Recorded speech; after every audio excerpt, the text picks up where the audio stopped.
Okay, we are back with more Warframe. I haven't played this game since April, so I'm going to be a little bit rusty. I did leave myself some future Marstead notes last episode, so I'm going to do my best to follow up from there. I'll try to recap them as we go. Before we start here, I just want to go over how this game works on my YouTube channel and how often you should expect to see VODs, because I've seen a lot of comments about this on the other videos. So I kind of have a complicated schedule system. Viewers determine what my schedule is through a voting system where you vote for the next game I'm going to play, or by putting the game on Subblock, which is where Twitch subscribers and patrons can nominate a game for me to play for about an hour at a time. Right, so the main person championing this game, Nightly Prophet, has had this on their Subblock for some time, and I'm probably going to be playing this in 4-hour chunks every few months throughout the year. And if Nightly Prophet decides to spend a bunch of currency on voting for this game, it'll also get some additional introductory streams as we go. Since this game's like 100 hours or more to get through all the content, we're probably not going to play it back-to-back, week-to-week for, I would anticipate, years at this point. But it will be on the schedule more. We did get a new subscriber recently, Ayush, who has contributed an hour of their Subblock time to getting more Warframe on the schedule sooner, so we might be seeing a 4-hour session every couple months or so. That said, let's go ahead and pick up. So I've got some kind of platinum discount thing. We're not going to do redeem in browser stuff. Infested life forms emerging from the boil. We need to deal with this thing immediately. So let's recap. Last episode, I didn't max Excalibur, my starting frame, but I did kind of get to the point where continuing to level Excalibur didn't make sense, and it made sense to start a new frame. And people suggested that I try out this one. Saren, I think is her name. Its name is the name of the frame. But it's like poison dot based. The notes that I have is that I've got 1, 2, 3, and 4. 1 puts a poison bubble on a creature. 3 gives me a toxic sword. 2 makes me take less damage. And the main thing I'm doing is accruing poison bubbles on enemies. Control while moving slides, and I think I have that on a mouse button now. Yeah, that's nice. Jumping after sliding makes me fly, and then pressing shift in the air while I'm doing that, get it here, lets me move very quickly, so it's much better having that on the mouse keys. Cool. My format for play is that I want to do junctions first, keep doing junctions until I run out. Junctions require quests. Quests require missions on the map, which can be accessed. Actually, no, quests are separate from the map level. Sometimes you have to do map levels, sometimes you have to do these quests in this codex terminal, right? It's this guy here. Yeah, okay. So it'll tell me if I need to do one of these to unlock an area, so we're going to keep an eye on this. Level up in here, the arsenal. Fabricator, the big thing I was working on last episode was building the Archwing, which I guess is a prerequisite for an upcoming quest. So I suppose I should claim all of the stuff that I've crafted, right? Didn't really understand what the specters were. I think I was asking about that last episode. Archwing launcher segment required. Do I have the ability to start making that? I don't think I do.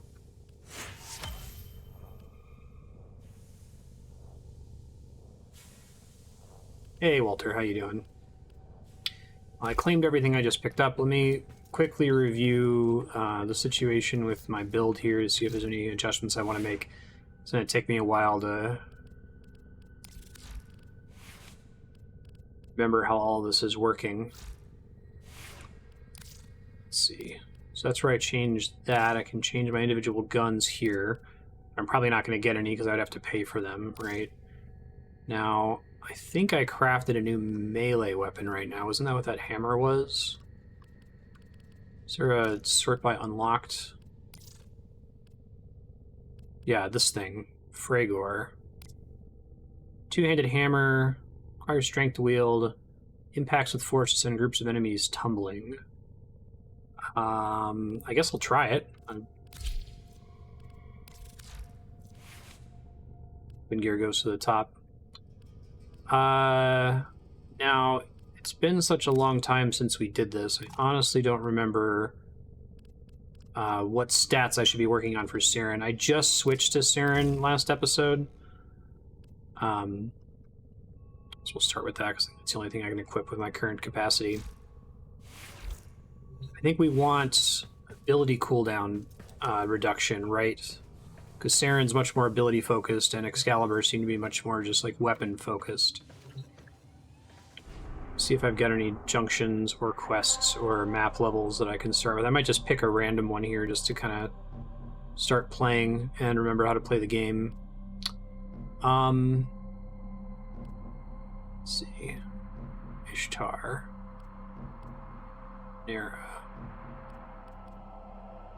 I think Interception's one that sucks solo. Kind of want to do that with a group. Capture is good for solo. Do it whenever you can. Okay, let's do this just to try to remember how to play the game.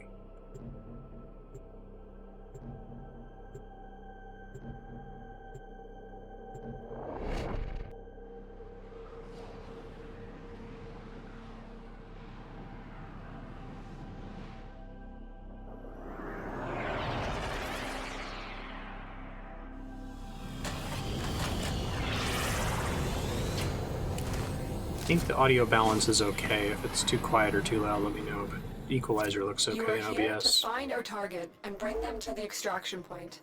Happy hunting. This is the one that's potentially crazy fast if you're smart about it, right?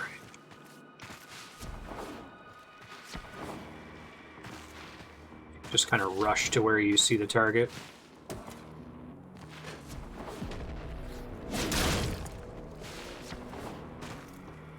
Oh, interesting. It's separate from the main attack. Just the jump plus attack, maybe? The capture target has vital information that we will need to extract. We need our subject brought back alive.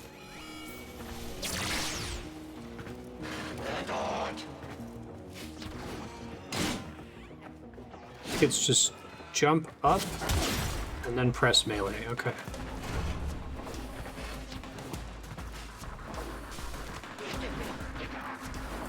Oh, this is much easier having this on my mouse keys. Target located. Bring them in. Oops. Turn that shit off. Press X now. I see. Little molt thing leaves behind like a decoy basically and buffs my defense.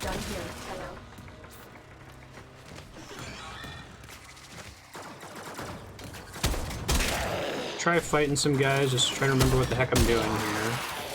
The one key throws like a poison thing when it's off cooldown, which I think... Well, it's not really cooldown, right? You have a single energy source that's shared for your 1, 2, 3, and 4 abilities, basically.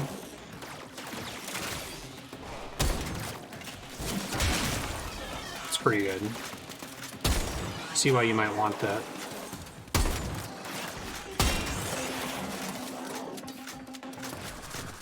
I don't need to kill these guys, I'm just trying to get familiar with the core mechanics again.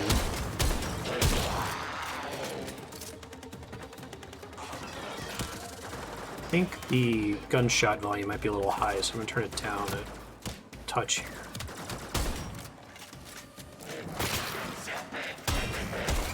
So, if I recall correctly, Saren's whole deal is you throw poison on an enemy, and then you try not to kill that enemy right away, right? Because the one that you poisoned, the poison starts to like spread to nearby enemies, or rather it like builds up a DPS value that increases my overall damage. Abilities draw the energy bar in the bottom right, drop from enemies, lockers, and containers.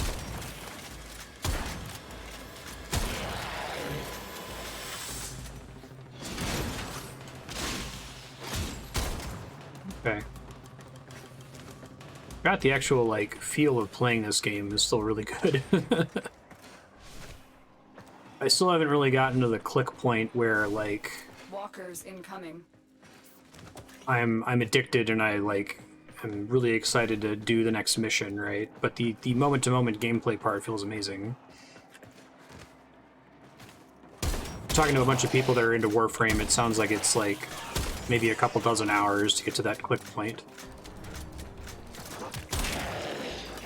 I've had some people in YouTube comment that it's kind of an issue that the devs haven't spent a lot of time on new player experience outside of that really nice new starting mission that they added, which we did a few episodes ago.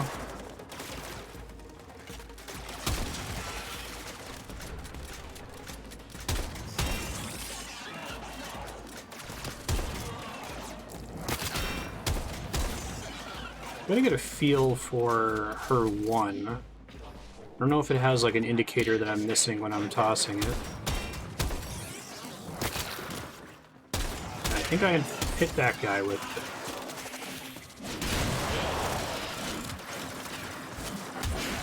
And if I recall correctly, weapons level up based on their usage. Or maybe no, that's not correct. It's I don't have to like actually kill them with the hammer to get hammer XP. I just have to have the hammer equipped, right? Or maybe there's like there's some amount of flat XP that I get for all weapons regardless of their usage. I think it's the other thing, the last one I just said. Hey Ravanon, how you doing?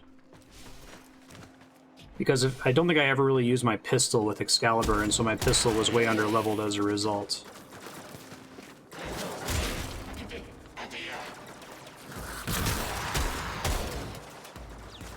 Is Toxic Sword. Oh, it like buffs my weapon, basically.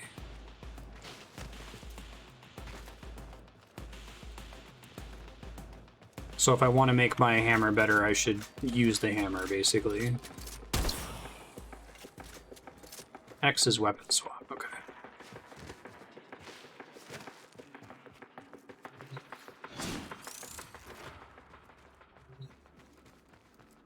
Now, if I recall correctly, there's some shenanigans I can do with, like, climbing, right? Yeah, okay. Even though I can't fly, I can kind of, like, indefinitely wall jump most places.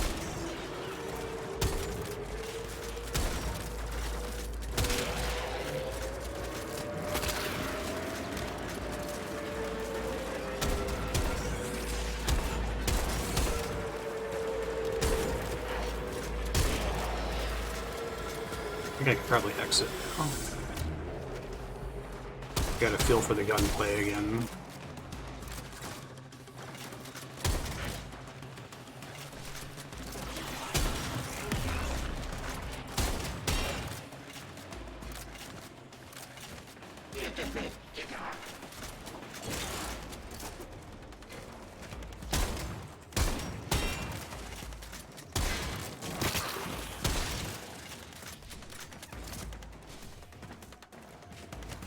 Wondering if any of the Warframes have like a bunch of custom UI elements for their abilities. That would be kind of nice. All right, cool. Let me see what my next junction's gonna be.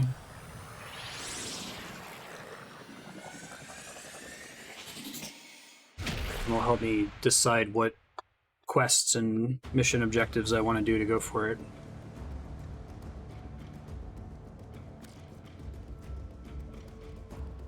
Exit.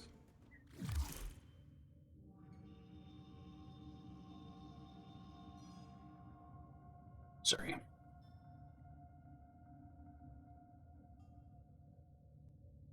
It's not redeem in browser. So let's see. I need to take a look at the map. Mercury Junction.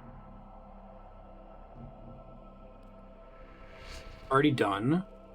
There wouldn't be a junction here, and there's not, so that makes sense. Earth. Mars. I think we did Phobos already. Yeah. Ceres next, that would make sense. Jupiter Junction. Here we go. Ah, complete quest the Archwing. Activate new quests using the codex in your orbiter. Let me try picking that, because I don't think I've started that yet. Captain Hammer. Everyone's a hero in your own way. You and mostly me and you. Discover the component parts. Recover the Orokin archive. Extract the wings blueprint, harness blueprint, systems blueprint. Use the foundry to build the Archwing. Ah.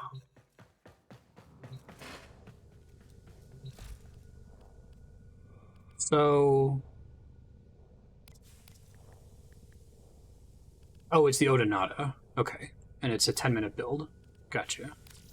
The operator has all the necessary blueprints to craft an Archwing, so what are you waiting Archwing, for? excuse me.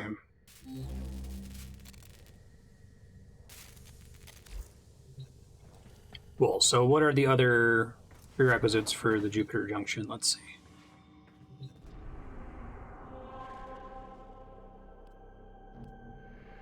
You know, is it Archmage or Archmage, or does it depend? I usually pronounce it Arch when I see it. Let me review this real quick. Exta on series. Okay, that's here. So I want to go to Nuovo, which is Rescue.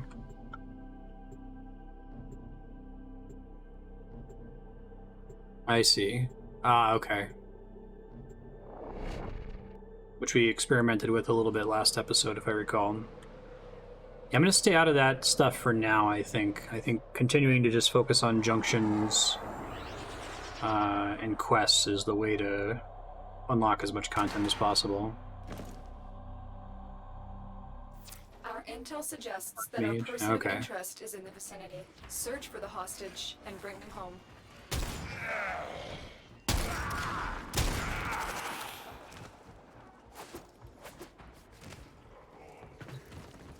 There's one of these where you kind of have to be stealthy, right? Because if you get detected, bad things happen.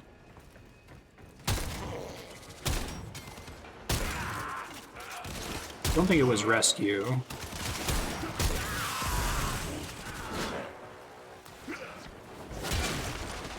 That's quite nice. There's no telling what the captors are doing to our rescue target. You need to find the holding cell immediately. Working on it.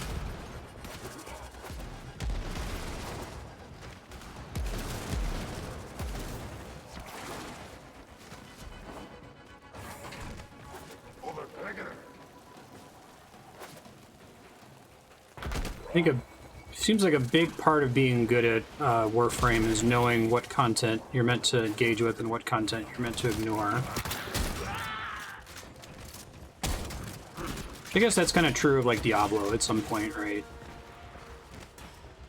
But it's interesting because I feel like that's true much earlier in the experience of playing Warframe than most of the Diablo-like games I've played. You know, like Diablo 2 and 3, it's a pretty reasonable way to play the game to like do every map and kill every enemy in every map and pick up all the loot that you find, right?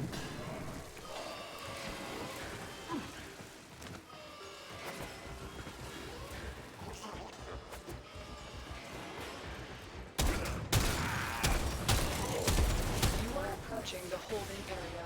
Careful. If the wardens detect you, they will surely initiate the execution sequence. That would be bad.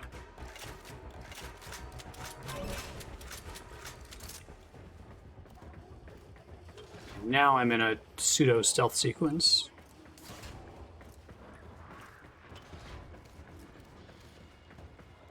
I see, thank you. There are probably frames that specialize in stealth, I assume.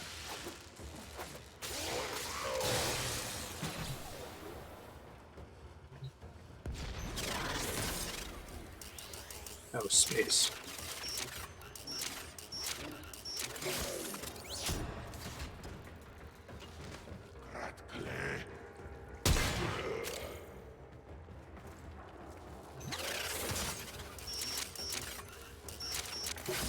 I knew you would Hey. come. Thank you. You have secondary weapon. Subject found. You need to bring the captive to safety. Now, they don't Protect actually them have at to all follow costs. me, right? Like, the level will just end if I make it out.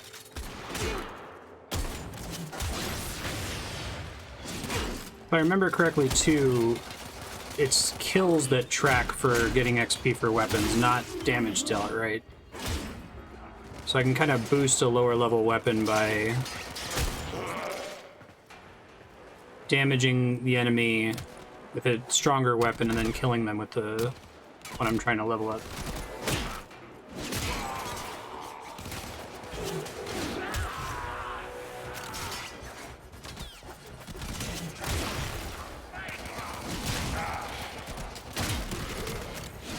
You figure out what causes the ground pound and what causes the slam. I might just be using it immediately after a jump. Oh, maybe it's not using it immediately after a jump. Oh, okay. Maybe it's pointing at the ground? Let's try that. No, that's not it.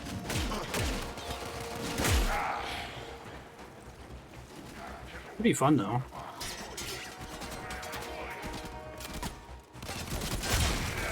When you're in multiplayer, XP you get from ally kills is divided among your gear. Ah. Ah, okay, cool. Thanks. If I'm too close to the ground, it won't trigger.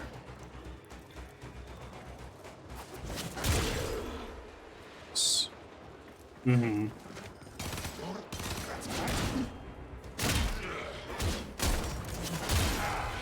I do like how different the weapons feel. Like, I feel like the way that this game really seems to excel is that it's kind of gone for an almost like MOBA approach to differentiating the different characters and different equipment.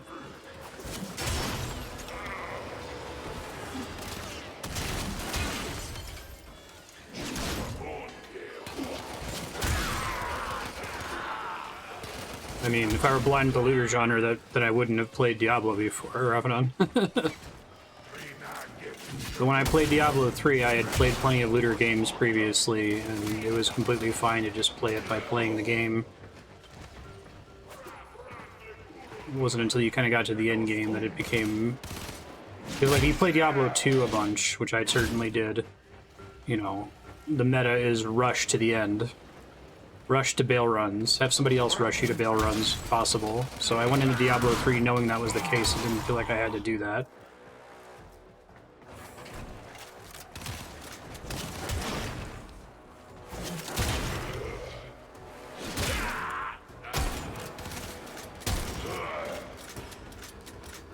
I think it's just that there's a very large volume of content on all of these maps, right?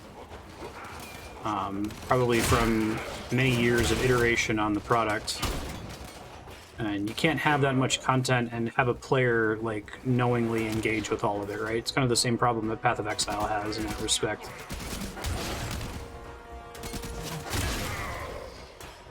It gets dangerous, I think, when most of the content is degenerate, like it mostly provides the same rewards, but there's, like, one thing you can do that's extremely important.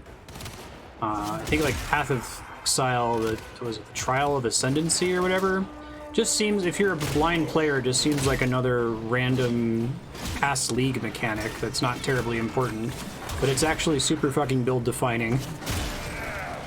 And there's nothing really in the game that draws your attention to it compared to basically anything else.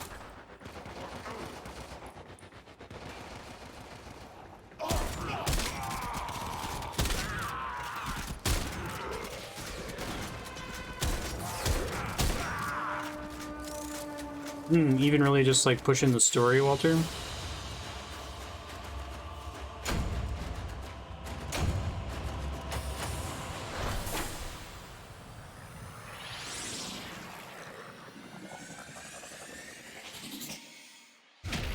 I think what it probably comes down to is that games like this probably benefit from a more linear path for new players, with maybe a little bit more minimal procedural generation of levels and fewer choices of content to do, right?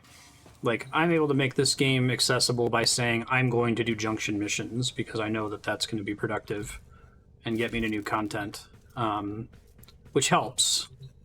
But if I wasn't playing it with Twitch chat to ask a bunch of questions and say, hey, is this the way to go, I would I would be lost at sea, basically. I would have no idea what to start with. What's my 4 cost stuff? Critical damage up.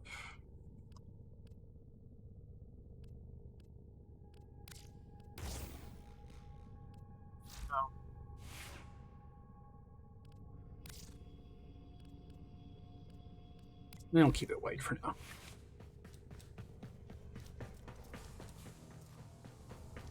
It was super awful compared to anyone who through the build system. Yeah, that's honestly, I think that's a huge problem with Diablo 2. As much as I have fond nostalgic memories of that game, I get that Path of Exile. Congratulations, you've crafted an Arcwing. Now I must commence calibration. So much to do. Let him talk. By my calculations, this process will take 372 hours. Oh, that does seem like a long time. Tenno, this is an urgent mission. A Corpus scout ship with information about the location of the Grineer Baelor Fomorians has been located. Raid this ship for intel. We need to know everything they do. Sure. Find the Corpus intel. Okay, so this is going to show up as a map marker once I go here, right? Path of Exile was kind of intentionally trying to avoid, here we go. Avoid the like full respecability of Diablo 3. They were trying to bring back the like build permanence of Diablo 2, and I get where they're going with it, but I think it's kind of a cursed problem trade-off issue where like giving you the ability to respec in an unlimited way, like in Diablo 3, is super convenient and it's great for new players to learn the system, but you don't have any kind of feeling of permanence. There's no reason to play more than one character of the same class. You never feel invested. And Corpus are boiling over. And similarly, the Path of Exile approach is really bad for new players, but amazing for experienced players. If you're willing to, like, Google a build guide, you know.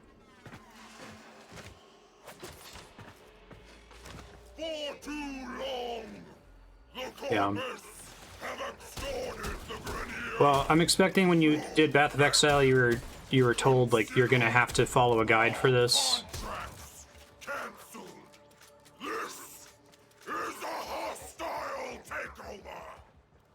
That's like as true in Diablo 2 as it is in Path of Exile.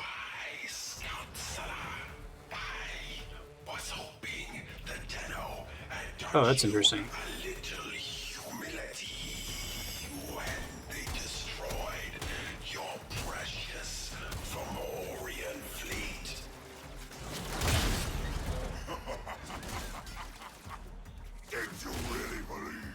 Path of Exile has a Diablo 2 problem where, what's the word, resistance becomes a big deal at a much more arbitrary point in Path of Exile than in Diablo 2. So suddenly you care about this thing that didn't matter at all. We have a problem. There is something breaking from the void. It seems bad.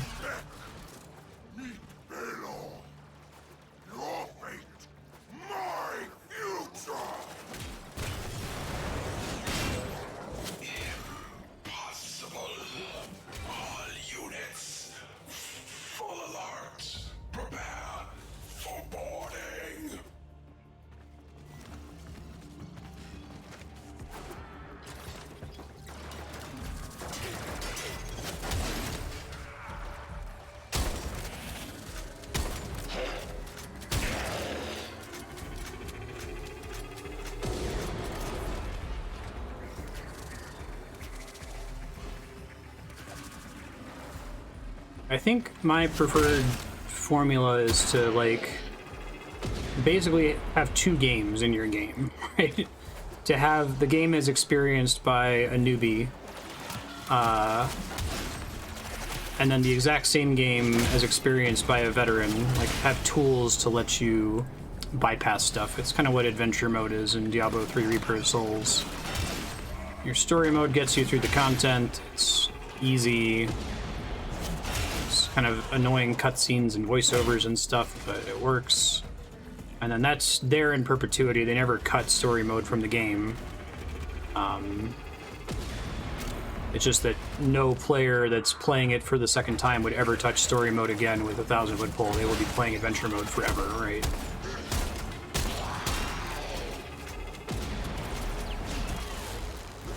Look at these new skill gems we started. It's a risk to start with anything. Right, because builds haven't been defined yet. You're gonna waste a bunch of time trying to theory craft.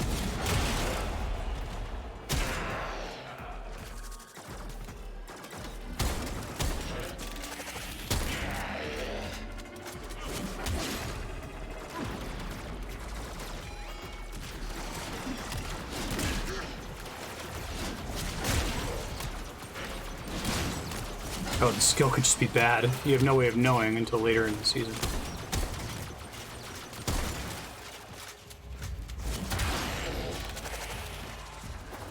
Not using my 1, 2, 3, 4 abilities, which seems kind of bad. I think that's the whole point of Saren. But I'm still not clear, like, it seems like Saren's more of a big enemy that takes a while to kill hero as opposed to a tiny mobs that die in one hit from any weapon hero. So maybe she'll improve as the content we're getting improves.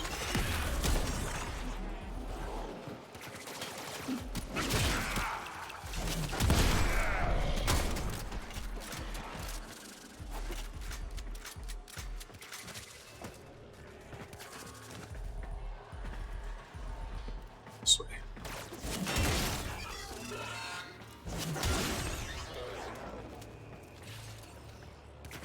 Having something infected that you don't kill gives you a buff that affects all of your other damage. Basically, no matter how far away you are from them. Sounds familiar.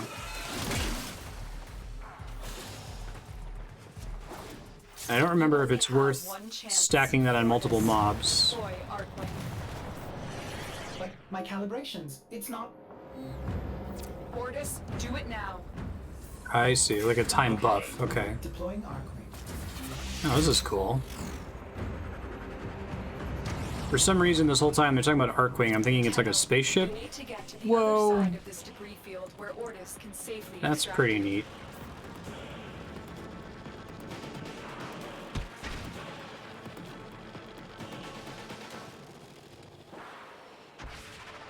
Hold left shift to dash.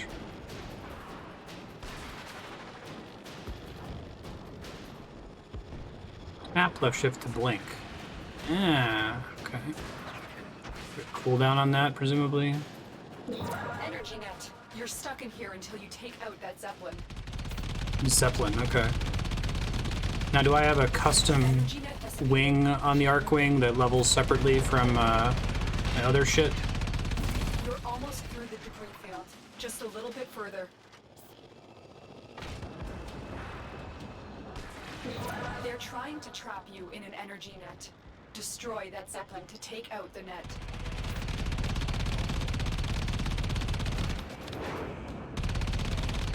The net is down. Get going. Okay, so it's... You have different Arcwing equipment. It's like an equipment slot, basically. Operator, the Arcwing is performing beyond expectations. I suppose my calibration process was not necessary after all. So think of it, this is like my wing slot, basically. Tenno, you have to keep moving.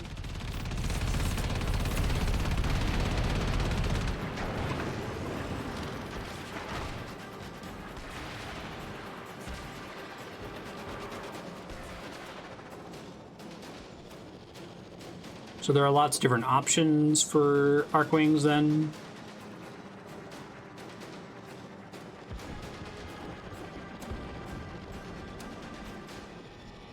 This is pretty cool. Was this in the base game? Like, on launch?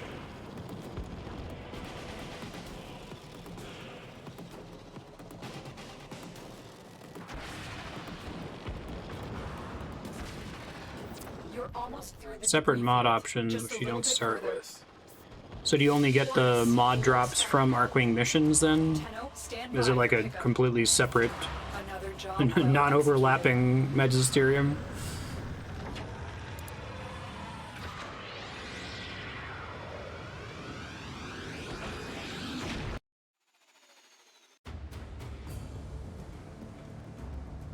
Air kit.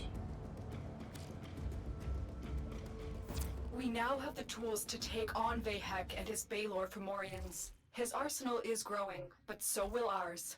There are more Archwing designs and more weapons. Together we will take to the skies and confront this new threat. Cool. Probably should be fabricating something.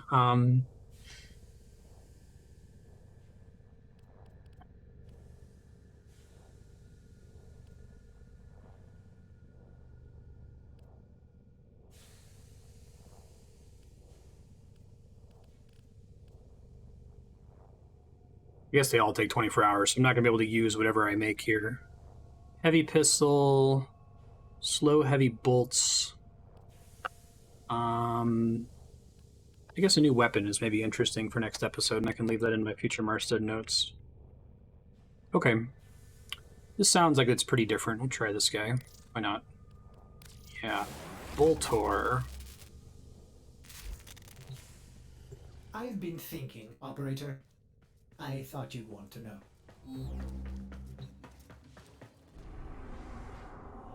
Alrighty.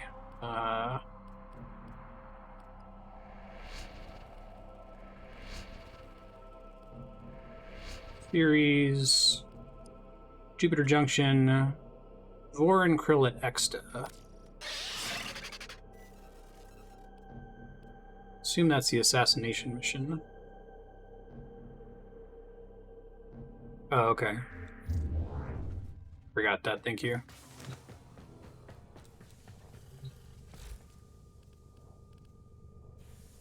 So I may as well have it make the other weapon, although I may have used competing resources and can't do the Kraken anymore until I get 2 more neurodes. Okay.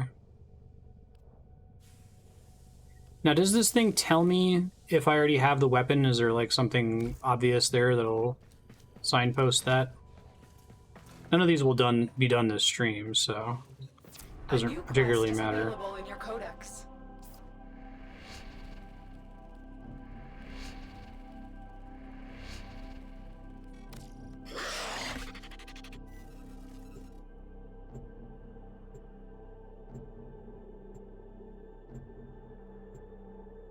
I see. Sure.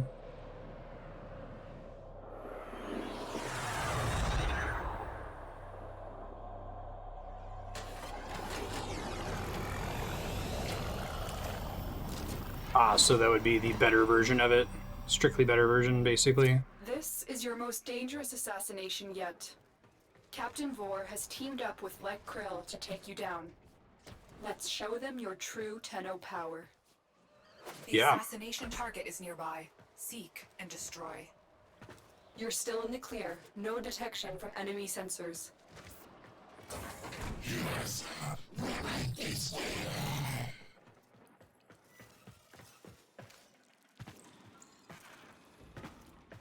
Still counts for your mastery rank, I see. So I shouldn't feel bad for mastering or leveling up a Mark 1 gear. It's not like wasting time. I see you.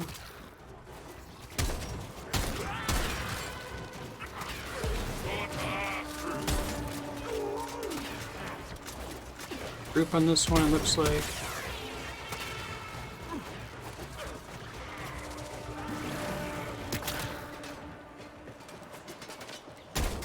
Right, that makes sense.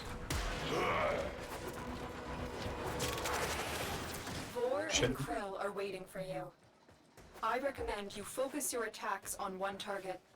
If you split your attention, you may fail. Your corpse will serve us well. Target spotted. Stay sharp. This one is a handful.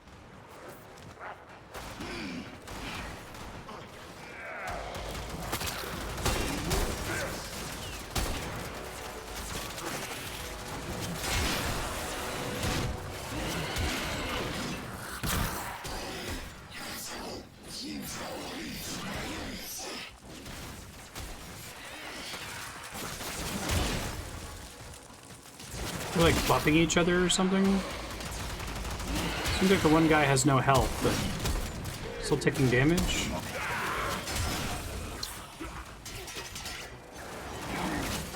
This is not over. Strike through the Grenier.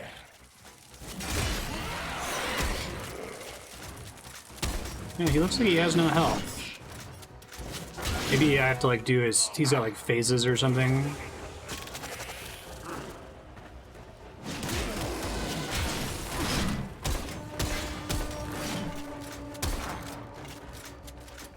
Stealing 0.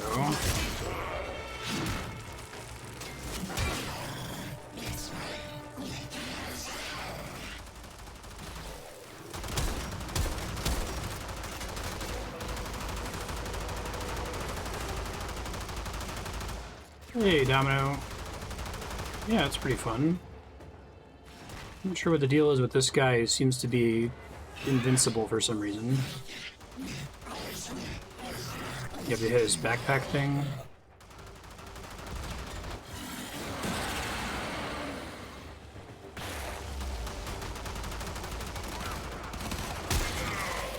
I see.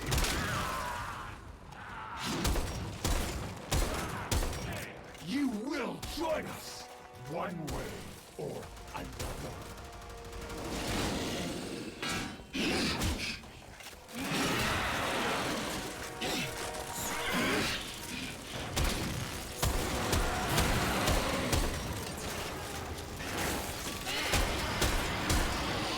I think it works. Thank you. Target So- down. Assassination contract complete. Great work, Tenno.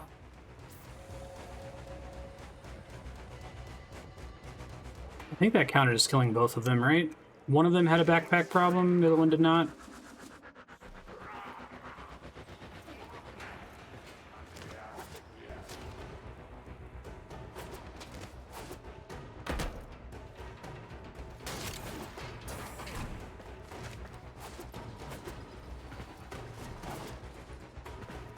Oh, invulnerable until you meet a condition. Okay, thank you.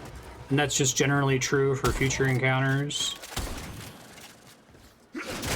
That's what that means, basically.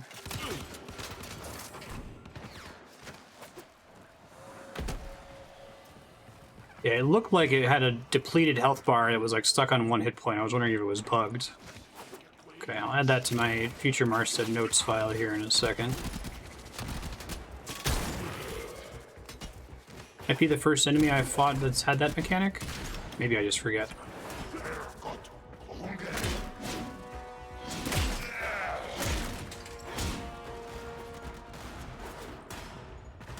Yeah, movement's still really fun. That's like the big cell. They won't be bothering us anymore. Let's get out of here. Ah, okay. If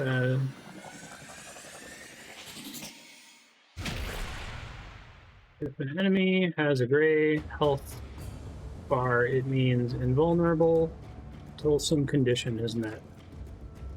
So that condition could be like kill the ads or any number of things, not necessarily just shoot something on their person, right? Messages in your inbox, operator. They are not as encrypted as they should be.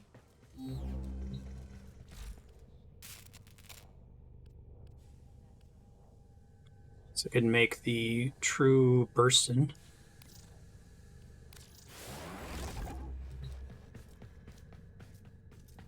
Is there any reason to have more than one copy of the same gun? I assume no. What's we got here? Go to extraction after surviving for at least 10 minutes at Draco.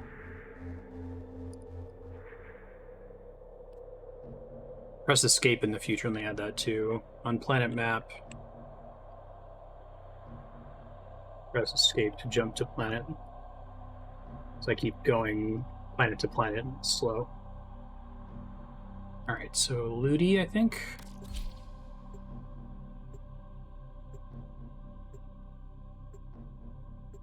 You might need to have 2 to craft the dual wield version. Will it actively stop you from crafting a copy of a gun that you already have that there's no reason to build?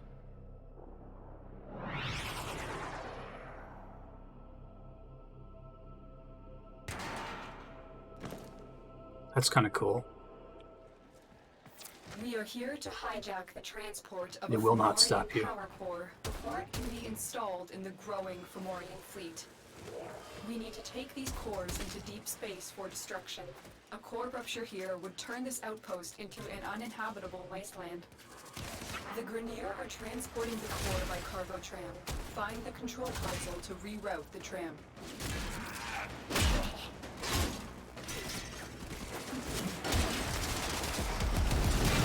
Ground pound is pretty fun.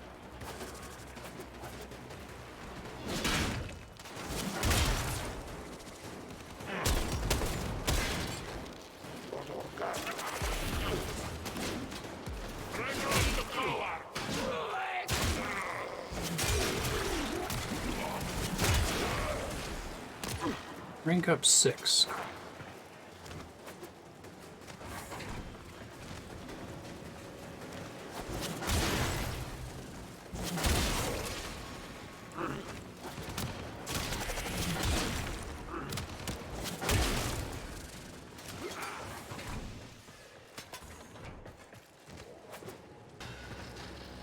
You cannot stop progress. All will be Grenier Dominion. I think it's kind of an extension of the free-to-play model. That's what's going on with that. And it's kind of like a farm bill element where you're encouraged to log in every day to do your fabrication stuff. Yeah, because spending money speeds it up. I feel like this game is pretty reasonable to play without spending money on it, but at the same time, like, I long for the let me just pay you $70 so that I can just have the game without any of the microtransaction mechanics, right? Because I feel like you would fundamentally design a different game from the ground up. God, phone is exploding. It's my dentist. Hold on.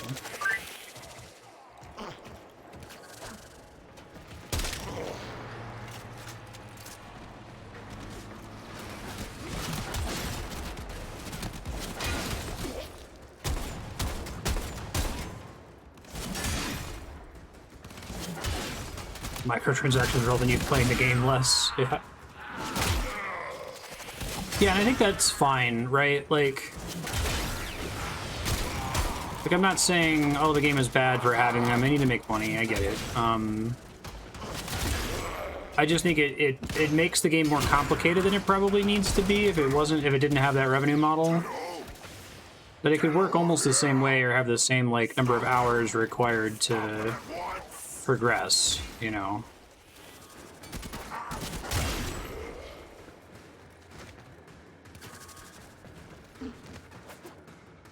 You have to stay near the core to lead it out. Okay, thanks. I think this might be my first hijack. Thanks. I see.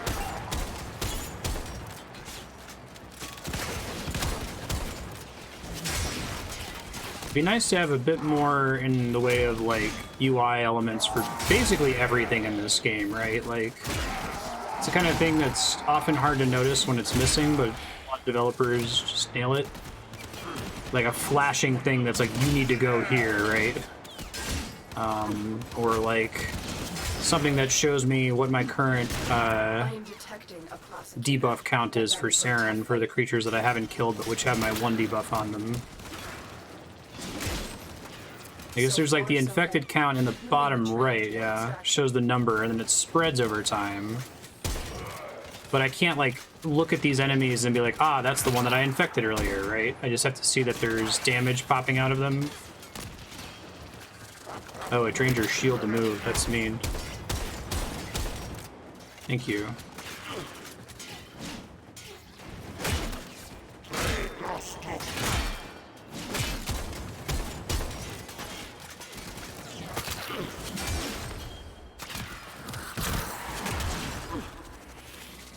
Yeah, I'm just picturing like Tram is a game where there's like a giant green bubble, or they turn completely green or something, you know. So it's like impossible to not see. volatile. It will rupture if it takes too much damage. Do not let this happen. Is this like a rare or elite guy? He's had way more health than everything I've fought so far.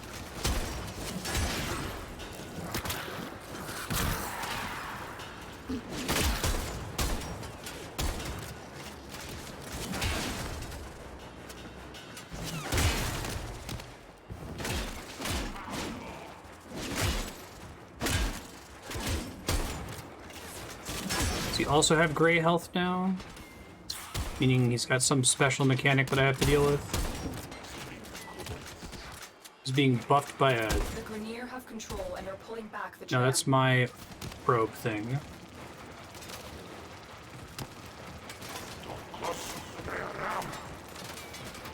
There's little green poison bubbles on their model. will build the cores faster than you can destroy them, Tenno. Mark my word. Yeah, Horizon Zero Dawn's really great at player feedback, I think. Good work. You Oh. have proven the prosecutors are not invincible. I don't know how I did that, but I'll take it. Use caution. I am picking up traces of prosecutor shield auras in your vicinity. Marines inbound. They get rewarded for not fixing their problem. Yeah. Right. You are making solid progress. Keep moving.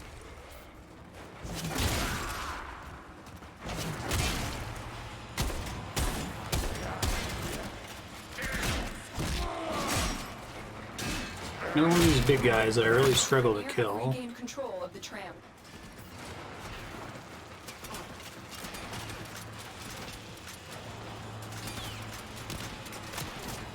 I just get the sense that this is a pretty high mastery game, right? It's about playing it a lot and getting a feel for how things work.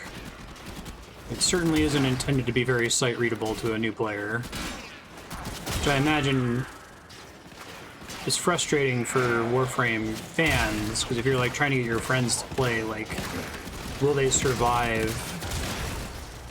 not really having much direction or understanding of core mechanics and stuff, right? So I'm happy to be streaming this, because it's good to have people giving me feedback this whole time.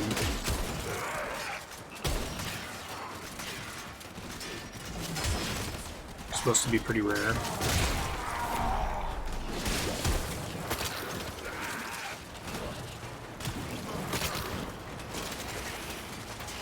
Hey, plus health. Prosecutor down. Stay alert. There could be more ahead.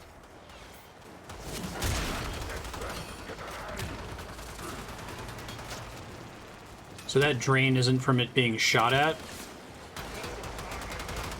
Protect the core from enemy fire. A rupture means certain death. Thought that was from enemy fire.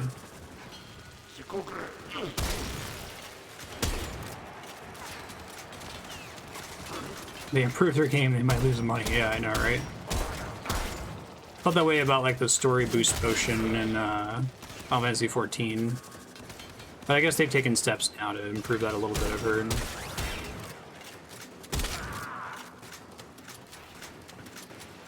Actually have regen shields to be able to meaningfully move the thing, right?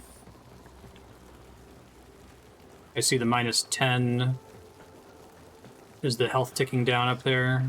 See a little health bar. Sure. So I may have already failed this one because there won't be enough health to get it to the end. Extraction is close. Do not let up. The Maybe player must not be said it's allowed close. to recover this core.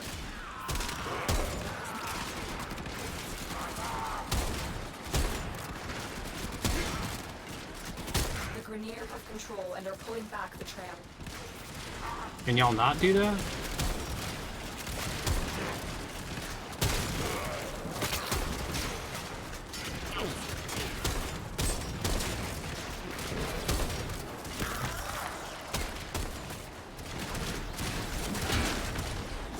Try not to die.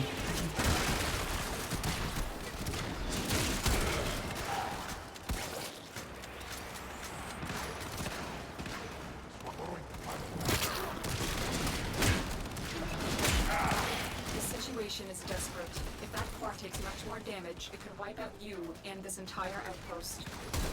Grenier have regained control of the tram. Way too many enemies here. Me to stay on top of it right now, anyway.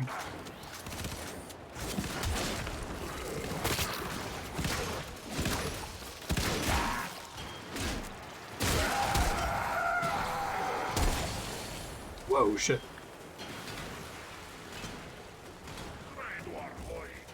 Back with the core, or don't come back at all!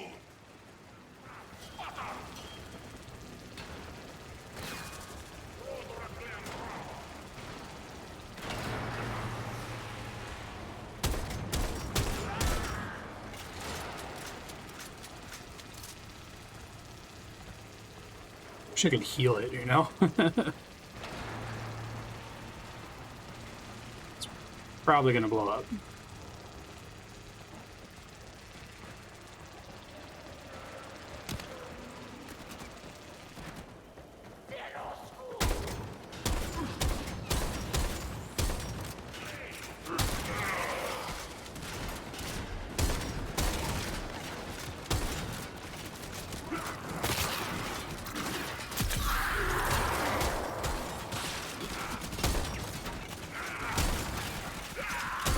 I think it's gonna die just from gunfire here. There's too many enemies.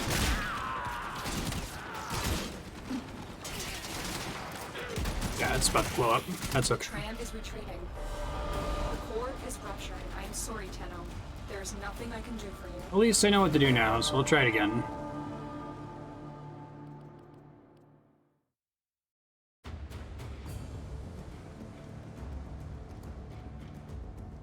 Interesting, it's like there's a class of missions that are A new failable, quest is available in your which are codex. significantly more stressful. Let's see. Oh man, I should be pumping stuff on this thing. Some kind of double down on impact damage, aren't I?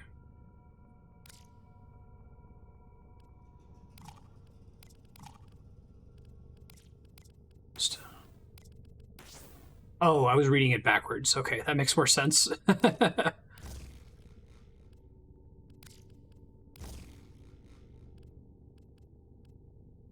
Status duration.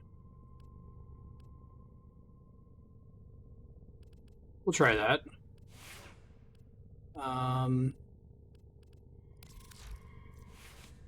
Was it a slot problem? Oh, I see. Thank you. Right, that's the discount. Thanks.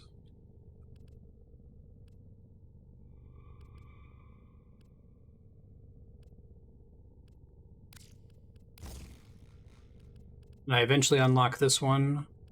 Ah, no, but that costs platinum. Okay. Or whatever that... Yeah, platinum. Stand by while I analyze the intelligence profiles of the Grenier. That mechanic now. Error, not a number. Did the Melee operator stance enjoy mods this only. criticism? Excellent armaments, operator. Please return covered in blood. Safe and sound. Or the attack efficiency. So what counts as the heavy attack? Is that like pressing and holding the button, basically? Attack speed up would be nice on this thing.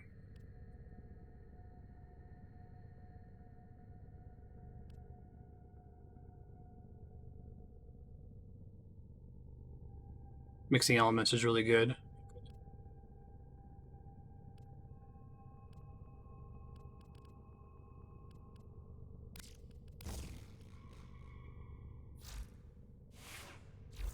Scroll wheel click attack.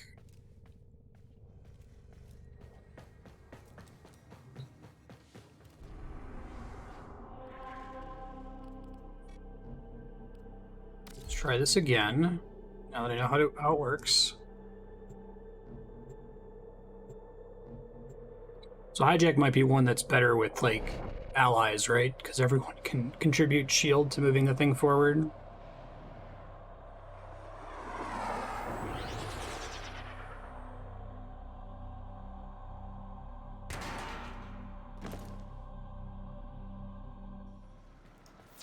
We are here to hijack the transport of a Fomorian power core before it can be installed in the growing Fomorian fleet. We need to take these cores into deep space for destruction.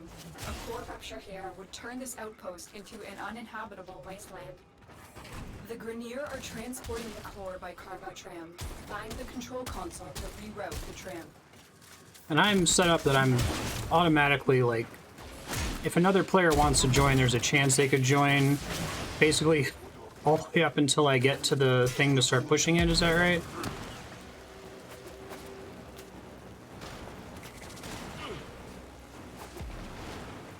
Basically like a payload mission.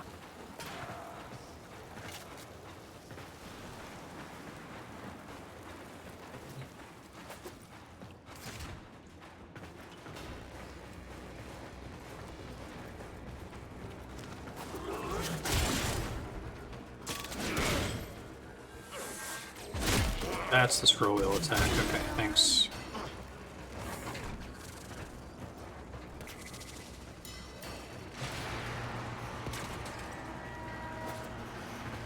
You are only delaying the inevitable. My Fomorians will be built. My ships will rule the system. I guess it's extra rough because with two people, someone can pretty much always be pushing it. Here, not only are you losing shield, but it's affecting the damage you're taking from enemies, right? Good. The tram has been rerouted. It will now draw power from your shields in order to keep moving forward.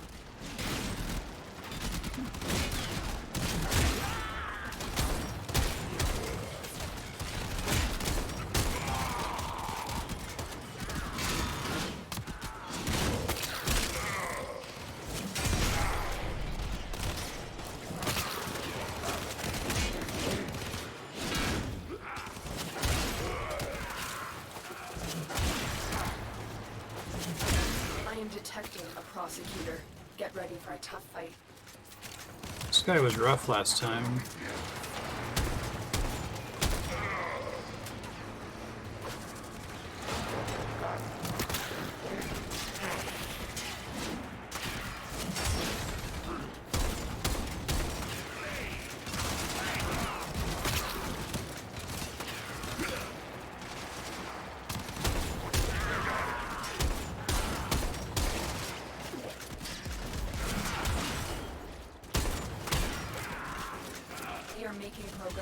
Stay sharp, Tenno. I see. I gotta run away and get close to stuff, right? Oh, does that slam attack, like, knock them down or something? You can use it for, like, crowd control, basically.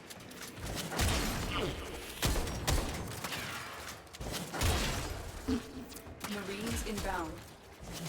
The core is highly volatile.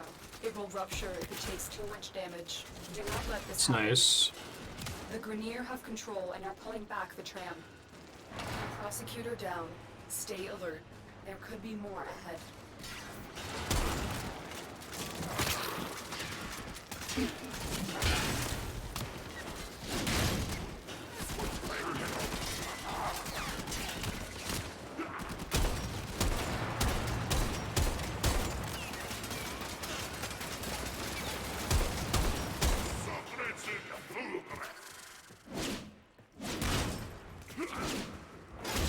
Shit.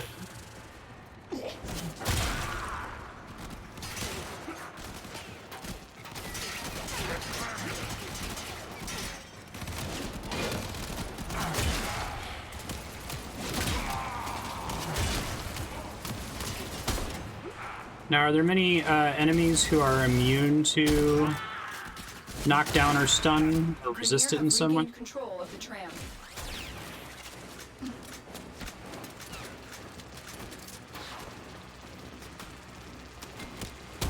You have reached the midpoint. Disposing of these cores will be a massive blow to Hijack.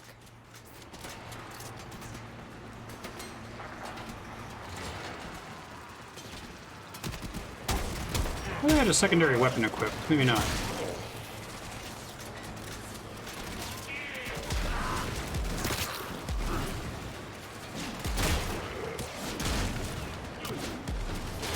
So what does my screen turning orange like that mean? Is that just an environmental effect, or is it like a status effect on me, or? The tram is retreating.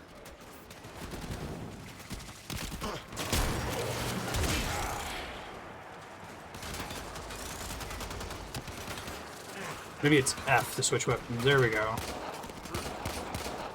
Yeah, that's right. Thank you. X was interact.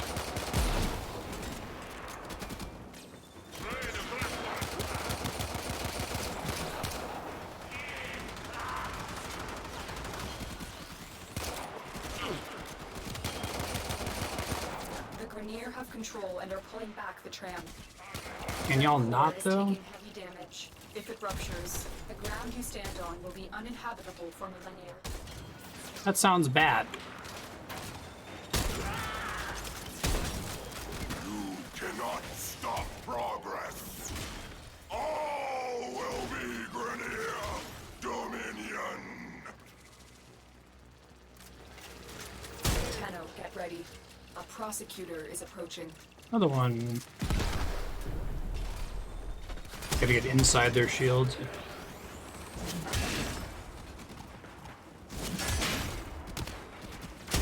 Prosecutor eliminated. Watch out for more. Is that just a random modifier they can have? Like Elite Affixes and Diablo or Path of Exile? You are nearing extraction. This is the final push.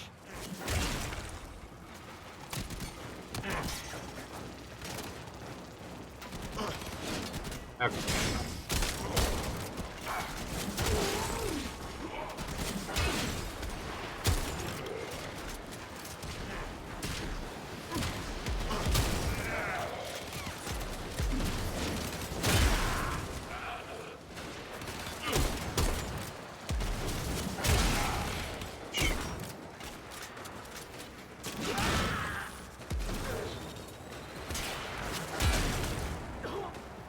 This thing?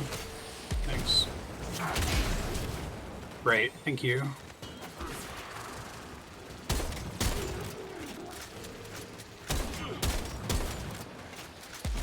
It's the one thing that's worth picking up in missions, right?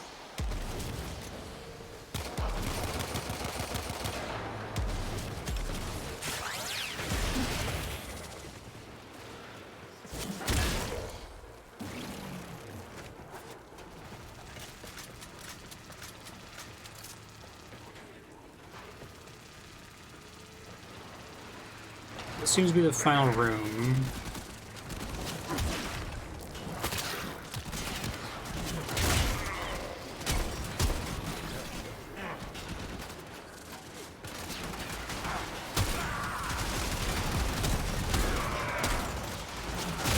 The situation is desperate. If that core takes much more damage, it could wipe out you and this entire outpost. Working on it.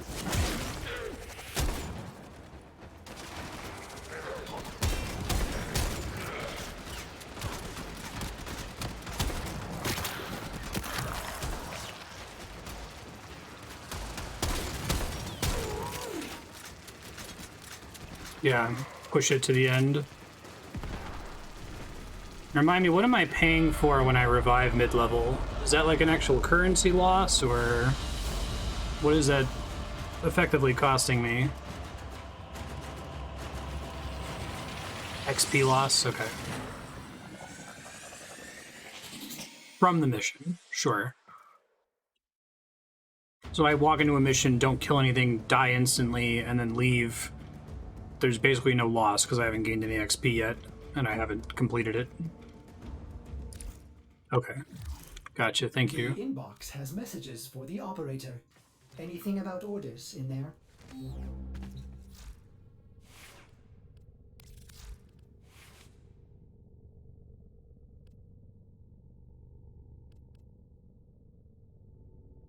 None of these are stance abilities, right?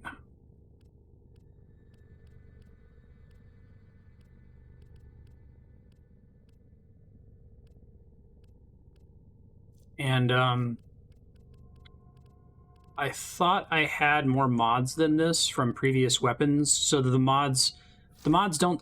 The way they work is you can assign the same mod to multiple weapons, right? I don't have to like go and unequip it from other weapons. Ha ha.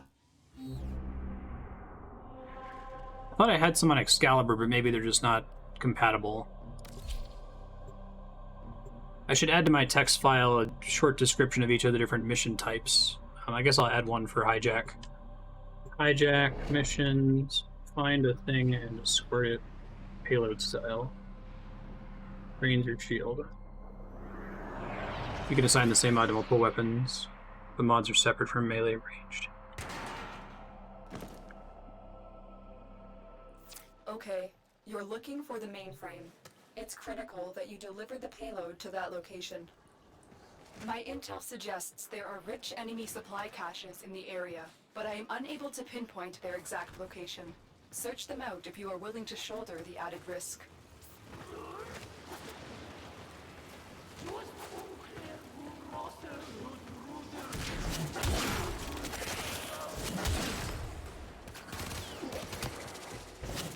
I guess I thought I had some melee stance mods for Excalibur earlier. I was surprised I couldn't find them to equip on this hammer. Maybe I did something weird with them before.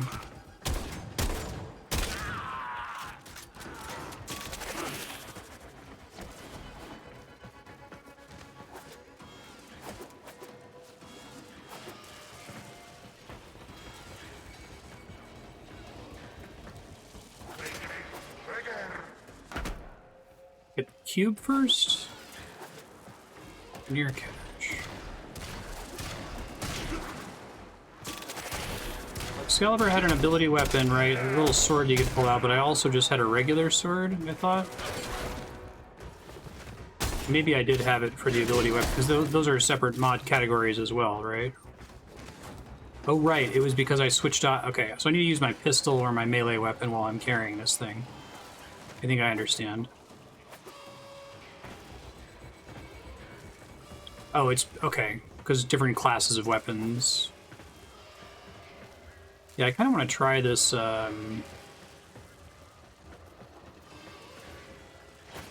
this hammer out some more. It's pretty different from what I was doing before. I see. That explains it then, thanks. And the game tries to do a smart loot thing, like it generally is not going to give you a hammer stance when you're not actively using a hammer.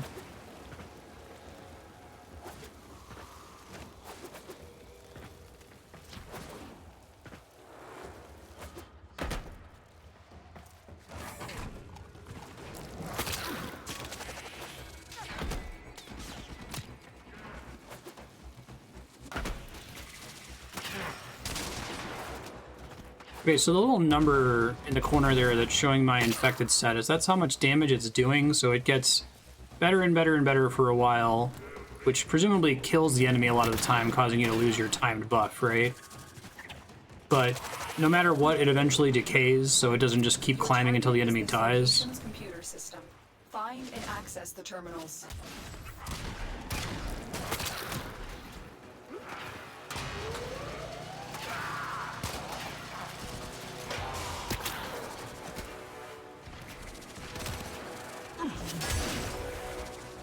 Right. That's right, there are specific kinds of missions and specific kinds of factions that give you specific classes of mods. I remember people talking about that last couple episodes. Oops.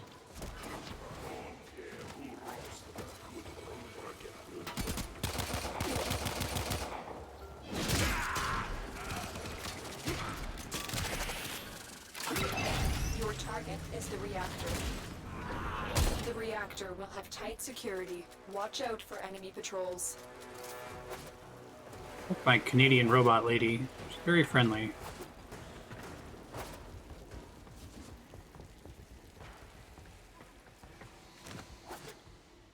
Climbs until the enemy dies.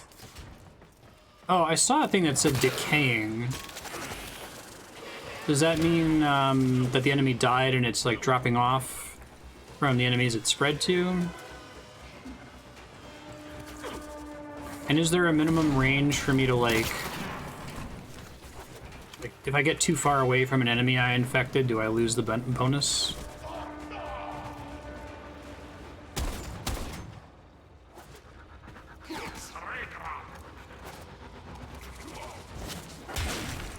Let's see.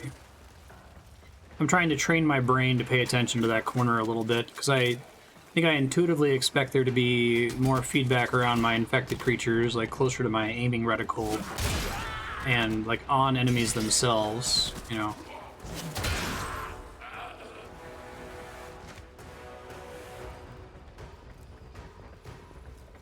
So that should just be a large number, and the number of infected units should be as high as possible.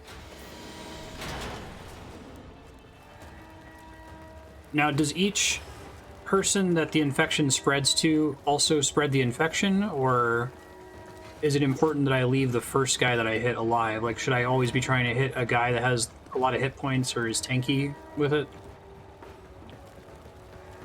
I see.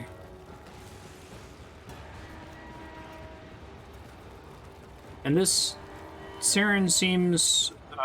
destroy the reactor, do I? Does that mean hit it? Down here, maybe? That's incorrect.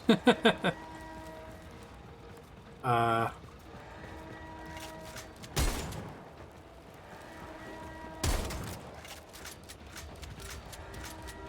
maybe a bunch of enemies were going to show up here.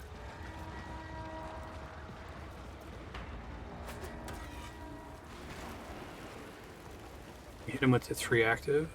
Spreads if the infection kills them, or if you hit the spores on the infected enemy, or you hit the enemy in any way with your 3. And 3 is like... Wait, well, I have energy.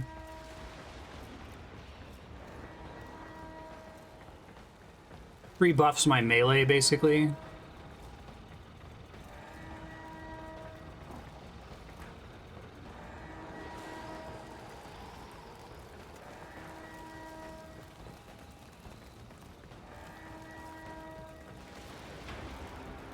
So if you see the terminal, let me know.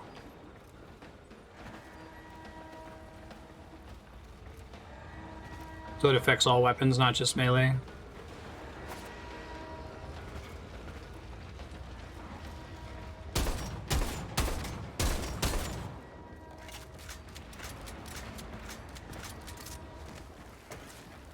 It seems pretty important to have 3 up all the time, since I'm killing stuff with my weapons regardless.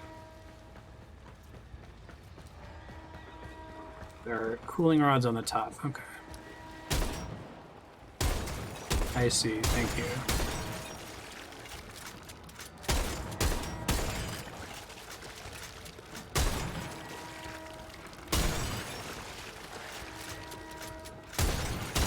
Target destroyed. Proceed to the extraction point. Dude.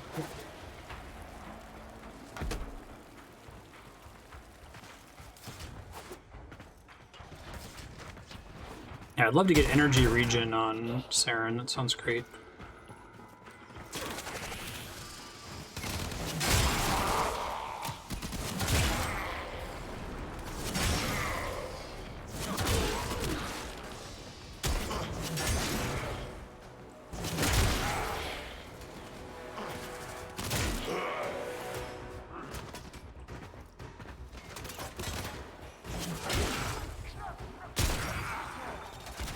Finish.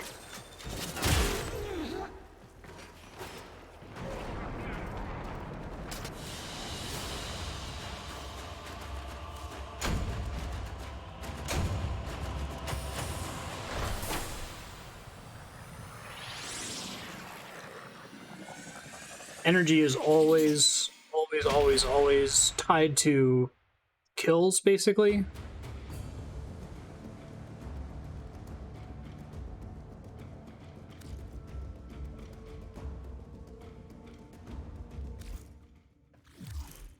The inbox has messages for the operator.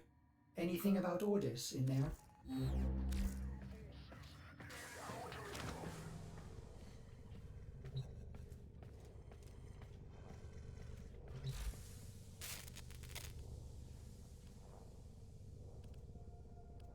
I see 1 owned. So that'll stop me from making something that I already have. Okay. Don't know where to find neurodes. I guess if I luck out and find one in this episode, I'll use it.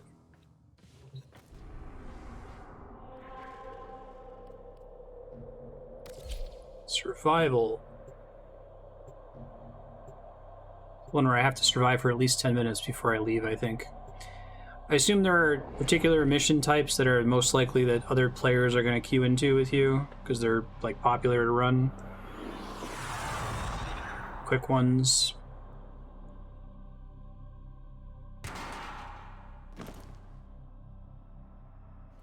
Keep the enemy busy while a fellow Tenno operative raids the ship for supplies. Ready? Trigger the alarm. Life support has been cut off. They're trying to choke you out. Hold on. I'm sending auxiliary life support.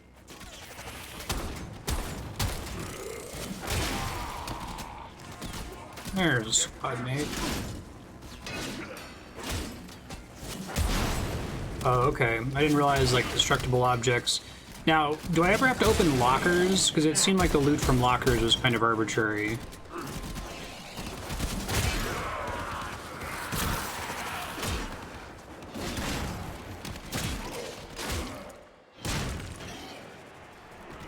Do I need to have my 1 on something for the toxic buff from 3 to contribute to spreading infections?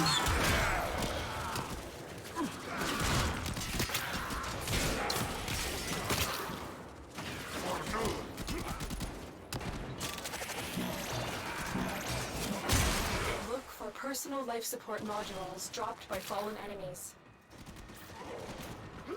This one, right? Life support has been replenished. I see. So in addition to not dying, there's a layer of mission health that we have to keep full up, I guess, right? In the form of life support pillars.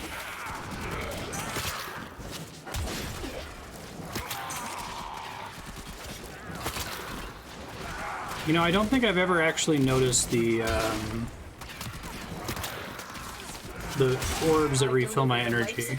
See if I can pay attention for them. It might just, like, pickup radius might be getting them as soon as the enemy dies, so I'm not noticing them.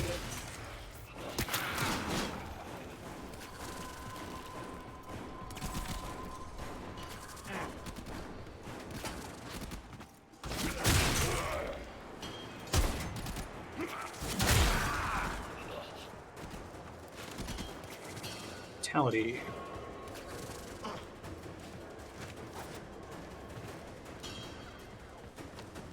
It's on screen for 3 frames. Oh, don't activate too early. I see, and there's no, like, overheal on it, basically.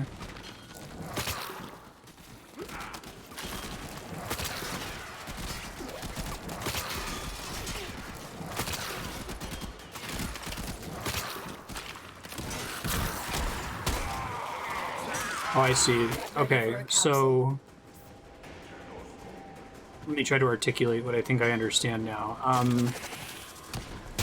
So Saren's deal, most of my experiences with Excalibur, I played Excalibur for like the first 12 hours, so I'm still kind of learning this Warframe. So she throws her infection on a thing, and then that infection wants to spread, but it doesn't spread until that enemy's health is reduced to 0. However, his health has to be reduced to 0 via the spore on it, or by it being killed with your 3 active, right? So there's 2 different things that you're tracking. There's spread, which is a separate kind of mechanic from just the ticking dot itself. If it dies with the spore, it doesn't spread. Interesting. If it does by anything else, it spreads. Okay, so sorry if I'm being dense about this. I'm just trying to understand what you're saying as I play the game. What is the significance of the 3 weapon buff, and how does that interact with the infection mechanic? You're making waves, Dreams. I can feel it. Right, so that's one of the, like, special daily missions that just popped up.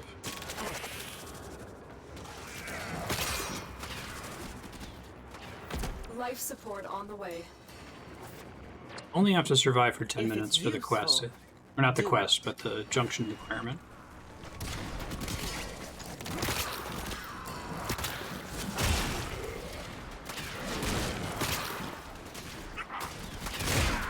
If you hit an infected enemy anywhere while your 3 is active, it spreads immediately without the enemy having to die. Ah, okay, thank you, I get it now.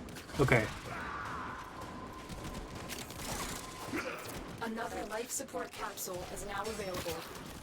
Which are marked on the map. So,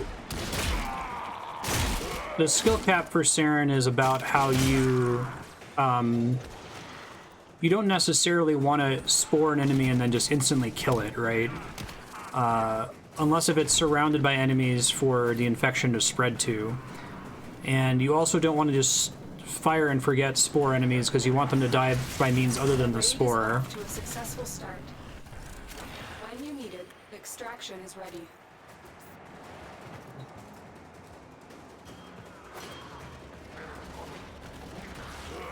Enemies come to you if you stay near her.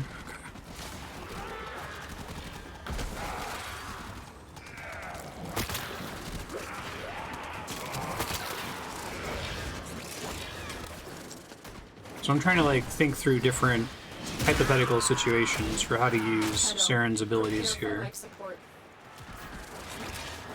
It's double damage to enemies with person.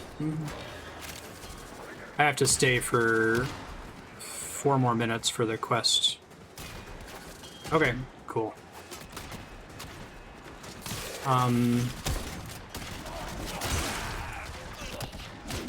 So I think part of the problem I'm running into, and I think this is going to improve as the mission difficulty increases. Additional life support has arrived. I was kind of experiencing this in Path of Exile too. Like the baseline difficulty of like just running through regular levels is extremely low, such that you're nearly invincible most of the time and enemies die almost immediately, almost independent of your build. And then you get to a point, like in Path of Exile, it's when you get to maps, right? Where, okay, now suddenly everything matters. And it hasn't for the last 15 hours, or however long. I think the problem right now is that Saren's abilities are really cool, but they're like overkill for the strength of enemies that I'm dealing with right now. Because I could also just run up, like why would I poison them when I could just whack them with a hammer and they die the same, you know?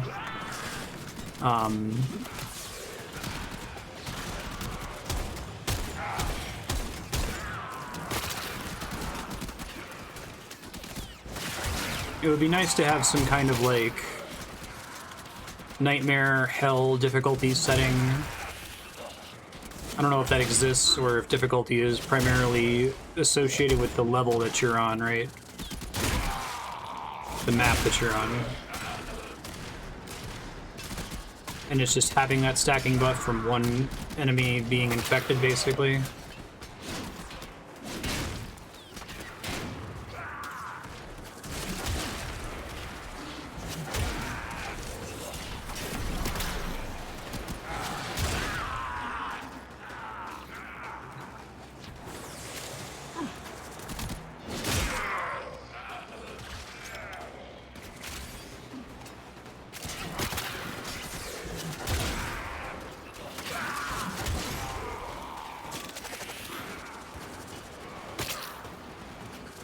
I see.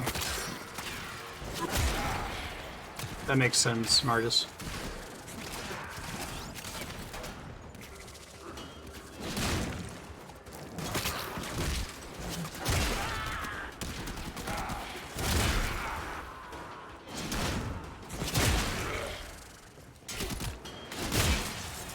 I think that's probably when I'm gonna get to the click moment for this game. Whenever I pass the point where, like, suddenly I'm gonna have to try and my different abilities matter more.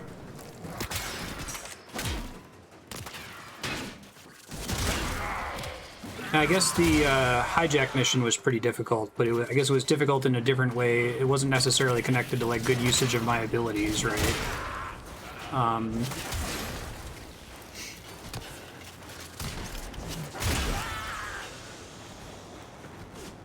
This game has, like, it seems like it has a lot of mechanical complexity. Excuse me. Mechanical complexity, which is a good thing.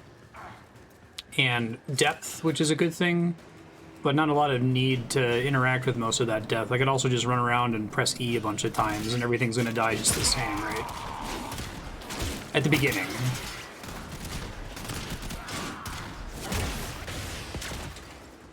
So the Saren weapon damage buff, that's equal to the, is it a percentage equal to the number in the corner there, which is also the damage currently being dealt? Sorry, I'm still recovering from this cold I had a couple weeks ago, and it makes it so I just like randomly lose my voice and have to cough.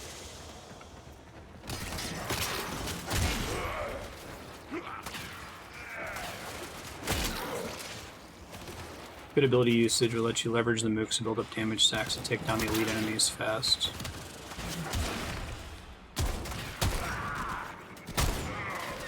Yeah, and maybe that's how I have to start thinking of it. If it's like, you know, it's not are you going to win, it's how efficiently are you going to win, or how smooth is it going to be. That's pretty common for like Diablo. You're gonna beat the boss in Diablo, but is it gonna take you 5 minutes or 10 seconds, right? I'm guessing most of the time you want to go for a situation where enemies are dying in like a single hit. It's kind of like the target. Oh, it's been 10 minutes. I think I can extract now.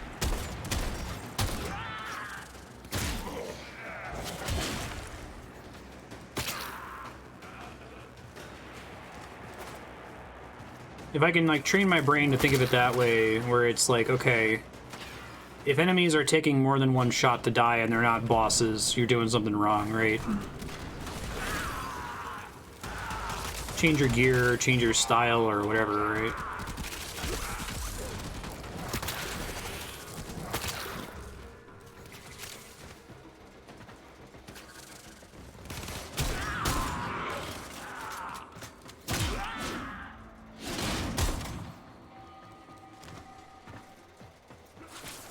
Right up here.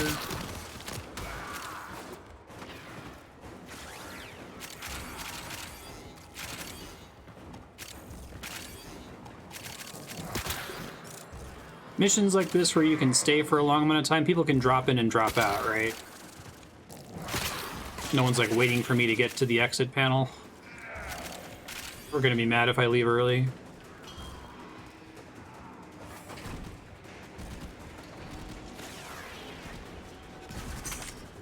Drop out, yes. Drop in, no. Okay.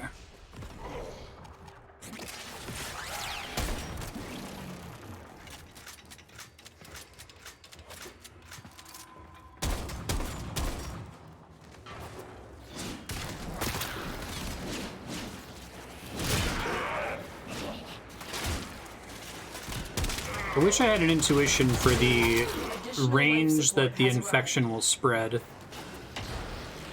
when an enemy dies. Like if there was like a little bubble around them or something, or like an indicator on enemies that would get hit by it if the infected enemy died, you know?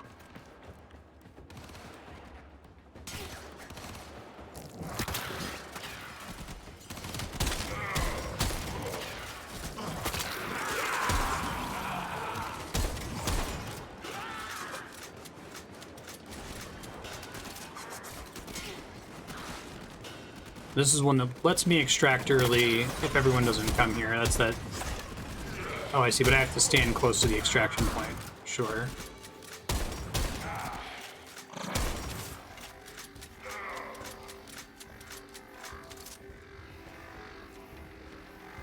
Life support activated.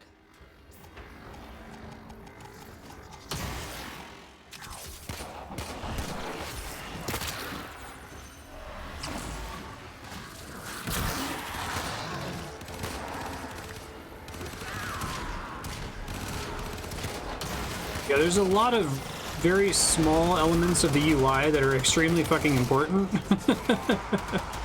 that I don't see the game like calling attention to in the ways I might expect, right? Like that thing that says extracting in, barely noticeable unless if you know to look for it. Barely noticeable that like it disappears when you walk a few steps too far forward. And I don't think it's just there's just an arbitrary if I step too many units away from the wall, it'll reset. Yeah.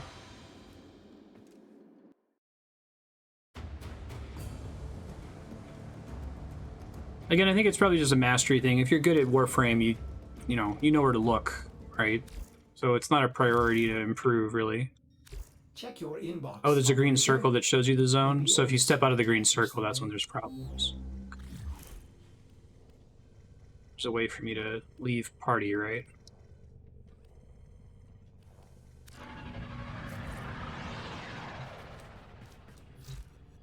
Let's see.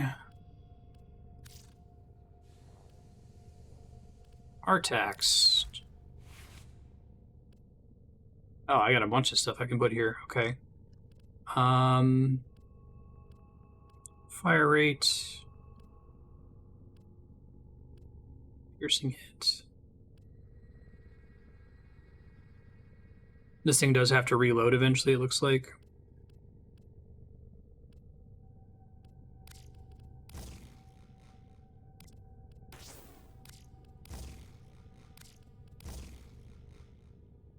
I see. So cold plus electricity equals magnetic damage. Ah. Effective against shields. It doesn't reload because of the weapon type. Okay. Operator? Ordis wonders, what are you thinking about?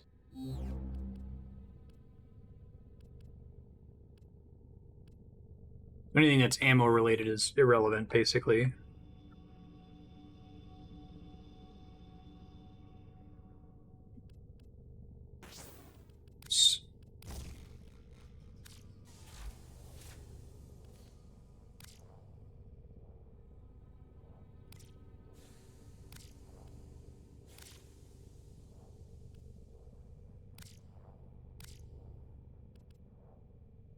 Just do one each.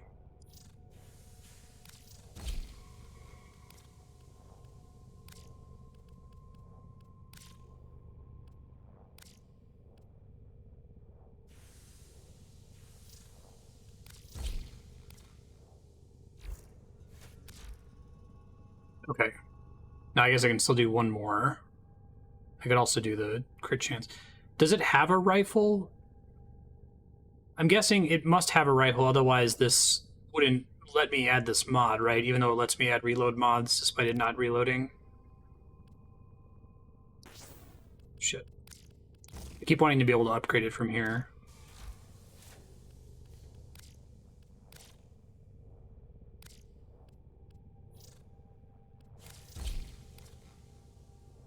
I consider upgrading some of the ones I already have equipped on my current stuff.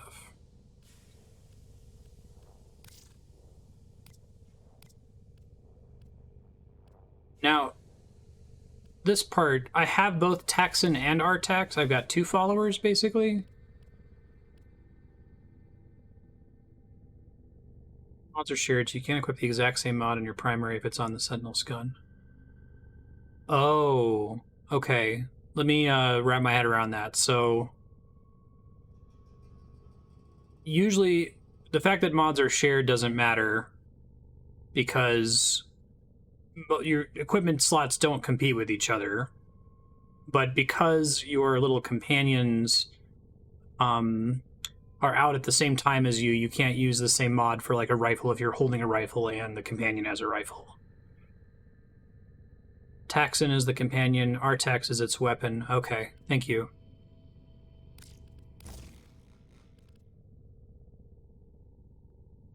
And it's Sentinel upgrades that I'm looking at here.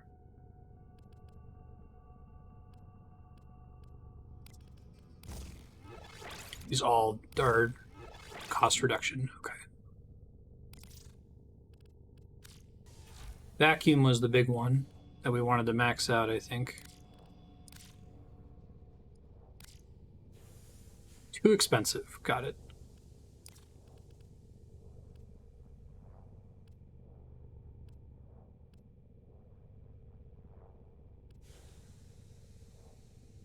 Bird damage into shields for the Warframe. Sounds great. I see. May as well do all the cheap upgrades here. Assault mode, once it's on there, like, this isn't like a mode that I have to toggle. It's just the name of the mod.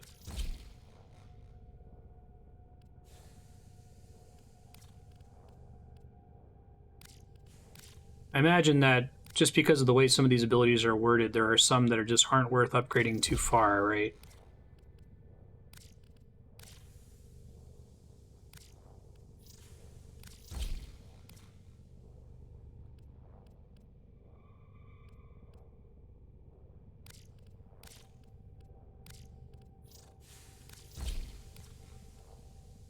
How are we doing on... Okay, that took care of the capacity. Cool. So it was getting art tax upgrades while it was firing, when it was killing things, and it was getting tax and upgrades when it's like getting shot or just passively throughout the level. A few more companions. They come with alternatives that you can swap out. Oh, okay. So it's a non-competitive slot. There's an opportunity cost mod that you can only have one mode mod. You review these for a second.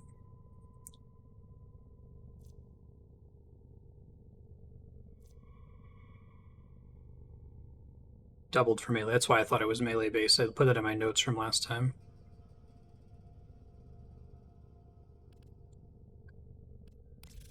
Excellent armaments, operator. Please return covered in blood. Safe and sound.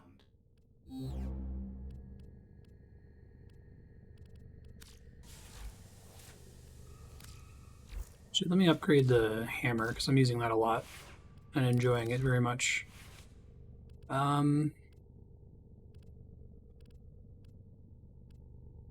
So status chance, does that include the knockdown and stun from the jumping attack? What's a heavy attack based stuff here? Just thinking about doing attack speed.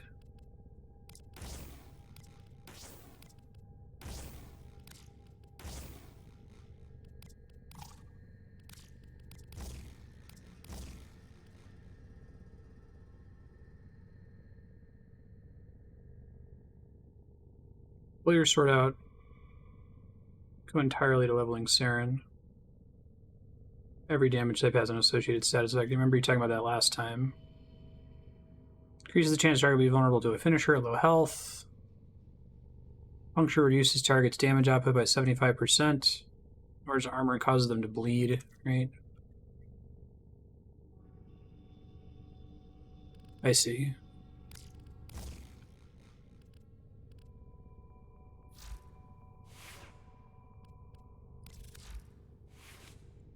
No upgrades for that thingy.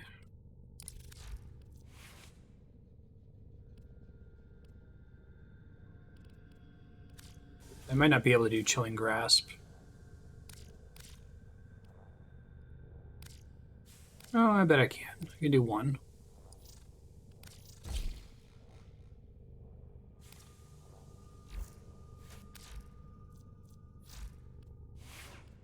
Oh, let me check.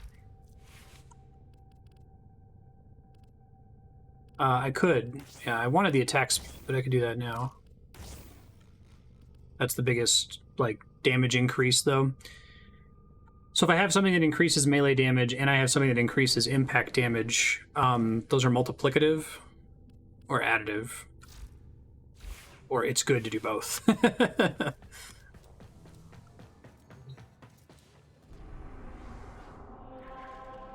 Multiplicative. So that one's done. Oh, I already got Defeat a Prosecutor on series. Nice, from a different mission.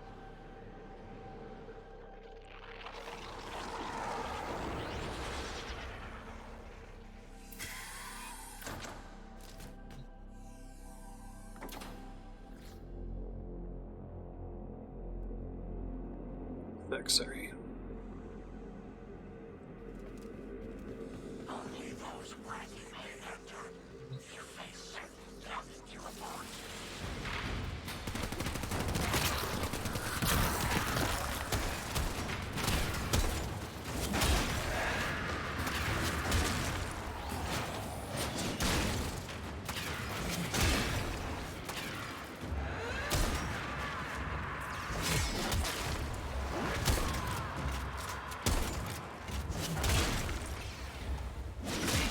Alright, gray health bar means I have to do something to be able to damage her again.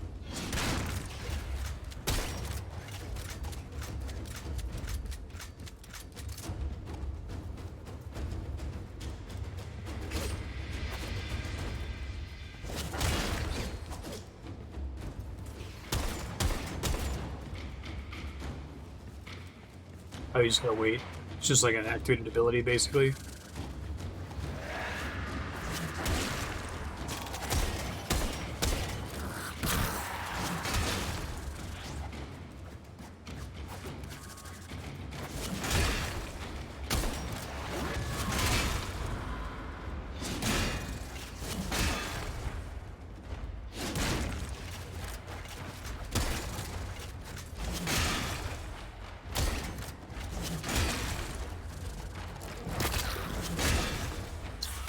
Trying to use that earlier and it was giving me trouble.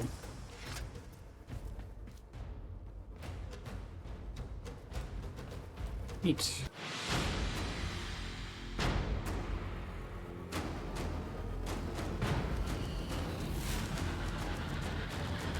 I like the idea of the junction battles being against different unique frames.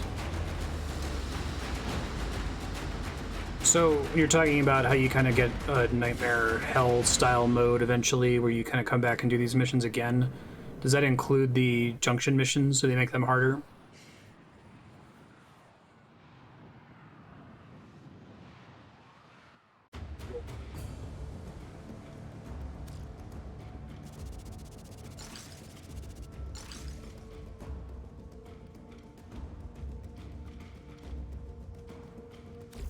Unread inbox messages make me ill.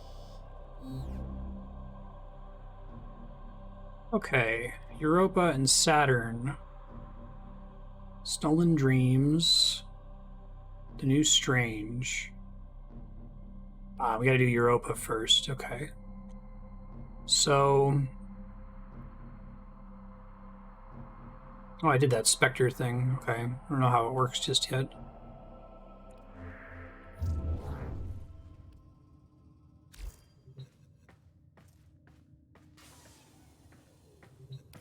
I see.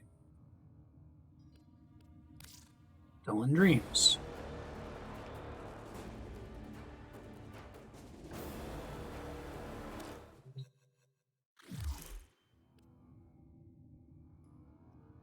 Maru takes us for fools. This is unexpected.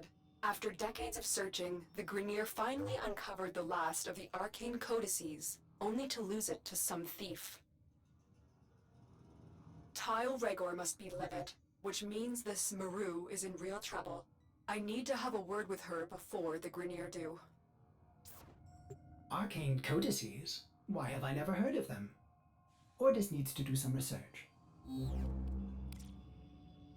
Oh, is that what that is? I didn't realize that's what that was, sorry.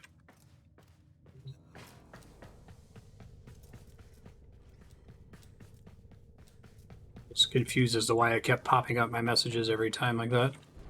It's like, does it want me to click redeem in browser to do it? Because I'm not doing that, you know.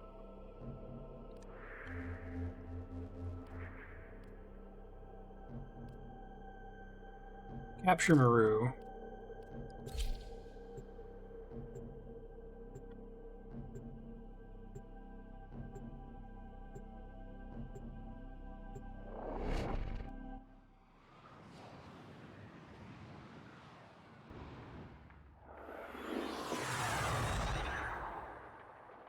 Game is a hunch over the keyboard game for me. Try to sit back a little bit.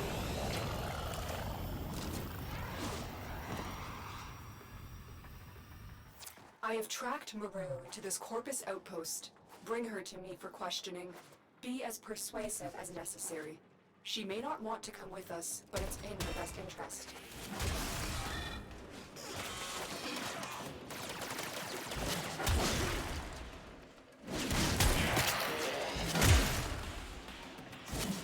I'm wondering if the weapon speed upgrade affects the, like, ground pound attack.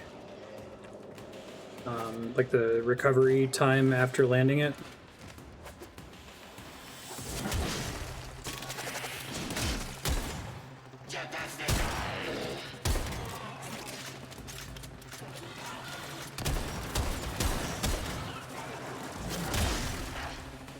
as much hammer XP as I can so I can get that then.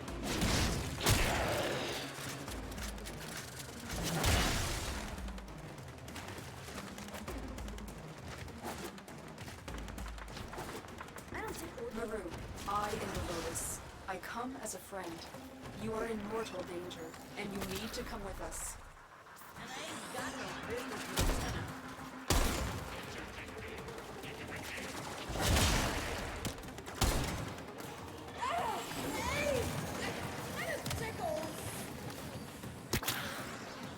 Mission complete. The captive has been escorted to the extraction point. Well done. So is that animation where I like draw them into my hand? Is that just like an abstraction because, you know, we can't like pick up the person and carry them on our back, or am I actually like reducing them to data or something? I still don't feel like I have a full grasp on the setting, even though it seems really cool. They put a lot of work into it. Except for that first mission with the opening cutscene and stuff.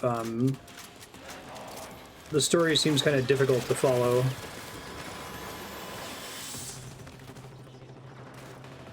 No idea. Okay.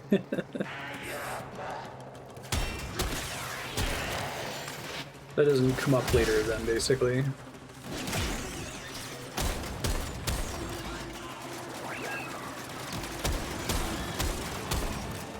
I kind of get the sense that the Warframes, or the Tenno, I guess, aren't like people. They're kind of like really smart robots that can change their shape, basically. It's codex entries for setting lore. Okay.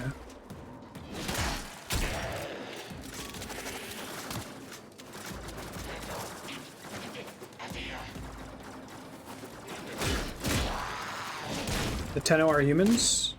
Or organic beings, I guess? I guess the frames always look like there's, like, no skin showing.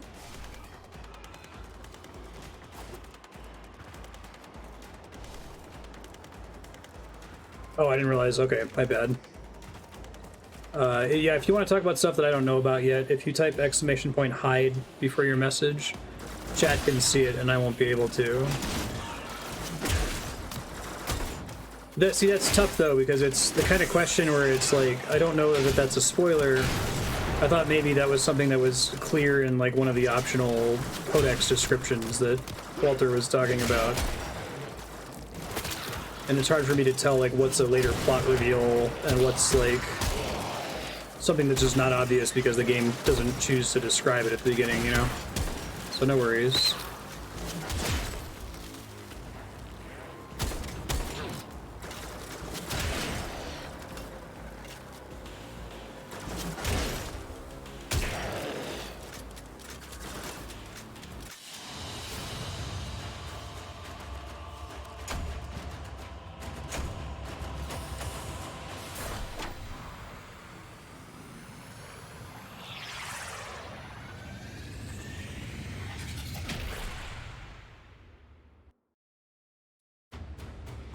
If I type my own !hide message, can I not see it?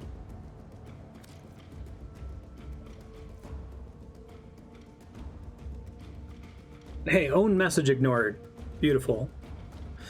Although I won't even know that I won't get an ignored message if someone else sends it. Oh, so you tin suits who want to know about that Arcane Codex? Is that all? Okay, here goes. Tile Rhaegor offered up big-time credits for me to pull the code from some strange machine on an infested Orokin derelict. Thing is, I never much liked the Grineer, so the code I pulled ain't the code I gave them. I guess they finally figured that out. I bet you're looking to get your hands on the code. Too bad. I already sold them to the Corpus. Now, if you were to make it worth my while, maybe I'll tell you where they're keeping it.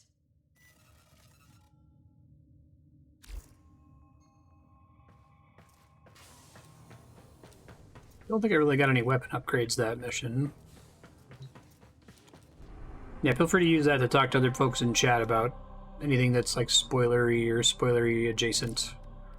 Or to ask questions about whether it's kosher to talk about something. But no worries, though. It's not a big deal. I kind of get the sense that for possibly a couple dozen hours, the story is not really focused on too much. I remember we went to that one planet that had the crazy, like, laborer song and, like, the robot slaves and stuff. I'm like, holy shit, this is really cool. And it's, like, out of nowhere, you know, you go to all these other planets and there's very little on that scale of effort With the for setting or world building. Out of me, I've accepted your Lotus's offer of protection. In return, I'm gonna help your sorry behinds find that arcane codex. My Tenno are quite capable, Maru. Perhaps you went to the planet if they dropped you off outside the nearest Grenier mining asteroid. Wow, she always this much fun? Maru? Fine. Here's the business. The Corpus are keeping the codex in one of these fortified data vaults. You gotta break in and take what's yours without triggering the data destruction sequence. The data vault is nearby. Do your best and try not to trip the alarms. I have to get at least one piece of data, right? Without alarms triggering.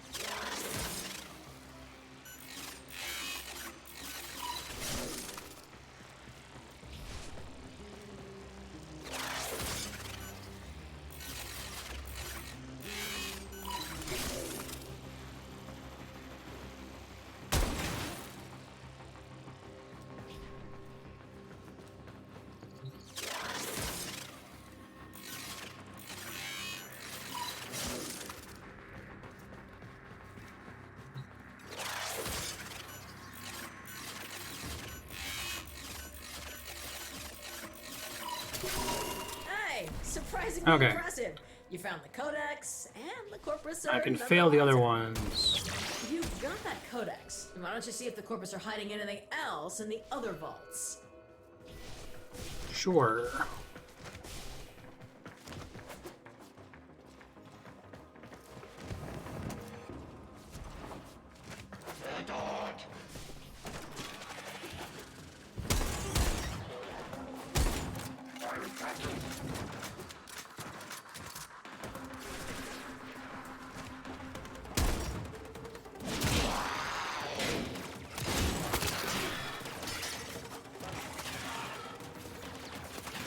B is down here. The data vault is nearby. Do your best and try not to trip the alarms. I'm trying.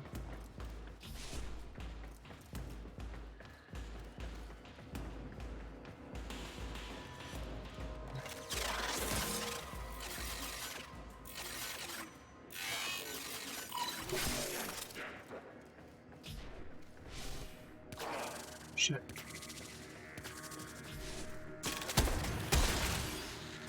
Wait, will my, oh, that sounds nice. Shotgun spaz.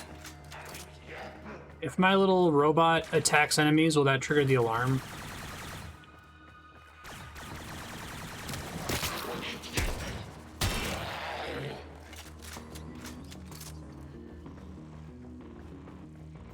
Must be a console around here somewhere. Disable lasers.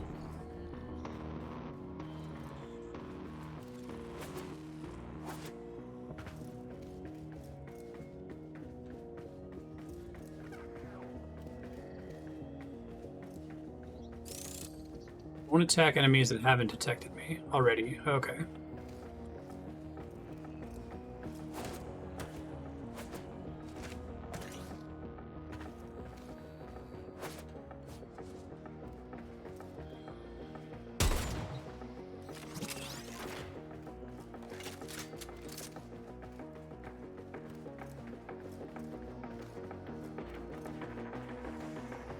It's not an actual real door. And these room setups can be confusing sometimes, specifically because there can be multiple layouts, right? That's why they'll have doors that don't go anywhere, because there might be a different version of the room where that does go somewhere. If I go through the lasers, I can hack it quickly. Okay. There's the alarms. Get moving.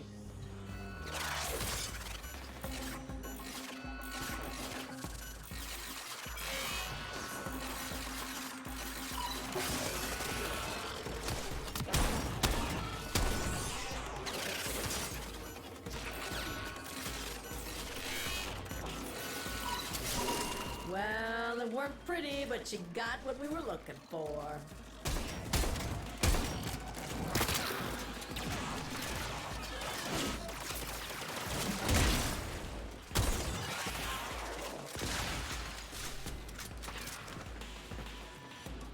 Oh, when you roll, it doesn't knock you down.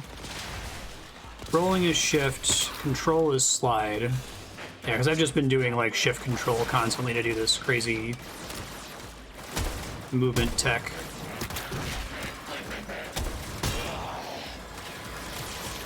It looks like the spread range is actually quite far.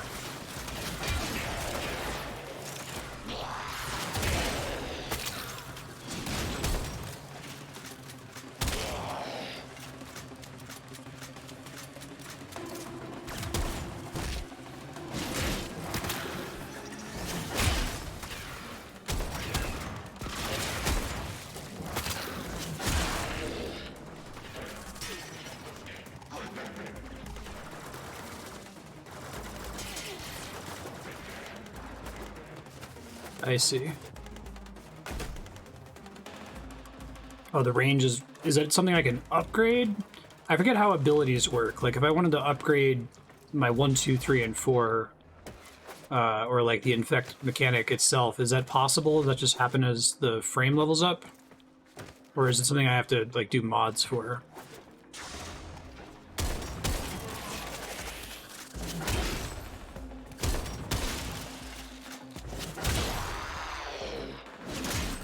Frame mods, okay. And since it's Saren specifically, does she have Saren specific frame mods? Or are they mostly like math abilities that work for other frames The too? vault is nearby. Do your best and try not to trip the alarms. And they get upgrades at the frame level ups. Okay, thank you.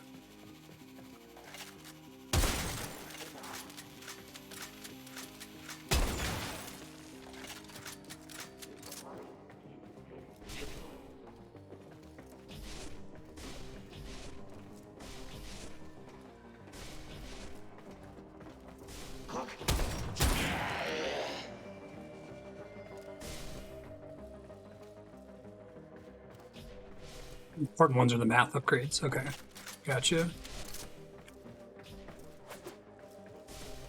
And which math upgrades are the most relevant to a frame depends on what their kit is, right?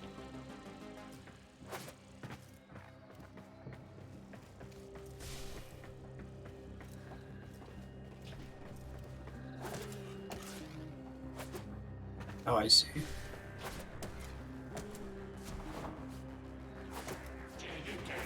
Yeah, thanks. I would not have found that otherwise. The laser puzzle. It's cute. We're in Mission Impossible. Oh, now you've gone and done it. Get to that console, quick!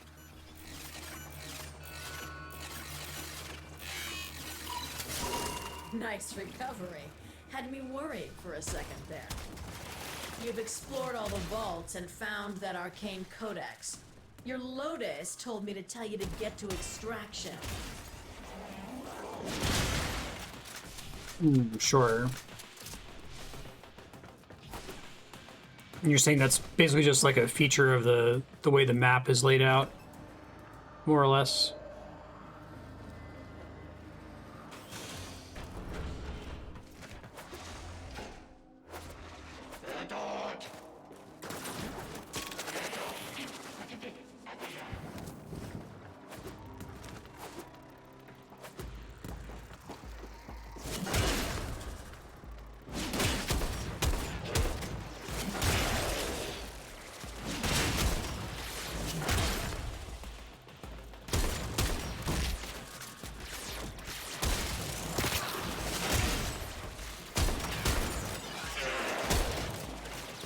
Okay, so it's probably not bad if there's a group of enemies to throw my spores at the one that I'm facing and then immediately kill it so that it spreads to the rest of the group.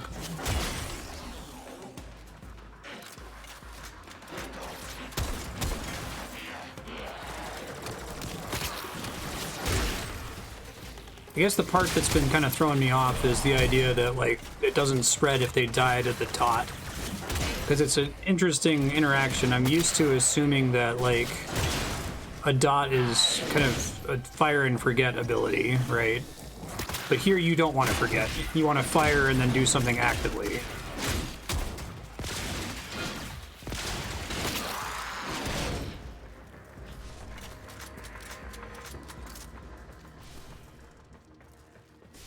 Yeah, oh, I know all about getting used to tile sets. Like in Diablo 2, there's a specific direction that Mephisto always spawns in Turns of Hate to kind of pick up on after several hundred hours. For Diablo 3, the Spider Cave, you can kind of get a sense of where progress is going to be. Use the shotgun spaz.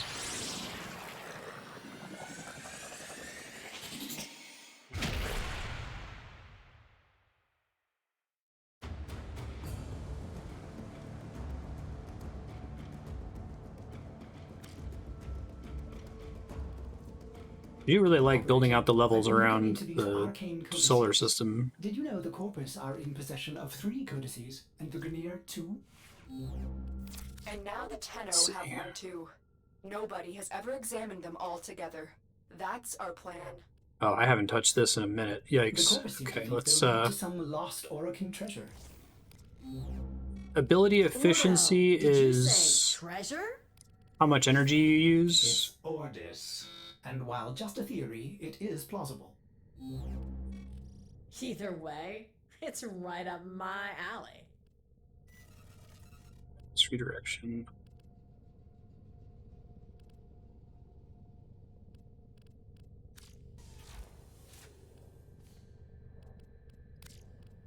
Probably don't have enough Endo for this, right? Yeah, I didn't think so. Can I see my Endo on the screen somewhere? It's Platt.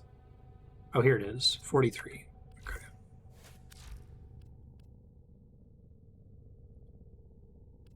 Energy max could be good.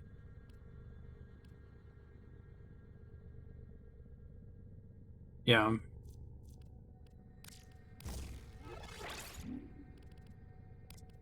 Because the shield is doing a lot of work for me.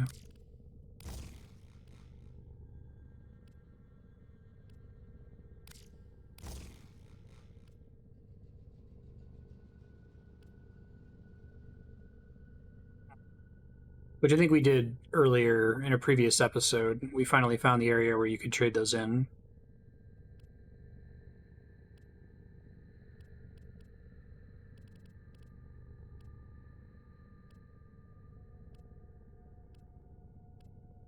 Shield recharge. I feel like I want that.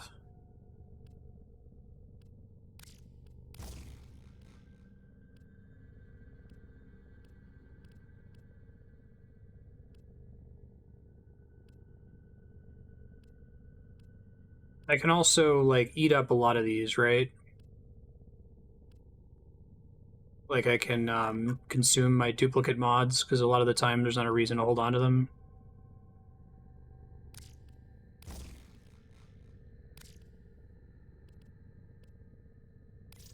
Right-click works too, okay. Now, there's not a lot of reason for me to invest in upgrading a flawed mod, right? Because I'm going to want to get a better version of it later, eventually, anyway.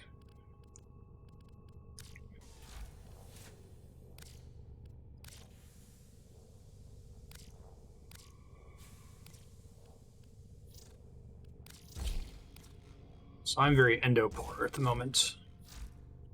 Which I guess I've always been Endo poor.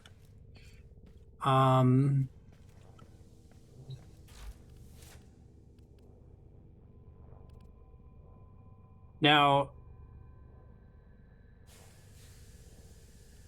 my preference, I think, is to dissolve mods into Endo. Is that the most efficient use of them? It's because I need Endo right now, but maybe it's better to try to transmute.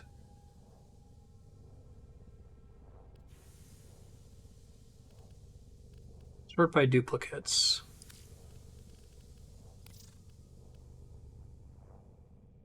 So, okay. Sorry, let me think how to ask this. Is this showing me every mod for which I have duplicates?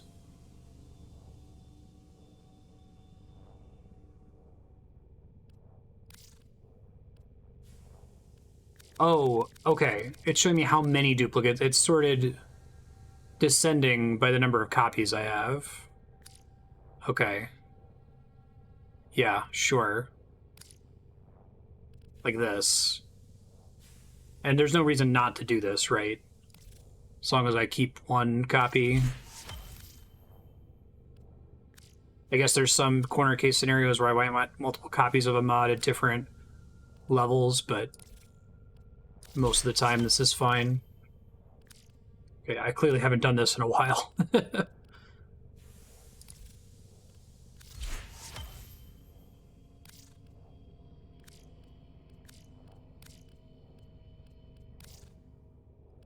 I'm not going to wait to sell them until I've selected all the ones that I want to sell. Okay.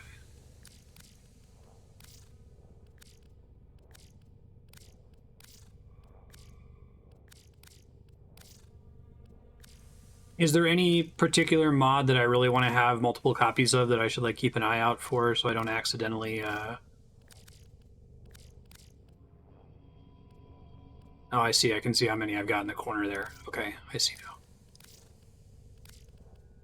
So I don't have to check by hitting the up arrow each time. Use all I have two.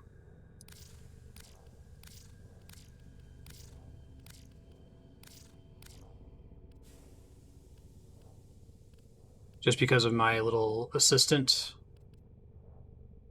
That makes sense. Everything to the right here, I only have one copy of each of them. Sure. Let me uncheck the ones that are rifles then.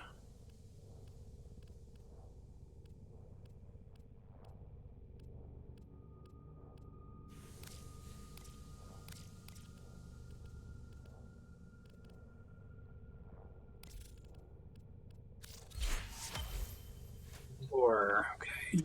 That's gonna make things a little bit better over here, I think.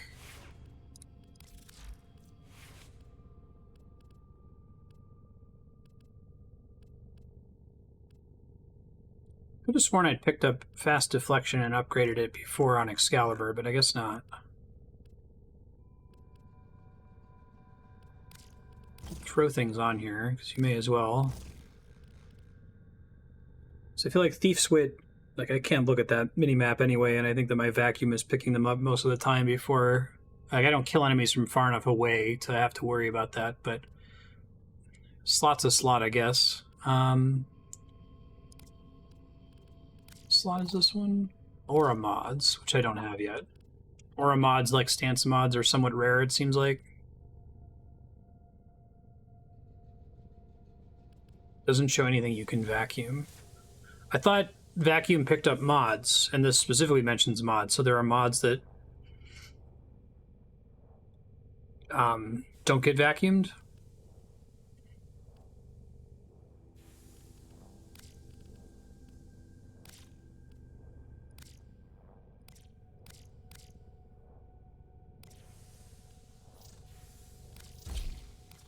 Preferably I want things that are going to improve my DPS.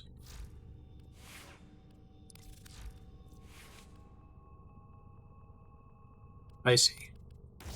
I'm going to see how this goes with the melee speed.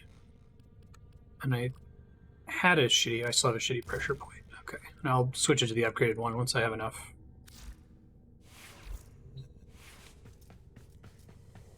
Blockers and destructible environment objects, which can be helpful for, like, quests, I guess?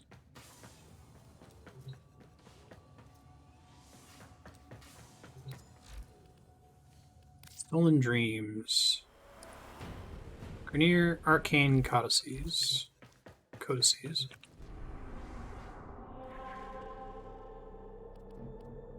It is.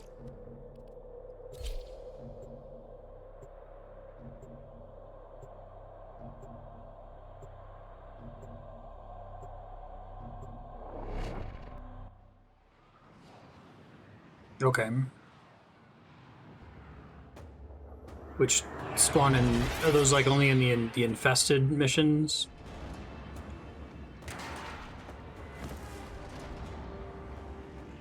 Maru tells me that the Grenier are storing their 2 arcane codices on this galleon.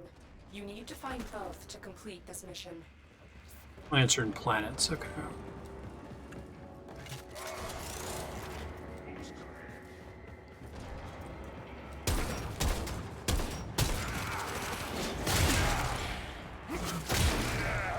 Yeah, it is making me get up a little bit faster.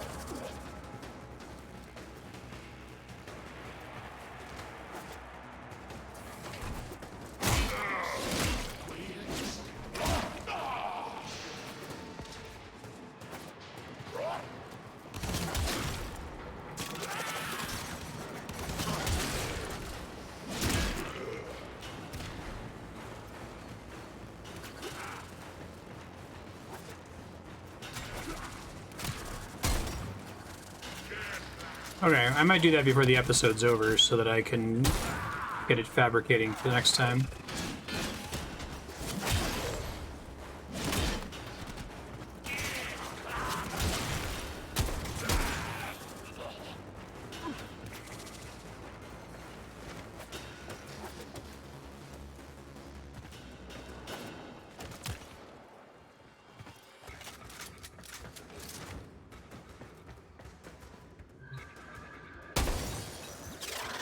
Console is nearby.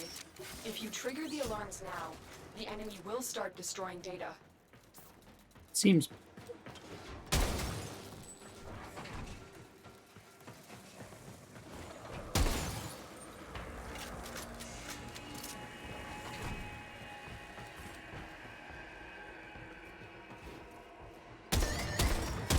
Alarms have been triggered.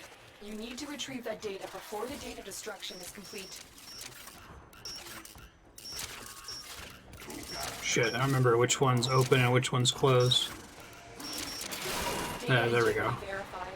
Retrieval was successful. Good work. You found an arcane codex.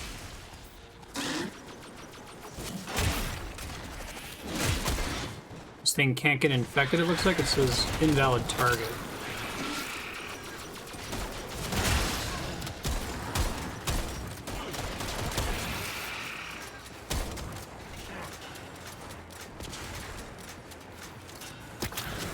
I don't need to kill these, but...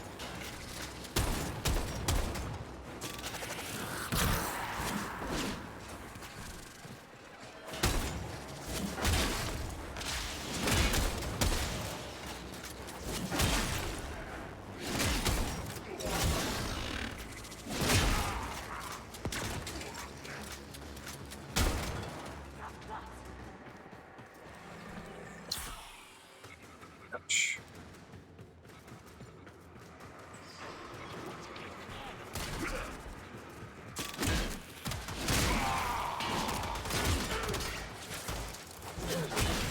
I think there's like some button queuing on the hammer. Maybe it's on all melee weapons. I didn't realize it. Yeah. Let me try this. Once I'm in the air, I'll tend to press E like twice. And then after the slam, she'll immediately do a melee follow-up, which I wasn't expecting her to do. One down here.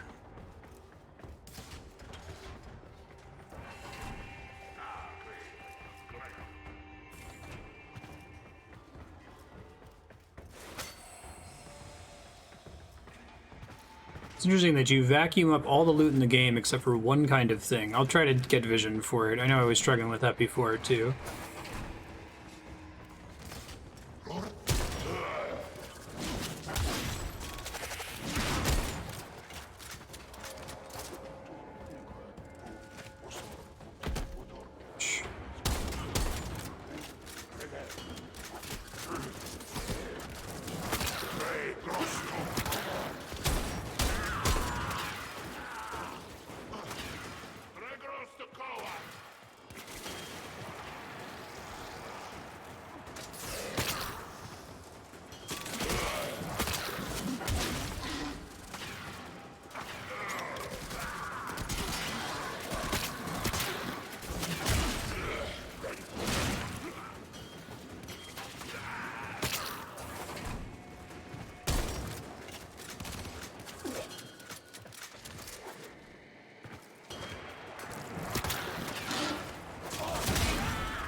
works.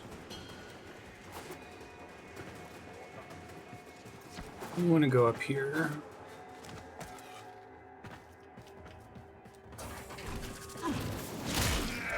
Oh, so sometimes you have to get more than one vault clear on a spy mission. I just noticed in the top left it says 1 out of 2.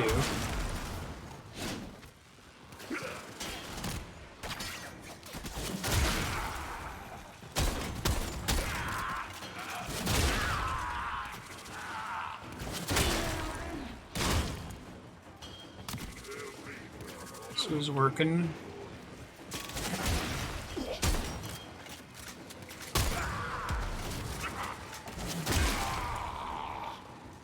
Can I see my affinity somewhere?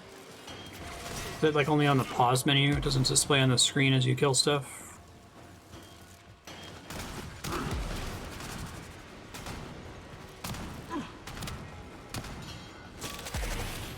Tab.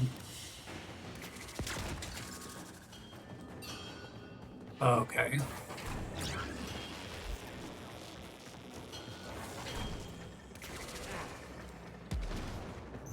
You're nearing the console. Trigger the alarms now, and they will start destroying the data.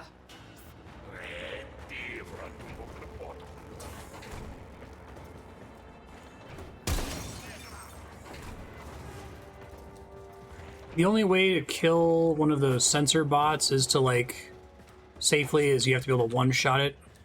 Otherwise, it will always trigger the alarm on you.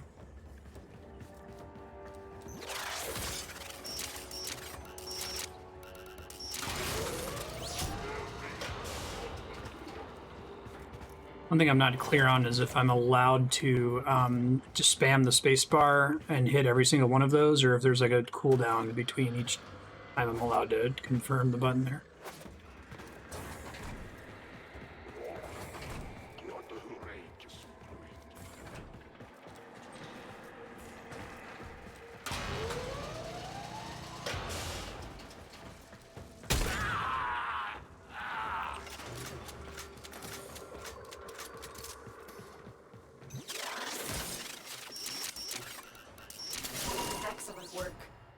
Extraction with no alarms.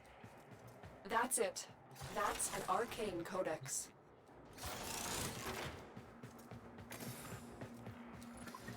There's a path through the floor.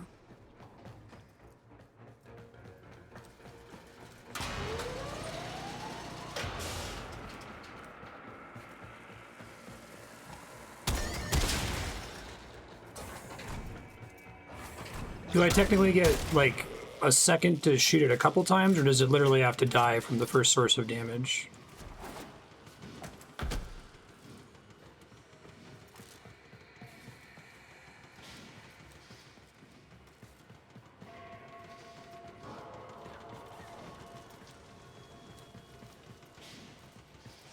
Get up here, I guess.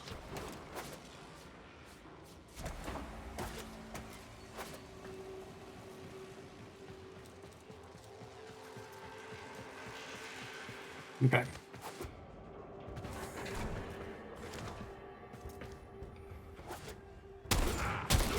Are there any Warframes that do like backstab damage or something? More damage from behind?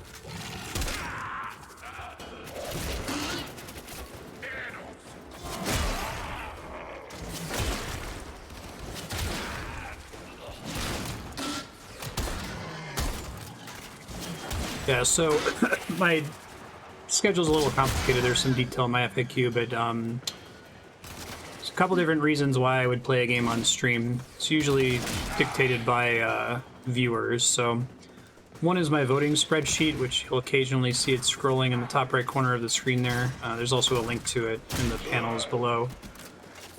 People earn currency while they're watching, and they can spend the currency to vote for the next game I'm going to play.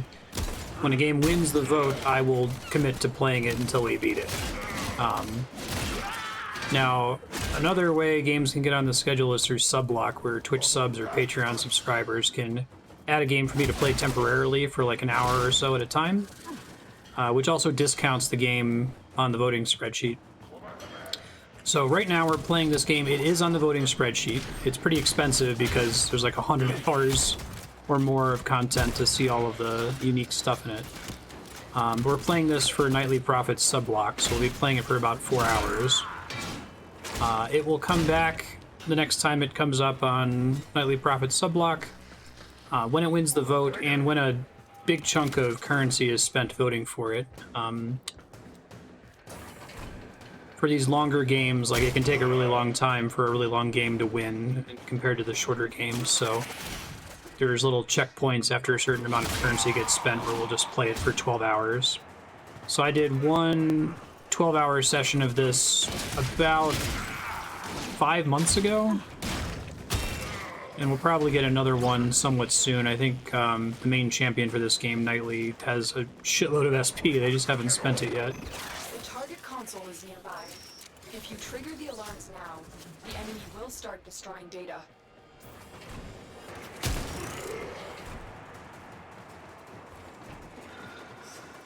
Try to keep an eye on the top right corner. What's the command to vote for Warframe? I don't have the voting spreadsheet in front of me.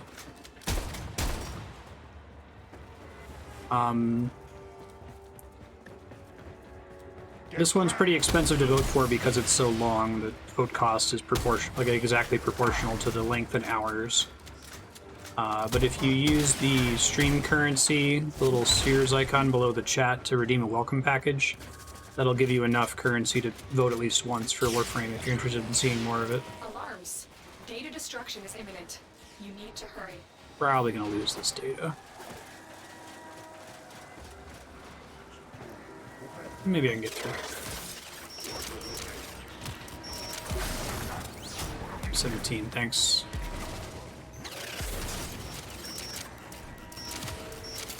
You got it. The data is still intact. Yeah, so Codices, and there's nothing more for us here. for most games, the win condition's pretty easy to set.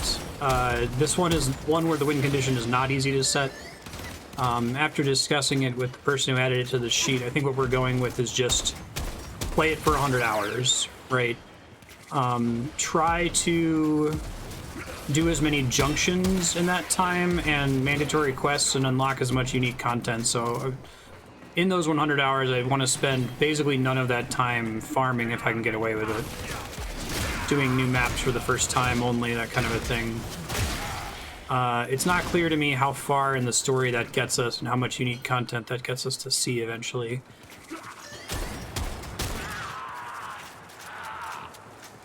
Get through here to get out. Is there like another door to get through that window?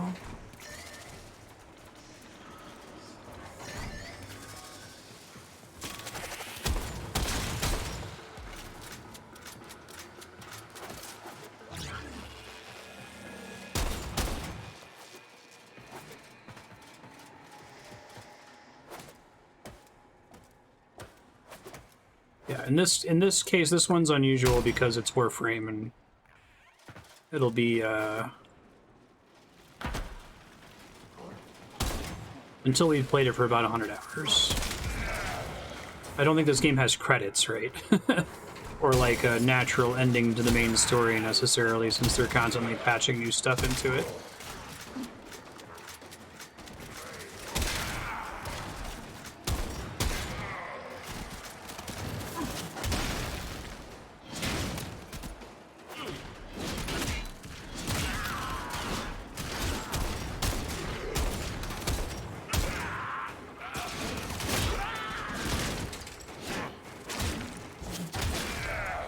There's an MMO style, you've reached the current end of the storyline. Okay, that's cool. Sure. Yeah, it's a little bit cleaner with, like, I don't know, like Final Fantasy XIV or something, where you can be like, okay, well, my beat condition is completing the expansion, doing the last main story quest mission, right? It's a bit more linear.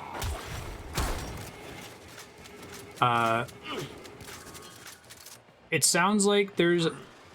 I think people were talking about this in previous episodes. There's a kind of linear story in this game that unlocks after you've made it through a bunch of the junctions at some point. But not really a main story quest up to that point. Like, the junctions kind of play that role by pushing you towards content like unlocking the Archwing and the specters and stuff, right?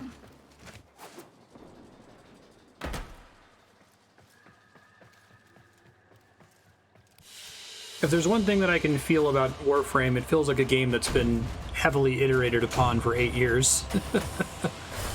And so it has... They've never just, like, knocked the Legos down and rebuilt the whole thing from scratch. They're just, adding on to the thing they built 8 years ago. And because of the way it's laid out, excuse me, as like a looter game... Have you looked at these codices? They are absolutely beautiful, composed with such elegance and grace. I've never seen anything like them. Sometimes it can be hard to tell whether I'm in current content or ancient content, right? Because like with an MMO, you know, you play through the oldest expansion first, and then you expect each content you get to be newer and newer and newer as you go. Not really. Well, I wouldn't expect the likes of you to understand. Unlocking every planet, doing all the primary story quests would be your condition if I were to put the game on the sheet. And nearly all the content I've seen is ancient. Wow. That's crazy.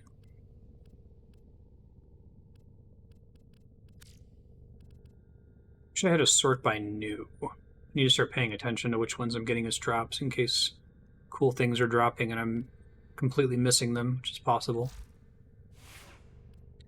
Did have that fire speed for the shotgun. Shotgun spaz. Yeah, I'll wait. Yeah, the very first mission was pretty great. I felt like we did a fairly early mission where there was like a reworked boss that was like an actual MMO boss with like mechanics and shit. Like invulnerability phases and like a field that you had to move through, dodge through. And I was like, oh, this is really cool. And someone's like, that's like the only boss in the game that's like that. And they added it recently. And I was like, oh, okay.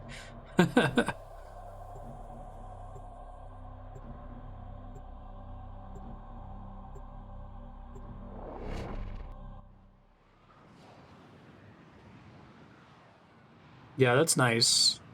I guess I'd like to see all of the bosses be robust like that.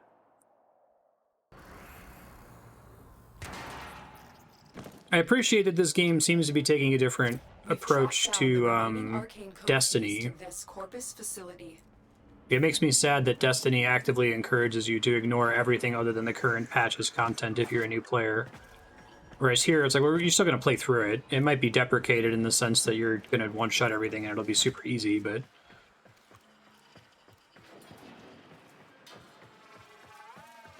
Yeah, Mining Town, that boss, the open world areas I've been to a couple times, just kind of stumbled in there and was like, oh, what the fuck is this?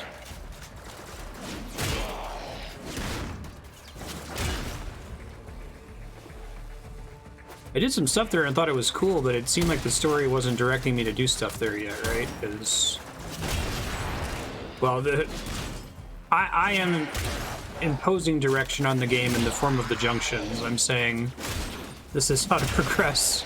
I don't know if that's what I'm actually meant to do. It's not super clear.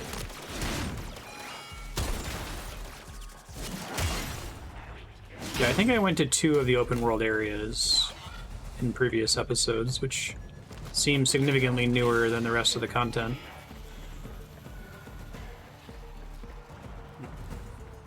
The target console is nearby. If you trigger the alarms now, the enemy will start destroying data. Now I need to get all 3 vaults. Okay, so the first one was get 1, this one's get 2. Got it.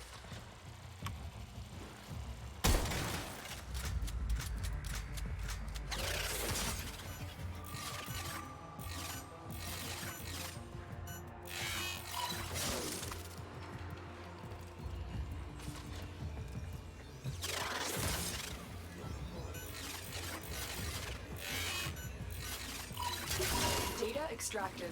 They won't even know it's gone.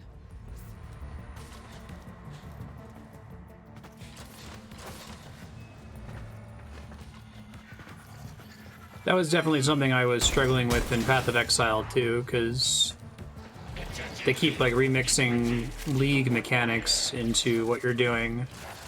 And after a while, you figure out, okay, this must be a League mechanic, got it. But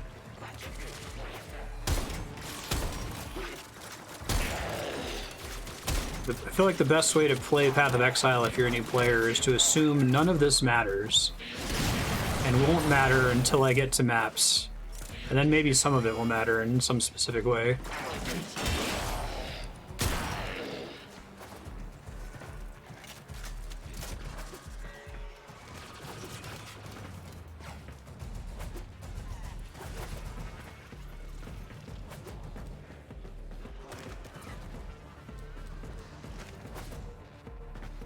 Except for, I guess, the Ascendancy thing, right? And just doing all the quests. You're nearing the console. Trigger the alarms now, and they will start destroying the data. Shit. You've triggered the alarms. Lose this data, and the mission will be a complete I'm failure. in trouble. I don't know if I'm gonna get through here. I didn't realize that was there until it was too late.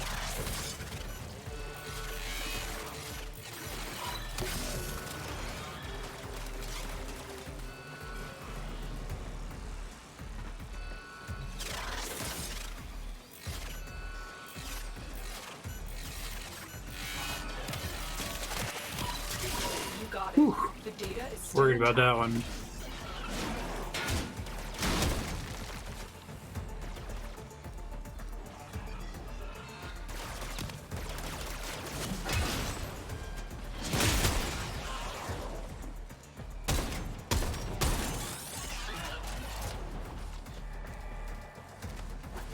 I think you get comparable exchange rates for the higher redemption values, but that should give you enough to vote for Warframe. If you type ! Game 17, I think Walter said it was. And I'll probably ping Nightly Prophet. He lurks a lot with his work schedule. I think he's sitting on like tens of thousands of SP and might be close enough to unlock another early stream for this one. Get another 12 hours on the schedule.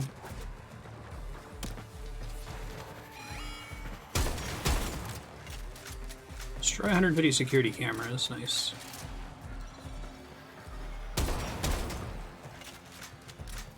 Now, are there just like achievements in addition to the dailies, like permanent achievements? I think that looked different from the dailies from earlier.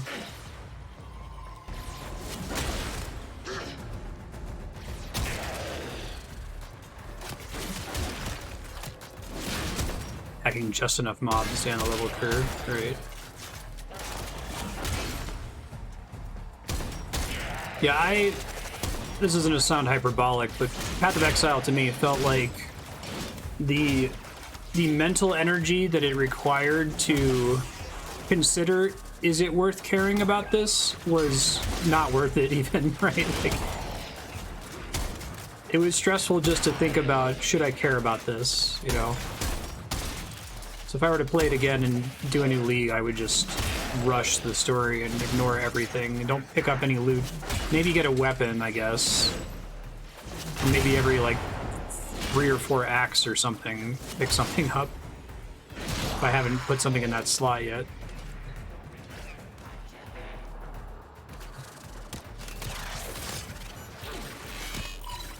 You're nearing the console. Trigger the alarms now, and they will start destroying the data.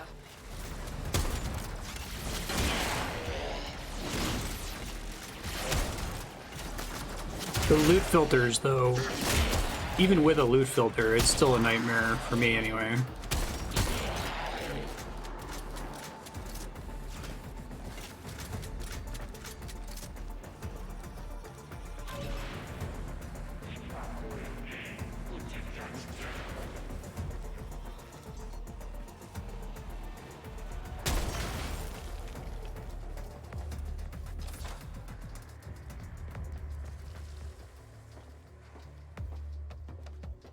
I don't know how buff this guy is. Is he a die in one hit? No, he looks kind of buff, so...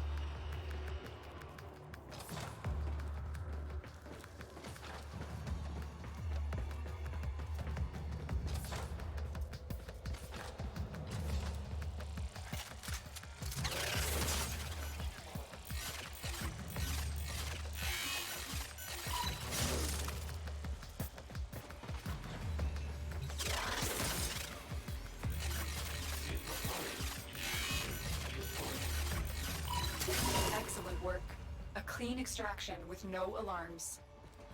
We have all 3 codices. You may extract now.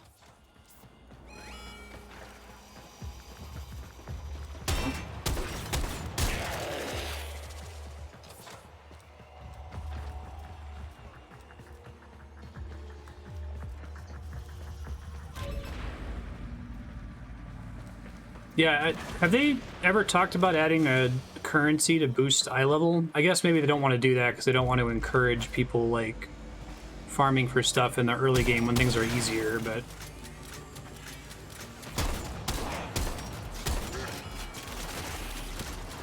That's kind of a problem in Diablo 3 as well. That nothing that's below level cap is... Not that there's a level cap in Path of Exile, but... Nothing below level 70 is worth touching.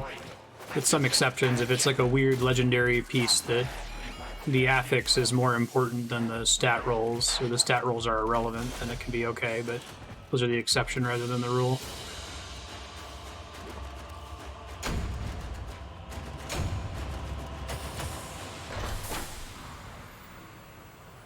But a naked character in Diablo 3 is like completely useless garbage. Max level naked character does nothing. 99% of your power comes from your gear, but in the leveling experience, at least to Path of Exile, it seems like, although gear is important, your tree is way more important. This is machine code, meant to interface directly with a machine. Pity that machine has likely rusted into dust by now. Ordo, did you say something One about more a for machine? shotgun spaz. Ordis's name is Ordis. Yeah, listen, that first codex is in the derelict. I pulled it from some sort of machine.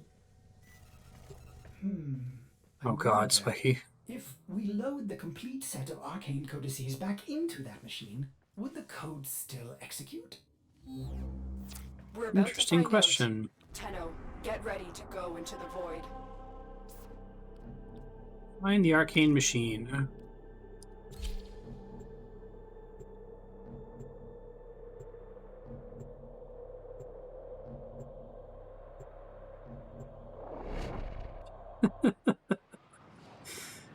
Yeah, I know I'm talking about Path of Exile a lot on this stream, but to me it's a very similar problem of a game with iteration sickness, that it's just been out for a long time and they keep trying to build on like a foundation of sand, you know?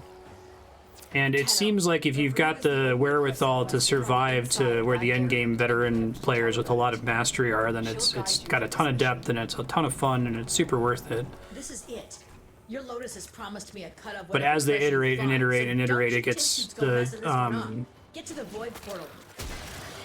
the barrier to entry for a new player gets higher and higher and higher. Come on, the Oregon were all about treasure, weren't they? The only question is, how much?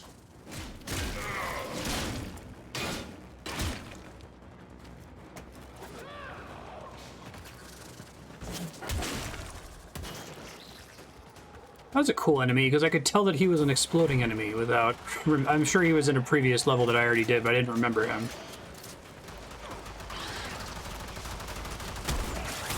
His animation did a good job of conveying his core mechanic.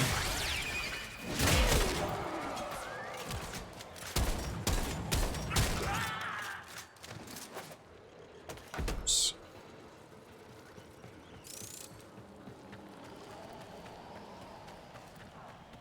Foundation here is literally sand. Yeah.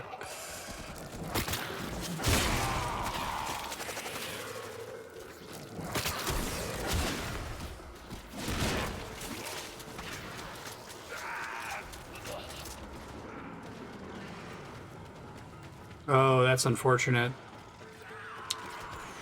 Yeah, I think it's increasingly becoming a noticeable issue for these, like, live service games. That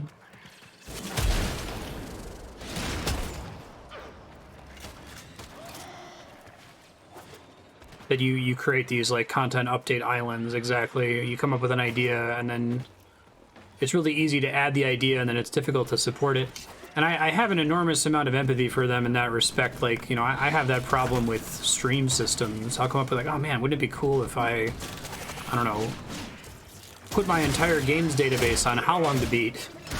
And that way you could go onto my how long to beat profile and you can look at a bunch of data and I can actually give back to the service that enables my stream systems to work. And I have that idea and I spend, I don't know, 100 hours going through my spreadsheet and manually adding everything onto the site.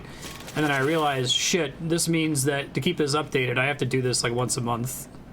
I'm adding an extra couple hours of work every month to maintain this.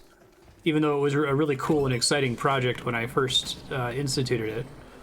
And I have all kinds of little things like that where it's much easier to like create the system than it is to maintain it in a lot of cases. It's also not sexy to maintain a system, right? Like that's the Google cultural problem I've heard. That they have this corporate culture of rewarding new innovation and like your career stagnating if you just get in the habit of maintaining Google Drive or Google Keep or whatever the fuck, which is why they sunset projects so often.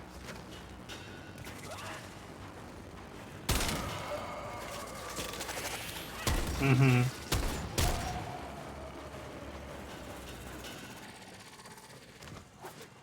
Whoa. Cool. Designed by infinite aggregation. Dumping stuff on top of other stuff forever is a deliberate strategy. Letting stuff be obsolete and not caring. That sounds amazing. If you find it, can you post it in Discord? I would love to read that.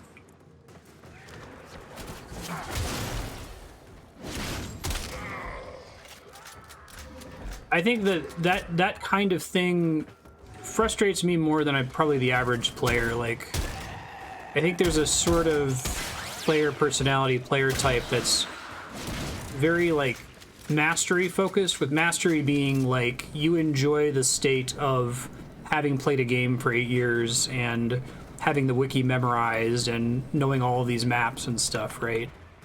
I can't say I dislike that, you know, but I think games are the most interesting to me when I know the least. I think I enjoy games more before I master them in most cases.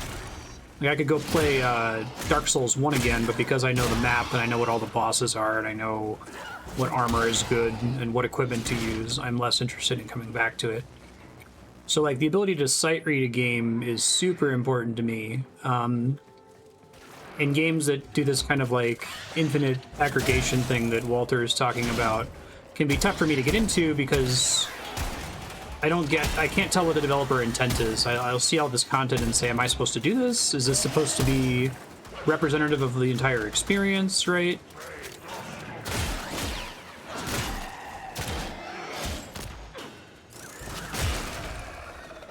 And I've played plenty of games that you know, I struggle at the beginning because I feel that way, and then I get to the good part, and the good part's amazing, or get to the click moment. You know, like I really enjoy Final Fantasy XIV, and especially its current expansion, Shadowbringers, but it's very hard for me to recommend any of my friends who are into MMOs play Final Fantasy XIV because the first 100+ hours are super rough compared to what the game eventually becomes, you know.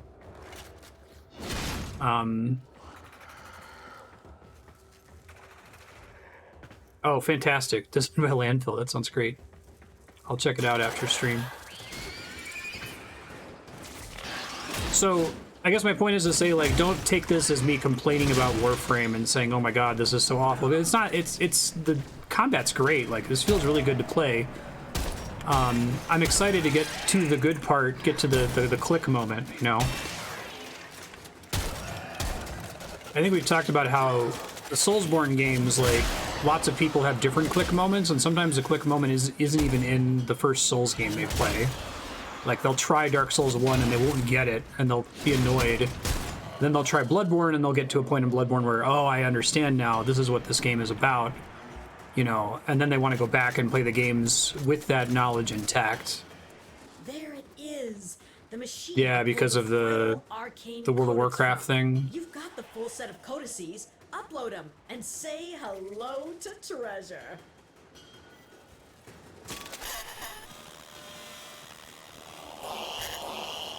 silent. Hushed and empty is the womb of the sky. That's pretty cool. All be silent and calm. Hushed and empty is the womb of the sky. It's a little ominous. What happened? The machine. It's gone. Tenno, watch out.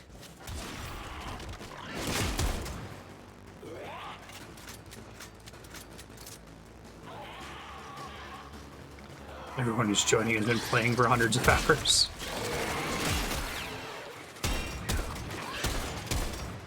Yeah, it looks like an enemy in Mass Effect.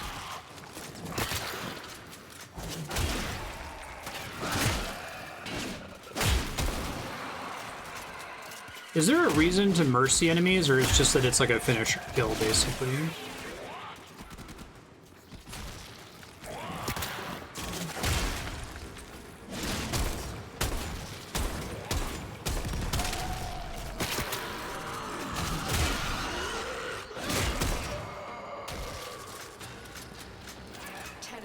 I don't know if we got the answers we came for, but there's nothing more for us here. Exit the derelict and head for extraction. What? Where's my damn treasure? I was told there would be treasure. Whatever that was, it wasn't here for our benefit or yours. Only time will tell what we just uncovered. Oh, hey, this is how the content's supposed to be. Everyone is in stat cap and scene rolling this. Yeah, I'd love for them to consider... I'm really glad that game was built from the ground up with a level syncing system, because it makes the content feel so much better than some of the old content in WoW. It feels awful. It's so heavily deprecated, right? You just go in and face tank everything. But I guess they've added so many new abilities, and the math has changed so much over time that older FF14 content is still pretty deprecated on the whole if you're playing it with maxed level synced players.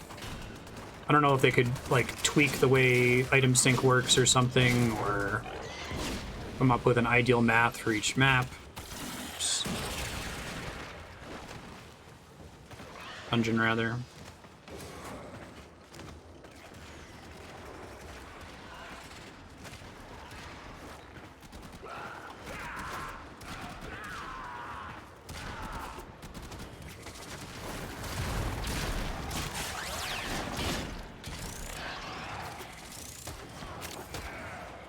Yeah.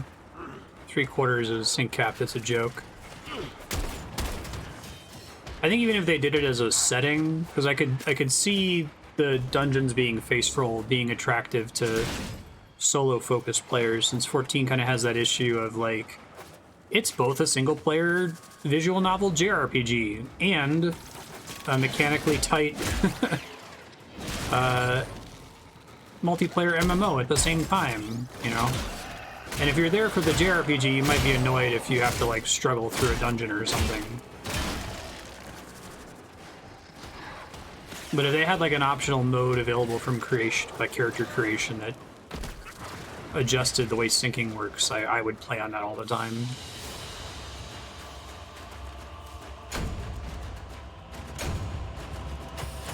Yeah, good luck getting a rando party in that mode.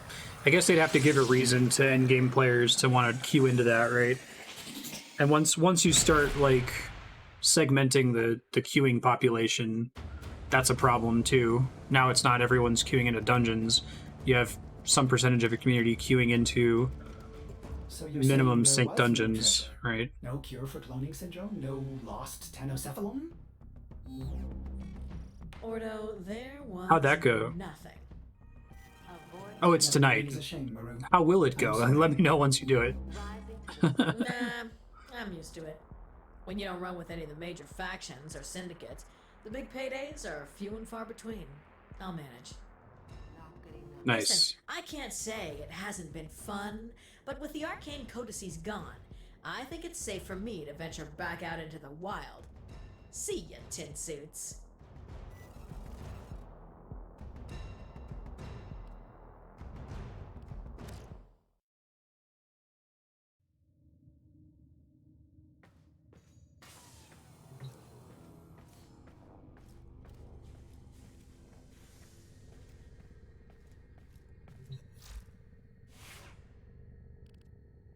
Yeah, I guess I forgot that it's basically solved, huh?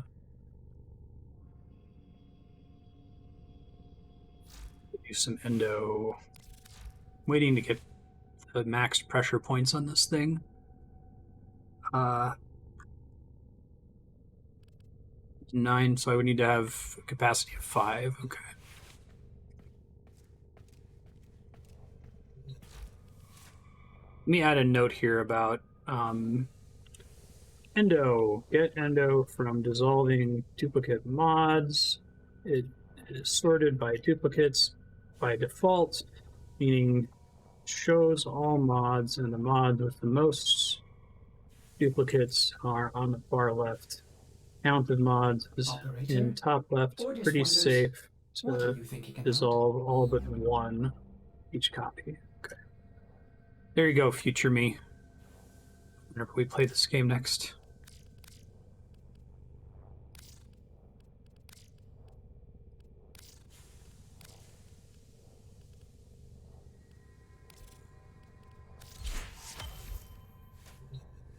Weekly Endo mission. How do I do that? I could go do that now. I need all the Endo.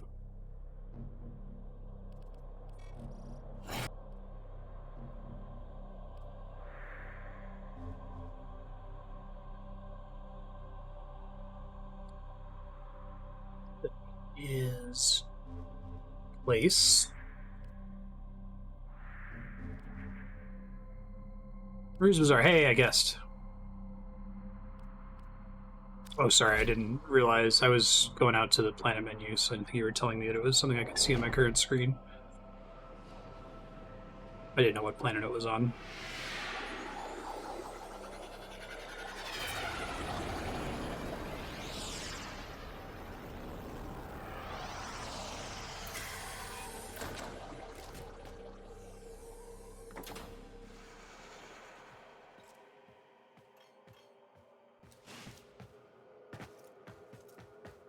Gotcha. This feels familiar. This is where I had a Comcast outage before, isn't it? Is this also where you go to turn in those little artifacts that give you Endo?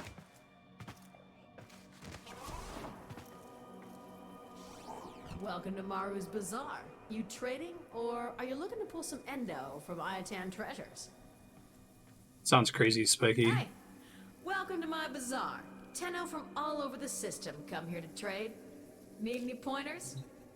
But I think this here is a really good example of what I was talking about with Path of Exile, where there's like a fucking shitload of content in the game and most of it doesn't matter, but like some of it does. Like the Ascendancy trials. Like this one NPC is so important, it feels like, to your overall progression in the game. And if I wasn't playing it on stream, I wouldn't know that she existed. Especially if you didn't remind me just now. Come to the right place. Let me add that in my notes. Go to Maru's Bazaar. Talk to Maru to extract Endo from white pickup items. White pickup items spawn on minimap and must be manually picked up. Trade. Oh. And I can always just turn these all into Endo, right? There's no reason not to. Anyone ever tell you that the Iatan stars and sculptures can be put together using your mod? Oh shit. Fuck, my you're just bad. a- Hey, Let me add that to my notes welcome to then. my bazaar. Tenno from all over the system. Can I come here hold on to trade. the statue that I get until I get more stars from normal missions? Tenno.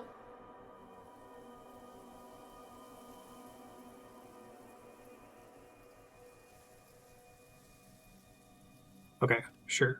So, looking for Iatans? Yeah, I knew it. Okay, let's do this. Oh, it starts it from here. Okay.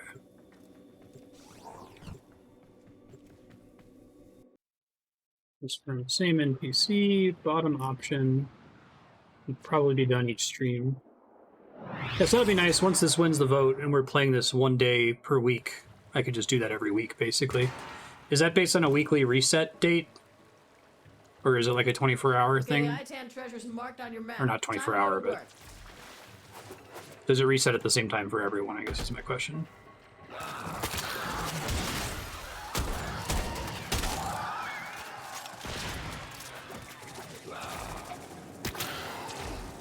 I seem to recall there being some shenanigans with this that, like, there's like a time limit or something once you get the artifact. Increases the value more than they would otherwise sell for. Okay, thanks. There's no doubt in my mind that an Iatan treasure lies somewhere in this derelict. And yet, I wouldn't set foot in this place for all the Iatan in the system. You, on the other hand... A juggernaut nearby. It will only attack when it senses high concentrations of infested blood. Slow the fight if you want it to go away.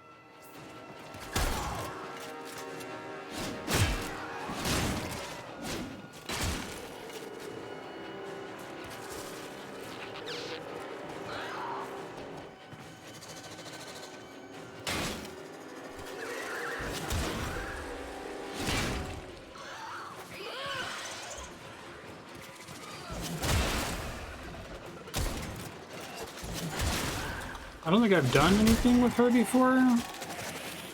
Or story quest or whatever you're talking about.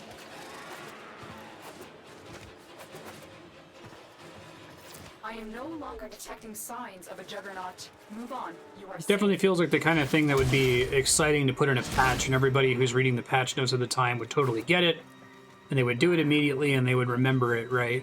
Because it just got patched in. But, like, a brand new player working through all of the previous patched content doesn't know which of it is relevant today and which has basically been deprecated through lack of attention by the devs. Oh, okay.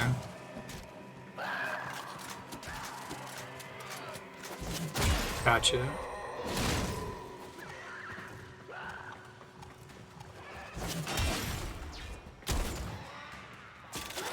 Wait, the quest that I did today, you mean? Yeah, I thought I recognized your name there. But I had done this, I did this quest last week before doing it, right? Yeah. Or not last week, but last episode, several months ago. I did this weekly quest thing and I turned in some stuff to her. Oh, wow. This looks dangerous. For me. I mean, you're gonna be fine. Promise. 14's approach isn't perfect. Like, the thing that I like about it is just that it always puts things at the end of the stack. So you can kind of tell where you are patch-wise based on what area you're in or what the main story quest number is. So having everything be sequential and linear like that can at least kind of give you a rough idea, I guess. Like a door here? God, right.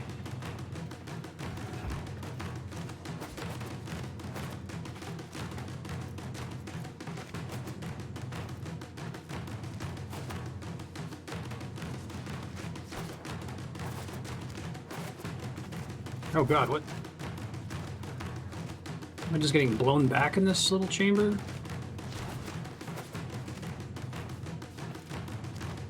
Super confused.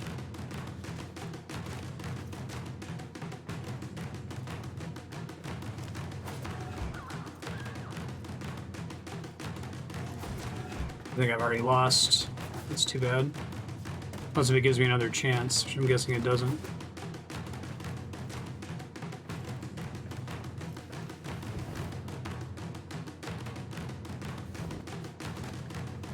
Alright, well, that's too bad. Now I think I understand.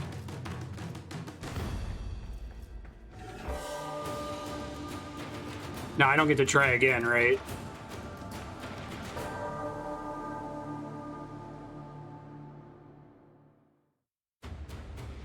Just cool side content, the unlock starts in a random area.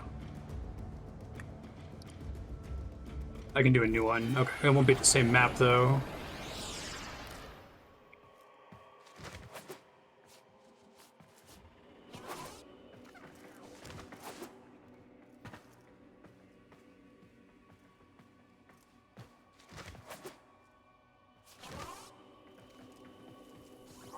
A lot of other Did you players. hear, Tenno?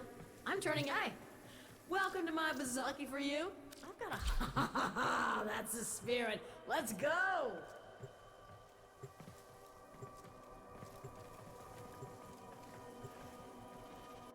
Are those people like trading basically, or saying they have something available to trade?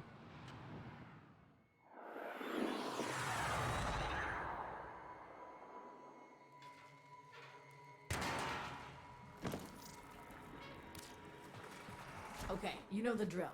Get in. Get the Iatan treasure. Don't get killed. Simple, right?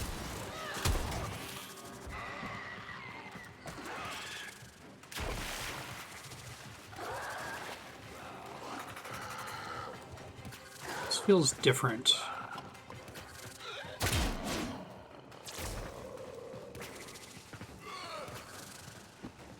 Have we learned who the Iatan are yet?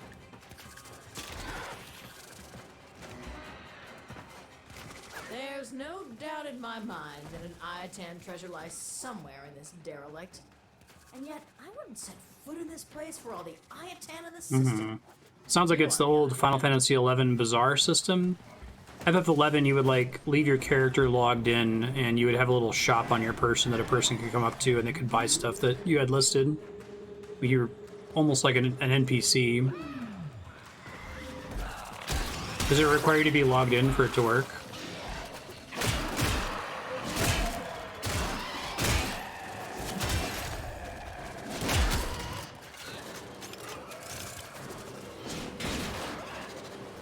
No, it's kind of neat.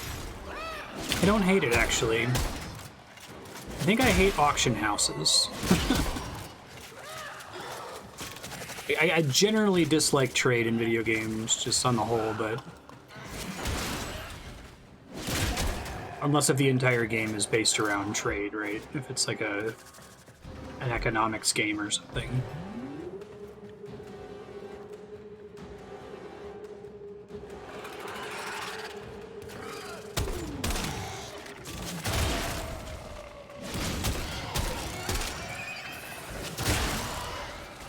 Market board in 14. Perpetual motion machines? Okay.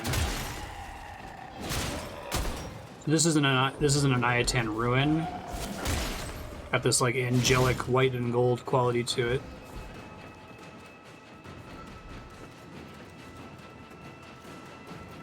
It's interesting because I really like the like mechanisms of individual games economies. It's interesting to me the way that like stacks in Final Fantasy XIV's market board work, and that they change the value of a listing slot compared to other games, since you have to buy the entire stack. And so like listing a single item, you can sometimes charge more for a single item than you would charge for a stack of 99 of them in case a player only needs one, right? That stuff's cool. I like thinking about that kind of a thing, but I tend to think that the ability to trade and trade in mass reduces games by making you find the most optimal way to earn currency, right? Instead of interfacing yourself with as much of the content as possible. Why mine when you could go woodcutting and sell the logs for, you know, the money that you could use to get the ore? This should be fun. Maybe you should stretch first. You know, limber up. Orokin, okay.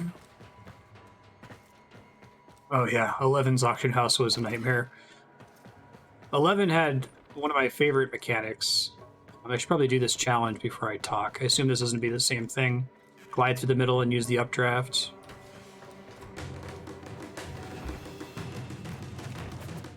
I'll do this and then I'll talk about FF11. The bullshit cheese I used to do. Shit! Don't fall, son of a bitch. Just trying to do the crazy movement thing to get up there faster and accidentally went off the side. Just walk up there, I guess.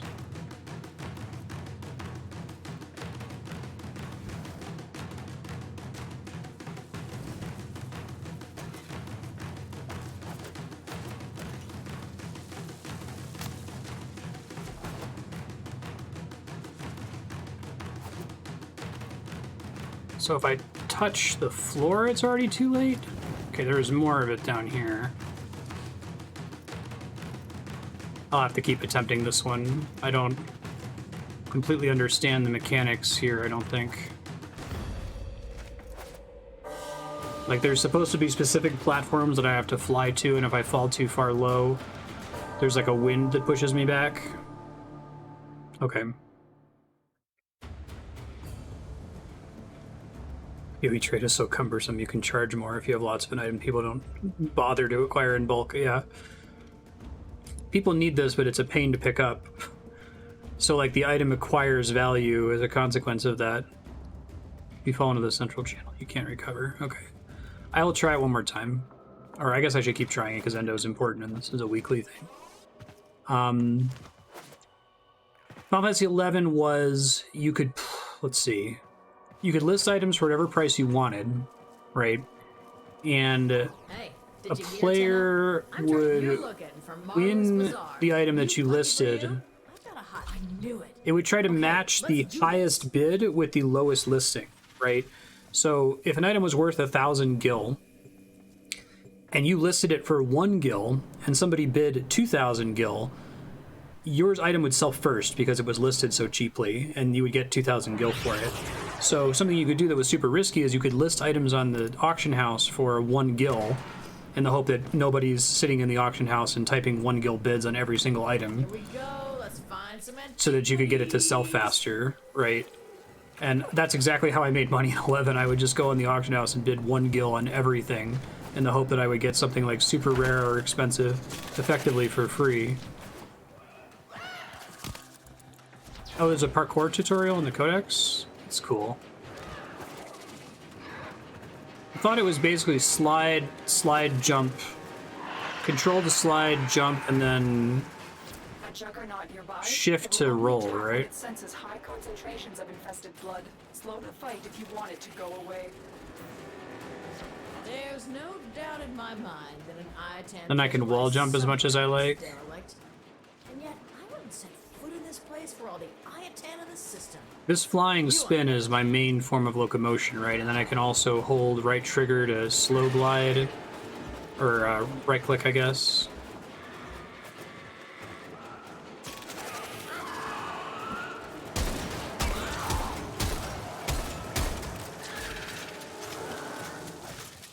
Well, this should be fun. Maybe you should stretch first. You know, limber up. I am no longer detecting signs of a juggernaut. Move on. You are safe. Beam glide is super important.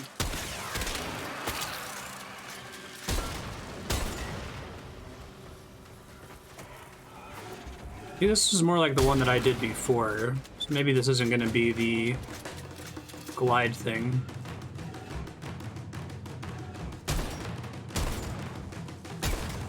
Shit, I don't know if I'm going backwards there.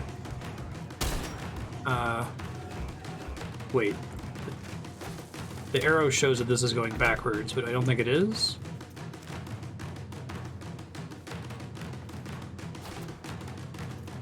The wall.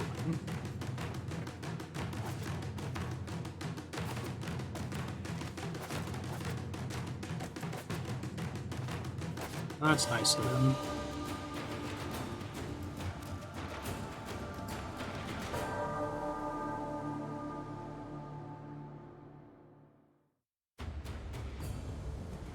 But it was like putting the objective marker behind me. Okay, I'll try it again. Maybe I'll get one that I can actually do. Sorry, I'm bad at this.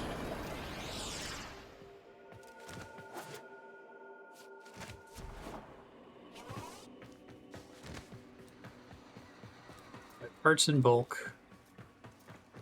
Make money by occasionally ripping off newbies who don't know better. Hey, you're looking for Maru's Bazaar. Do I have any leads? I knew it. Okay, let's Useless do in this. the jumping puzzles. Okay, keep that in mind.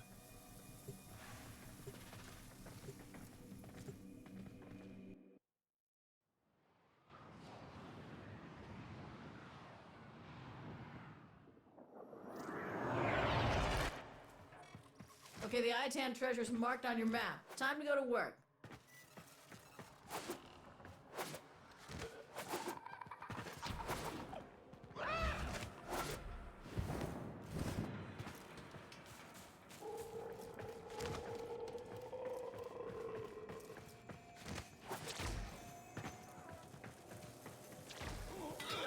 I guess part of it is you just learn these maps so you know exactly what's expected from you when you get in there every time, right?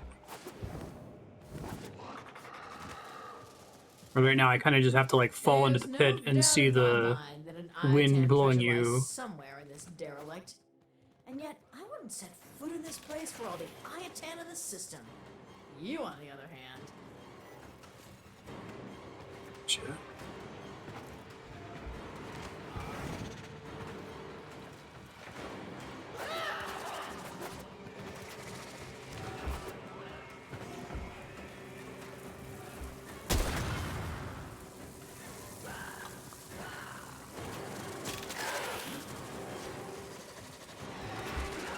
Oh, okay. So you can keep trying to figure it out. They're lured out by the death of infested. Lay low, and it should go away, or amp up the fight to draw it out. Okay, this one again. This should be fun. Maybe you should stretch first. You know, limber up.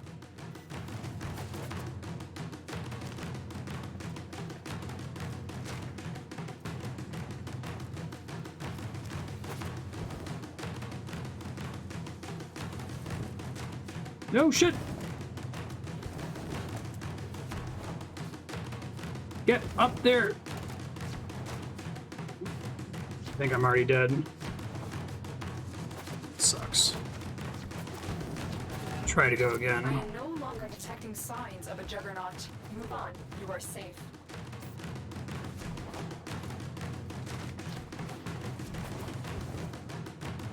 Is that often necessary for this kind of a challenge?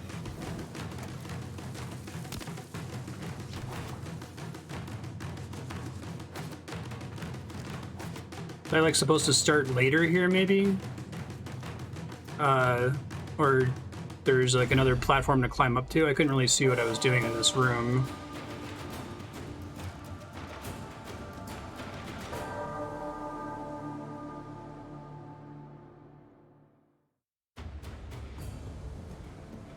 Too far in one jump. Okay. Hopefully I'll just get that one again because that's the one I've had the most practice on. This is only taking me... It feels like I'm wasting like 20 minutes every time, but it's only like a couple minutes, so... Aim glide decays parabolically. Oh. I see. I didn't realize that. I haven't really been using it.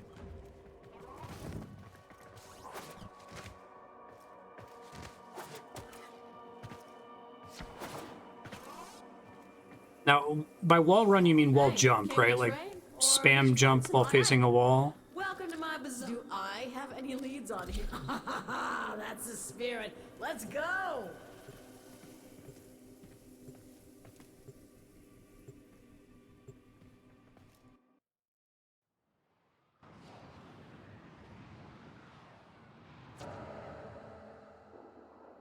Let me try doing that here.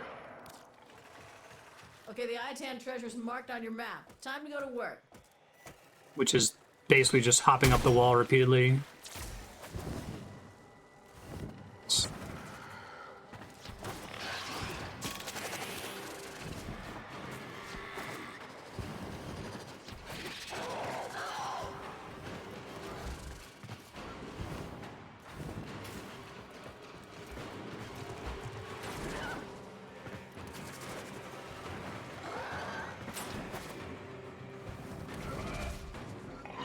No doubt in my mind that an Iatan treasure lies somewhere in this derelict.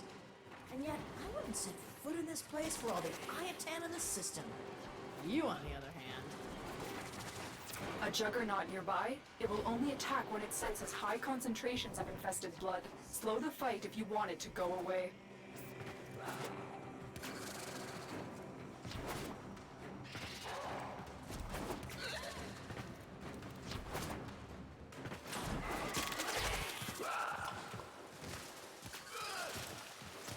Horizontal wall run if you use the same input with a different camera angle.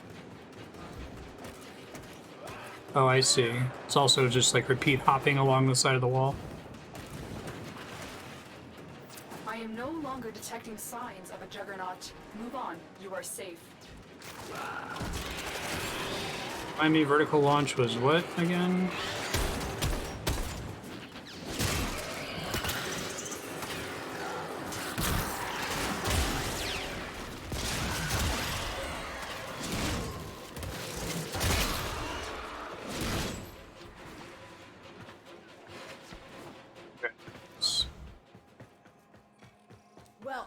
should be fun.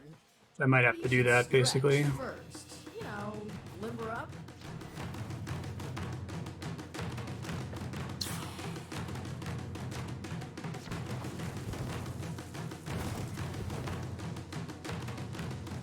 So that's more like what I'm supposed to do, I guess.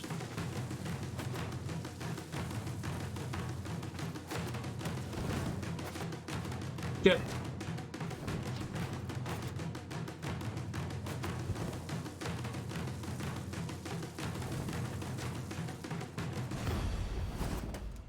I think I got far enough in that I'm not going to lose it now. First try. There's an eye of 10 nearby. That's what we came here for. Your job's done. All right, thanks for your patience with me on that. That was rough. I see the level design a little bit better now. You're supposed to kind of like kick off those walls and stuff. Okay.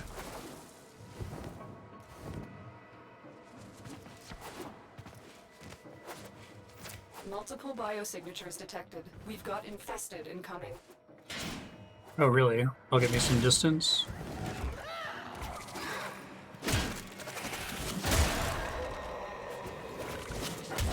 Oh, yeah. I assume that's not faster, but maybe it covers more distance than just gliding normally. Maybe it lets me land precisely on where I press the melee button too, perhaps.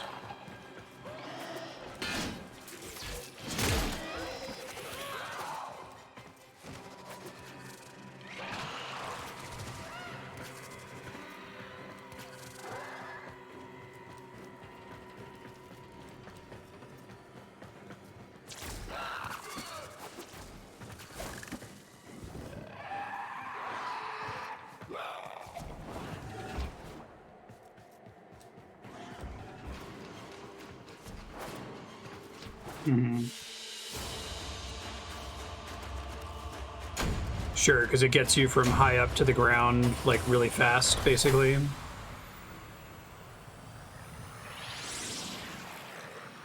Look at that, a try.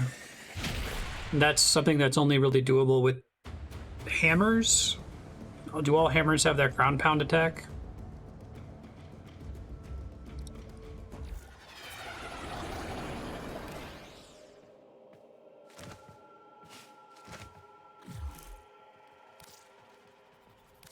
Need to get more of those stars first.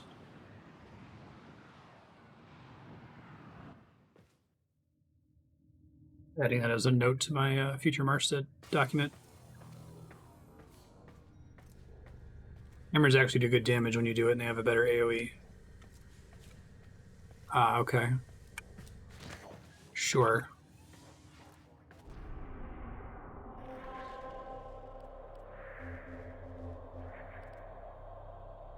Let's see. Did Stolen Dreams. Complete Tessub in the Void. Complete Stickney on Phobos.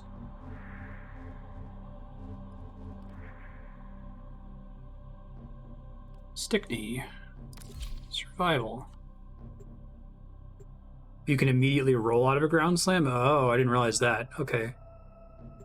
Yeah, because I was wondering, like, it feels like the recovery from slamming is quite long.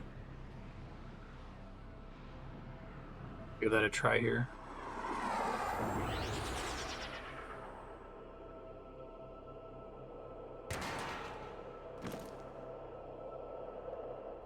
A lone Tenno operative is raiding this ship for supplies. Try it. You are real here quick. to distract the enemy. Trigger the alarm. Ooh, that's quite nice. Okay. Thank you.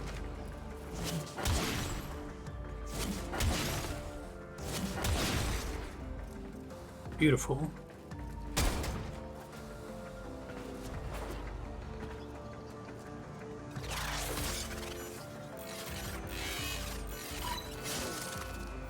Life support has been cut off.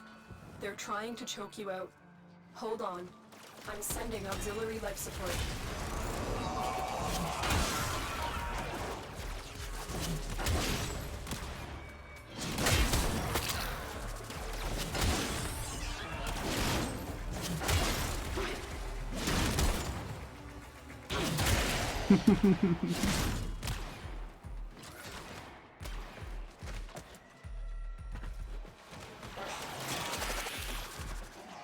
I had an ally last time, so I'm actually gonna have to pay attention this time. I kind of, if I want to be fighting enemies, I want to stand near the pillar, because they're gonna converge on me there, right? And use the pillar once I get down to 30%. Or get down by 30%. So 70%.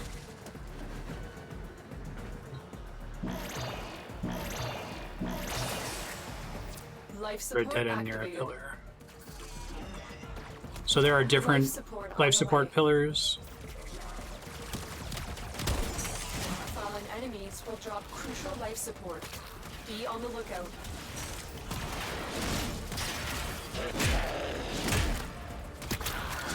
I see what you're saying.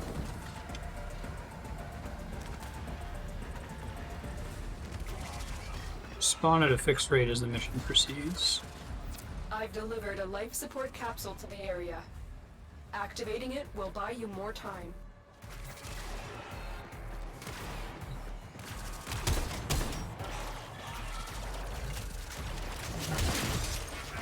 Poor little Star Wars trash robot.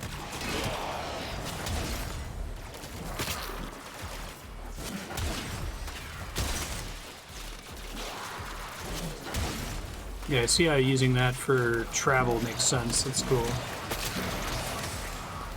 Life support has been replenished. Is it like a minimum of 5 minutes for these missions, or does it vary by mission what the minimum is?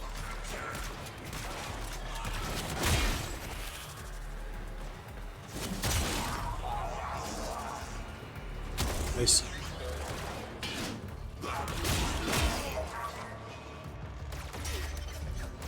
Tenno, prepare for life support.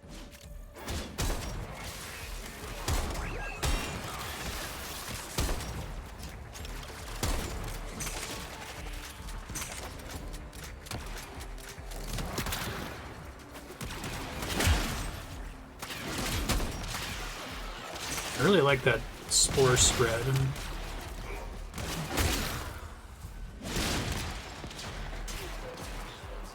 Additional life support has arrived. So if I have one by a dead end, I just try to stay there for as long as possible before I activate it. Does it always heal 30% exactly?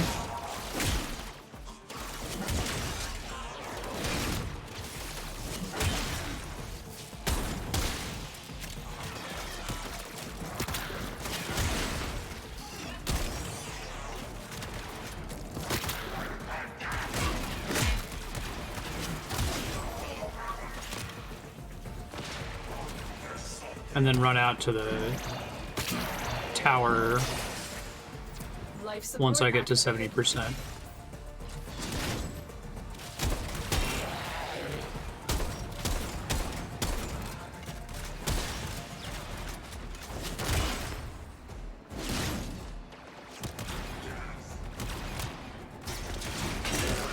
Get ready for I a see, capsule. there's a spawn cap.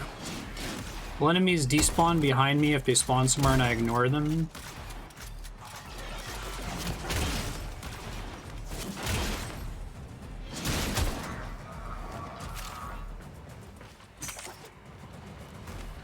Oh, because killing them is also giving me life support? Okay. I don't think I was noticing that that was the case. Another life support capsule is now available. So having a capsule at the dead end is just for an emergency. You can bail out.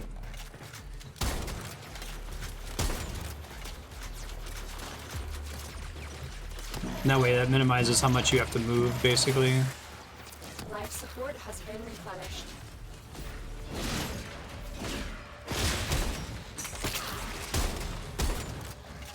The raid is off to a successful start.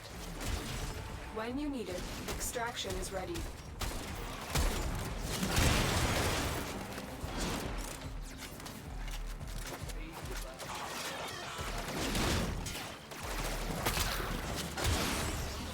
I muted this thing. Alright, I'll do it later. I think I can set a schedule to automatically mute it during stream. Try to do that.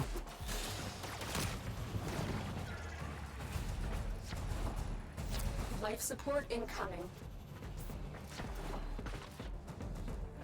Can you still die at the 5-minute mark if you don't extract before the life support hits 0?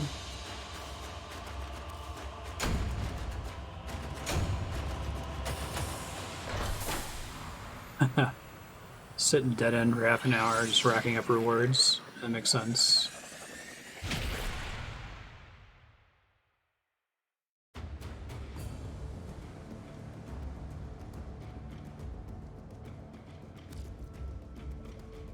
I see.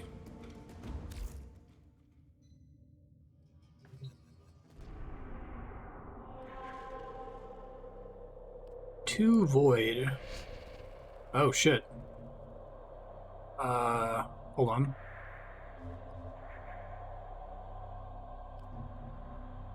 Teshub. Which is, I guess oh, it's the first one, okay. Exterminate. The operative you're providing cover for can't finish their job, I see.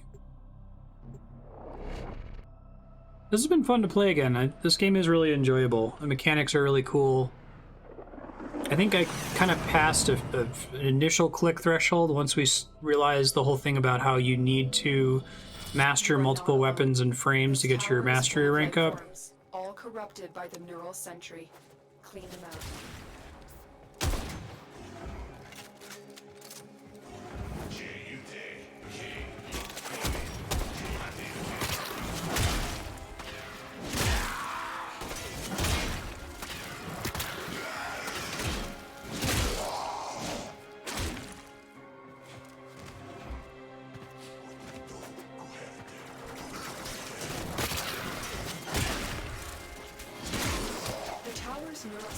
Has turned these soldiers into mindless attack drones. You need to take them out. Oh, okay. Does that mean I can now use my 4 for the first time, basically?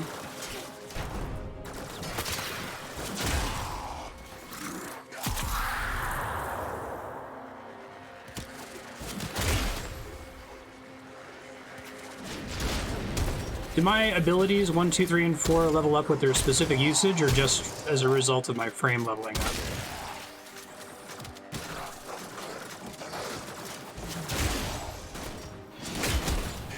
This is bad. Don't have the health upgrade.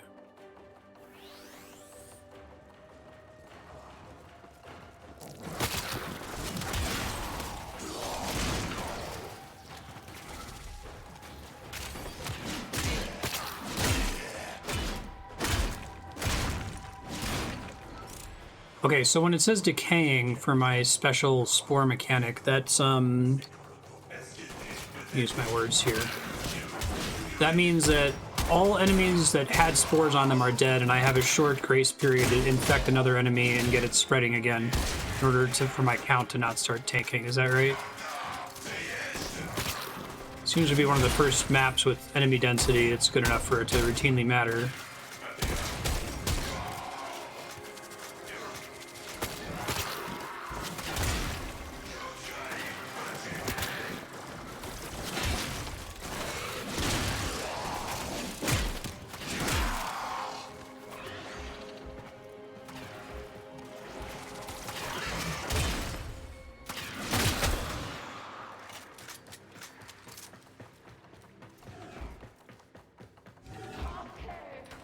Oh, what's going on the next update?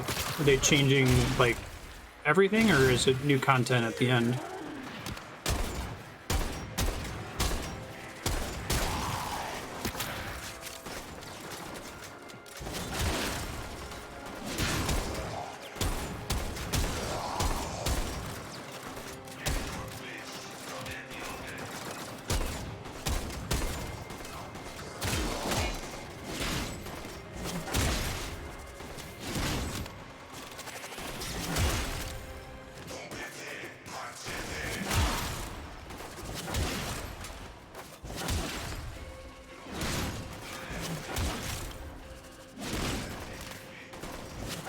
Seven, 14, and 18. Oh, that's cool.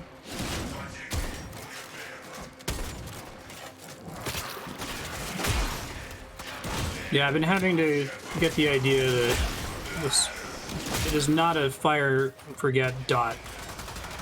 I need to use it tactically and specifically choose not to forget it.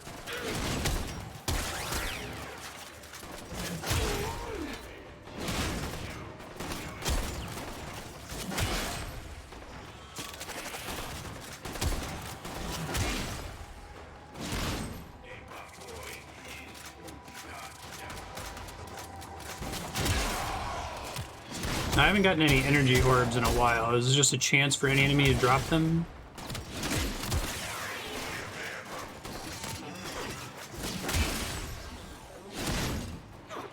It's exciting.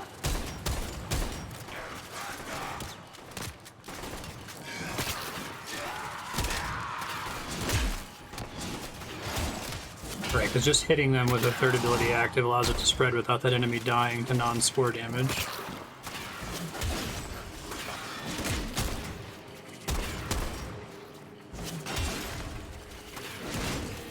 Currently struggling with like reading the game with Warframe vision or Saren vision, like which enemies have spores on them and is my buff active or has it run out?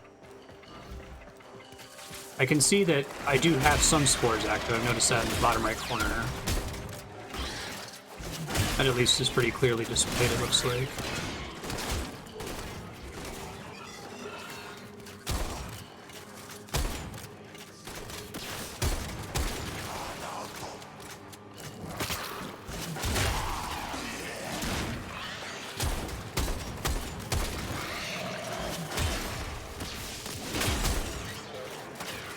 I wish I had a very small amount of energy regen.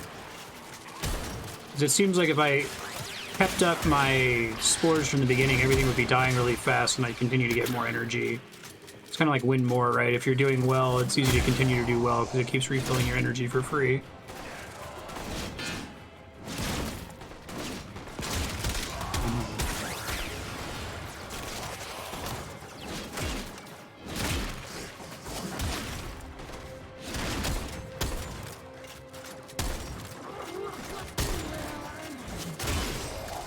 So it seemed really important to use the fact that you have a full bar at the start of the mission effectively, right? So you just start pressing 1 whenever it's available. At least with Saren, it's gonna be hard to maintain shit later. Like with Excalibur, it was a little bit less effort because I could just press the magic light sword button and kill everything and presumably get all my energy back in the process.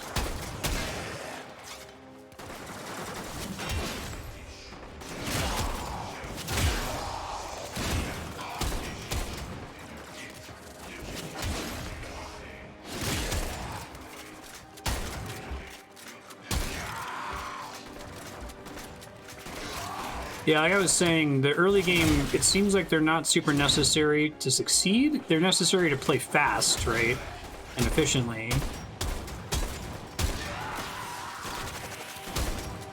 I don't know if they could make missions that required them to be successful because there's so many different frames and all of them do different things and have different use cases. So unless if you made like, you know, a Saren specific tutorial level or something, or set of levels.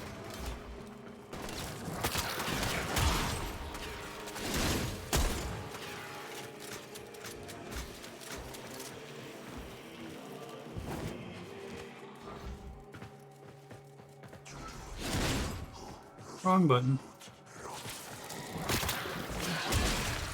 The enemy is broken. Well done. Now get to extraction.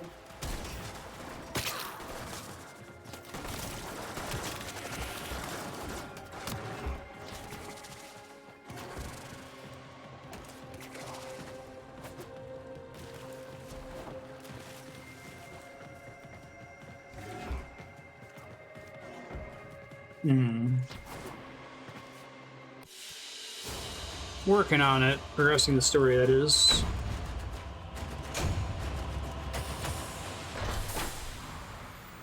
Drone melee, interesting.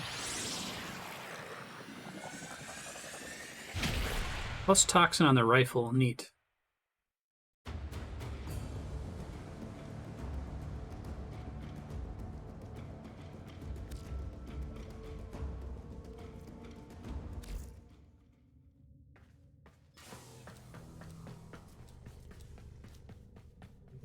I see what you're saying. So, like, the meta for the way that it's correct to play a frame, they're not probably going to know for, like, months after it comes out, once players play around with it and figure out the right way to use it.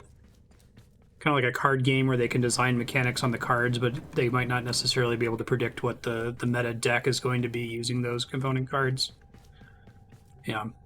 I still think, though, that for like new player experience purposes, they could take some of the frames that are most likely to be accessible to a new player, like Excalibur, and give some...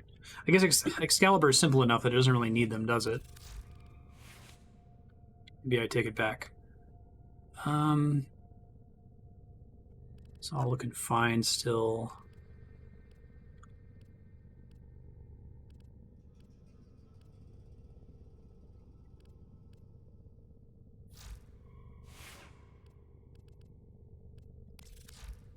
Operator, did you hear that? It said... Waiting for shotgun spaz. Cosmic background radiation is a riot! One more level up on the hammer. Now, rank 30 is when it's probably time for me to try a different frame, right? Because I've already gotten my mastery point for it. Am I remembering that correctly?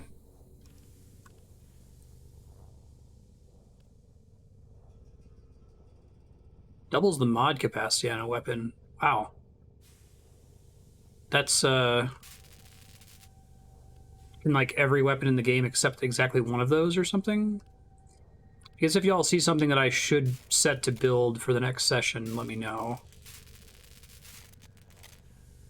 I think that's the only thing that's interesting.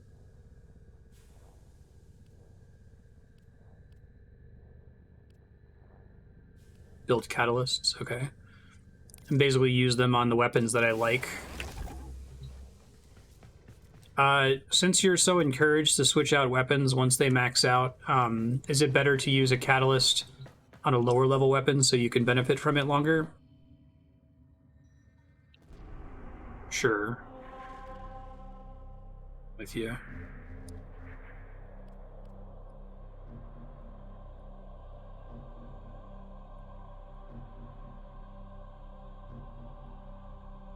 Oh, I have to actually get there. I'm like, why won't it let me do it? Okay.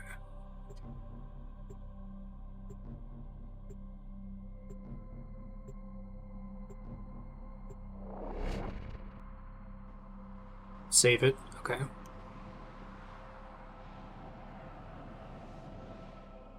Mm-hmm. So is it that each weapon can receive one catalyst to double its mod capacity, and the end game is balanced around that being on everyone's weapons that they're actively using? Are there other like similar stacking upgrades on weapons like that?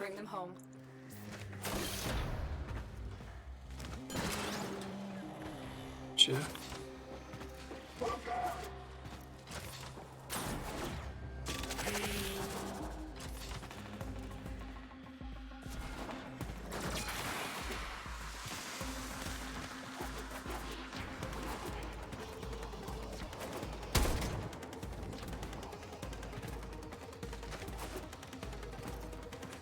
Find the captain as soon as you can. We don't have much time.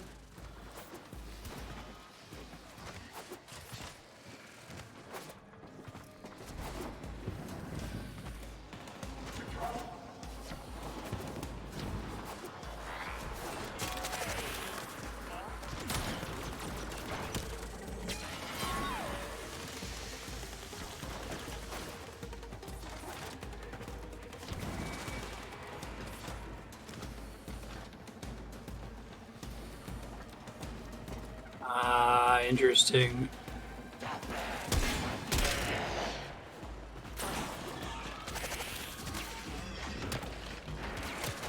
So you can eventually discount everything, like have double mod capacity and everything equipped is discounted. That's pretty clever. I like the mod system in this game. I know it's a little grindy, but it's a neat way to get extra value out of your existing unlocks. And like letting you equip more things is more interesting to me than making the numbers on the things you have equipped go up higher, you know? The bypass is done. Go.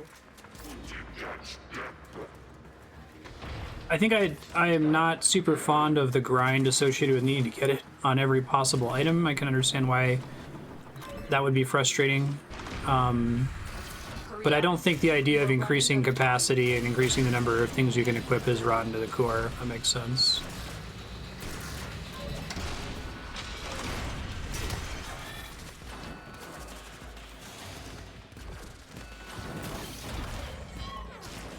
So is this definitely the wrong way then? Shoot.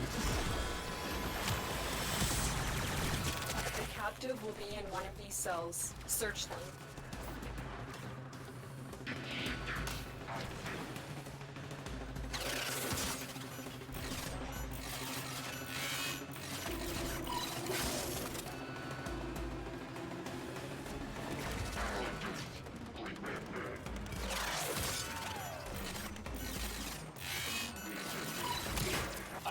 It's the captive. Thank you. You're welcome. Use my shitty pistol. We need to get them back to command in one piece. Find your way to the exits, and don't leave the subject behind. But you can leave the subject behind, right? Detected. Lock and load. But if they get shot down, that's when you're in trouble, basically.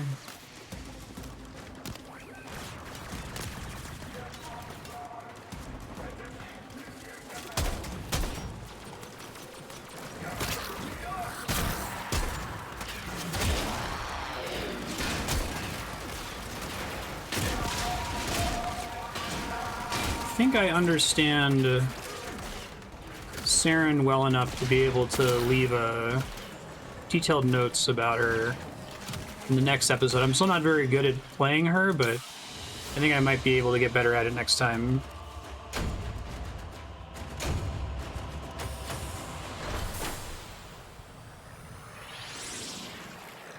Warframe encourages investing in one thing. Collecting stuff is really hard. Yeah.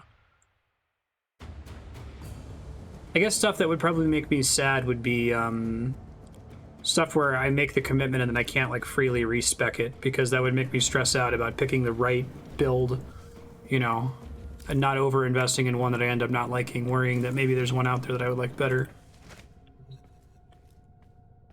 I guess you can kind of see when you're leveling them up whether you like the playstyle well enough without having to waste any resources on them. Don't think I need to upgrade anything right now. This thing still needs one more level. Well put together, operator. Now get out there and Cut down. Oh, jeez. and make the Lotus proud.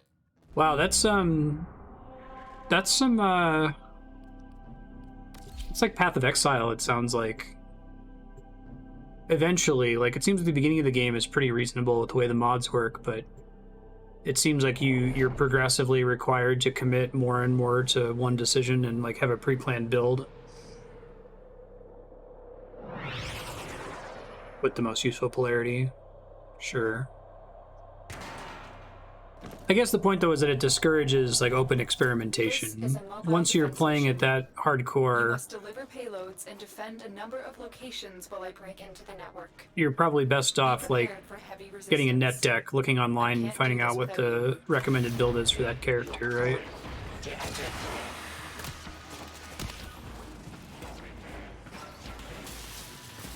Something that requires you to farm a difficult to get item though, potentially. Drop me in and defend our position. I'm in, Tenno. This will take a moment. Well, that didn't go great. Early deaths are less painful, though, right?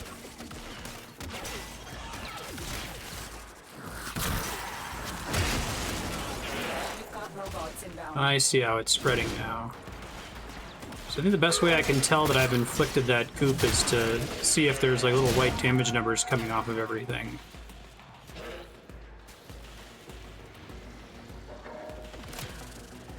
Still working on it. Continue to defend.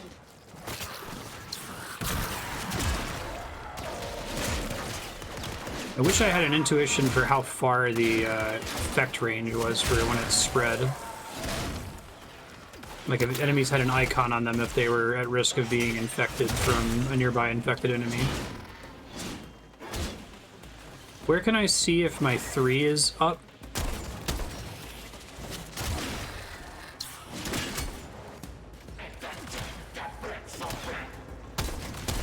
Terminal hacked. Keep moving. We have got to find a Energy terminal. max. Proceed and prepare.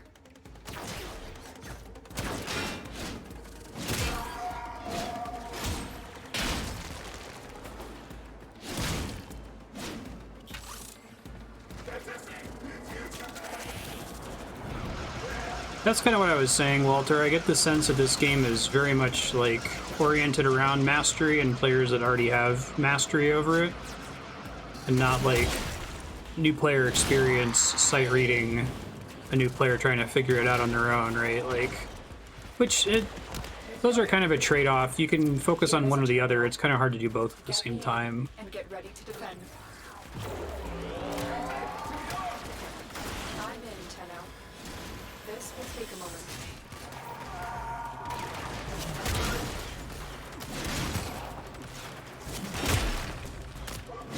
Maybe the comparison is like Magic the Gathering, like Spikes versus Johnnies versus Timmies, that like this game has a lot of Timmy aspects in the sense that, well, okay, I guess I should define those if anyone hasn't heard of that before.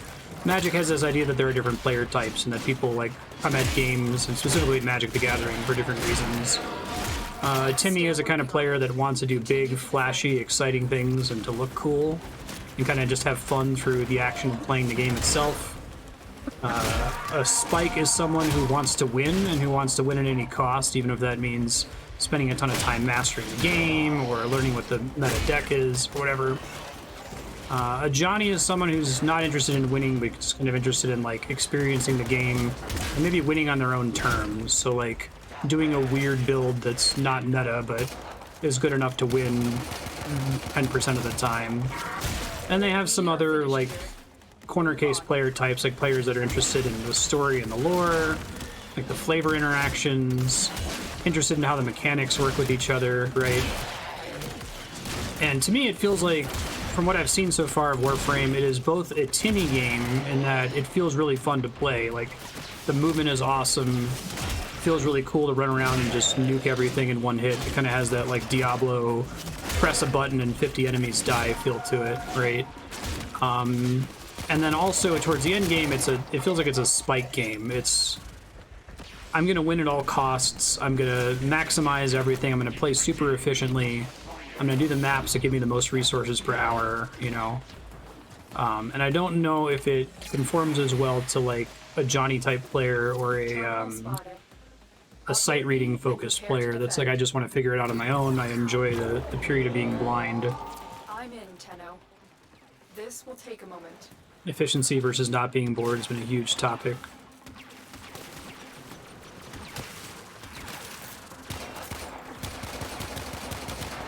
I feel like this game probably has a comparable like barrier to entry to Path of Exile. Path of Exile is probably harder.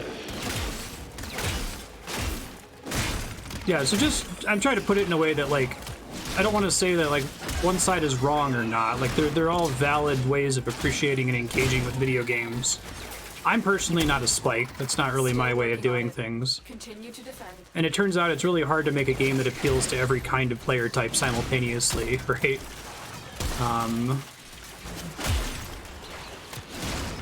I think that just kind of naturally these like live service games that have been iterated upon for years trend towards supporting spikes over time as the game gets older and older, because the barrier to entry to like understand what the hell is going on gets higher and higher and higher over time.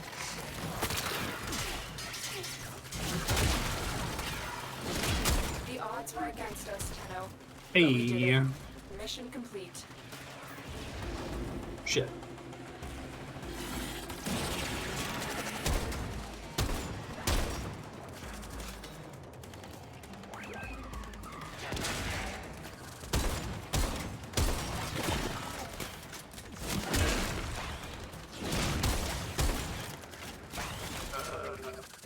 Is that actually a way out of here? Let's try that. Oh, that was the wrong door. That's why I was confused. Oh, I see where it is. Sorry about my phone dinging. I've recently got a new model and I haven't figured out all the settings on it. I'll mess with it for next time.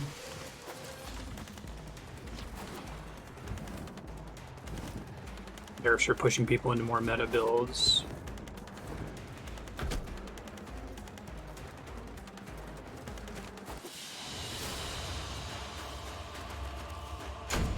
Yeah, and I think what you're talking about, Ayush, is that there's kind of a struggle for a medium core player, if that makes sense. Like, I think that's usually the role that I find myself in video games, that I'd like to go hard on the game, but I still kind of want to, like, I want to play it as efficiently as possible, but I'd like to discover the efficient route through experimentation rather than, like, research and, like, studying the wiki and looking up build guides and stuff like that. So there are certain games that are oriented in such a way to, like, encourage experimentation, and not make you feel like, oh man, it's taking me 10 hours to do this and it's taking other players 1 hour to do it. I'm just wasting my time now. This is no longer fun because I'm playing so inefficiently, and I feel like I have to look up what to do. Yeah, same here. I like engaging with systems. I like to optimize, but I like to do that blind. And not every game is, like, conducive to that experience. We're about at time, so I should leave some Future Marstead notes. Future Marstead, here is the deal. The Warframe text file in the Future Marstead folder. I've added a bunch of notes in there. I'll put some more in. There's some at the bottom from today's episode. So be sure to review that. The thing you can do immediately is this Europa Junction. You've done all the prerequisites for it. So after you do that, you got to do Carpo as a level first. So clear that and then do Europa Junction. Saturn Junction has Europa Junction as a prerequisite. So it looks like do this, maybe check out Europa, but also then immediately go to the Codex, find the quest called The New Strange, and work on that to complete that one. Everything else should be in the text file, though. This game is actually now being supported by 2 subscribers. Ayush, I assume you want to keep this on your sub-block. If you and Nightly Prophet both keep it on your sub-block, it will be able to get 4-hour sessions scheduled quite a bit more frequently. I'm halfway making it to the beginning of the main story. All right. 16 more hours. Let's go.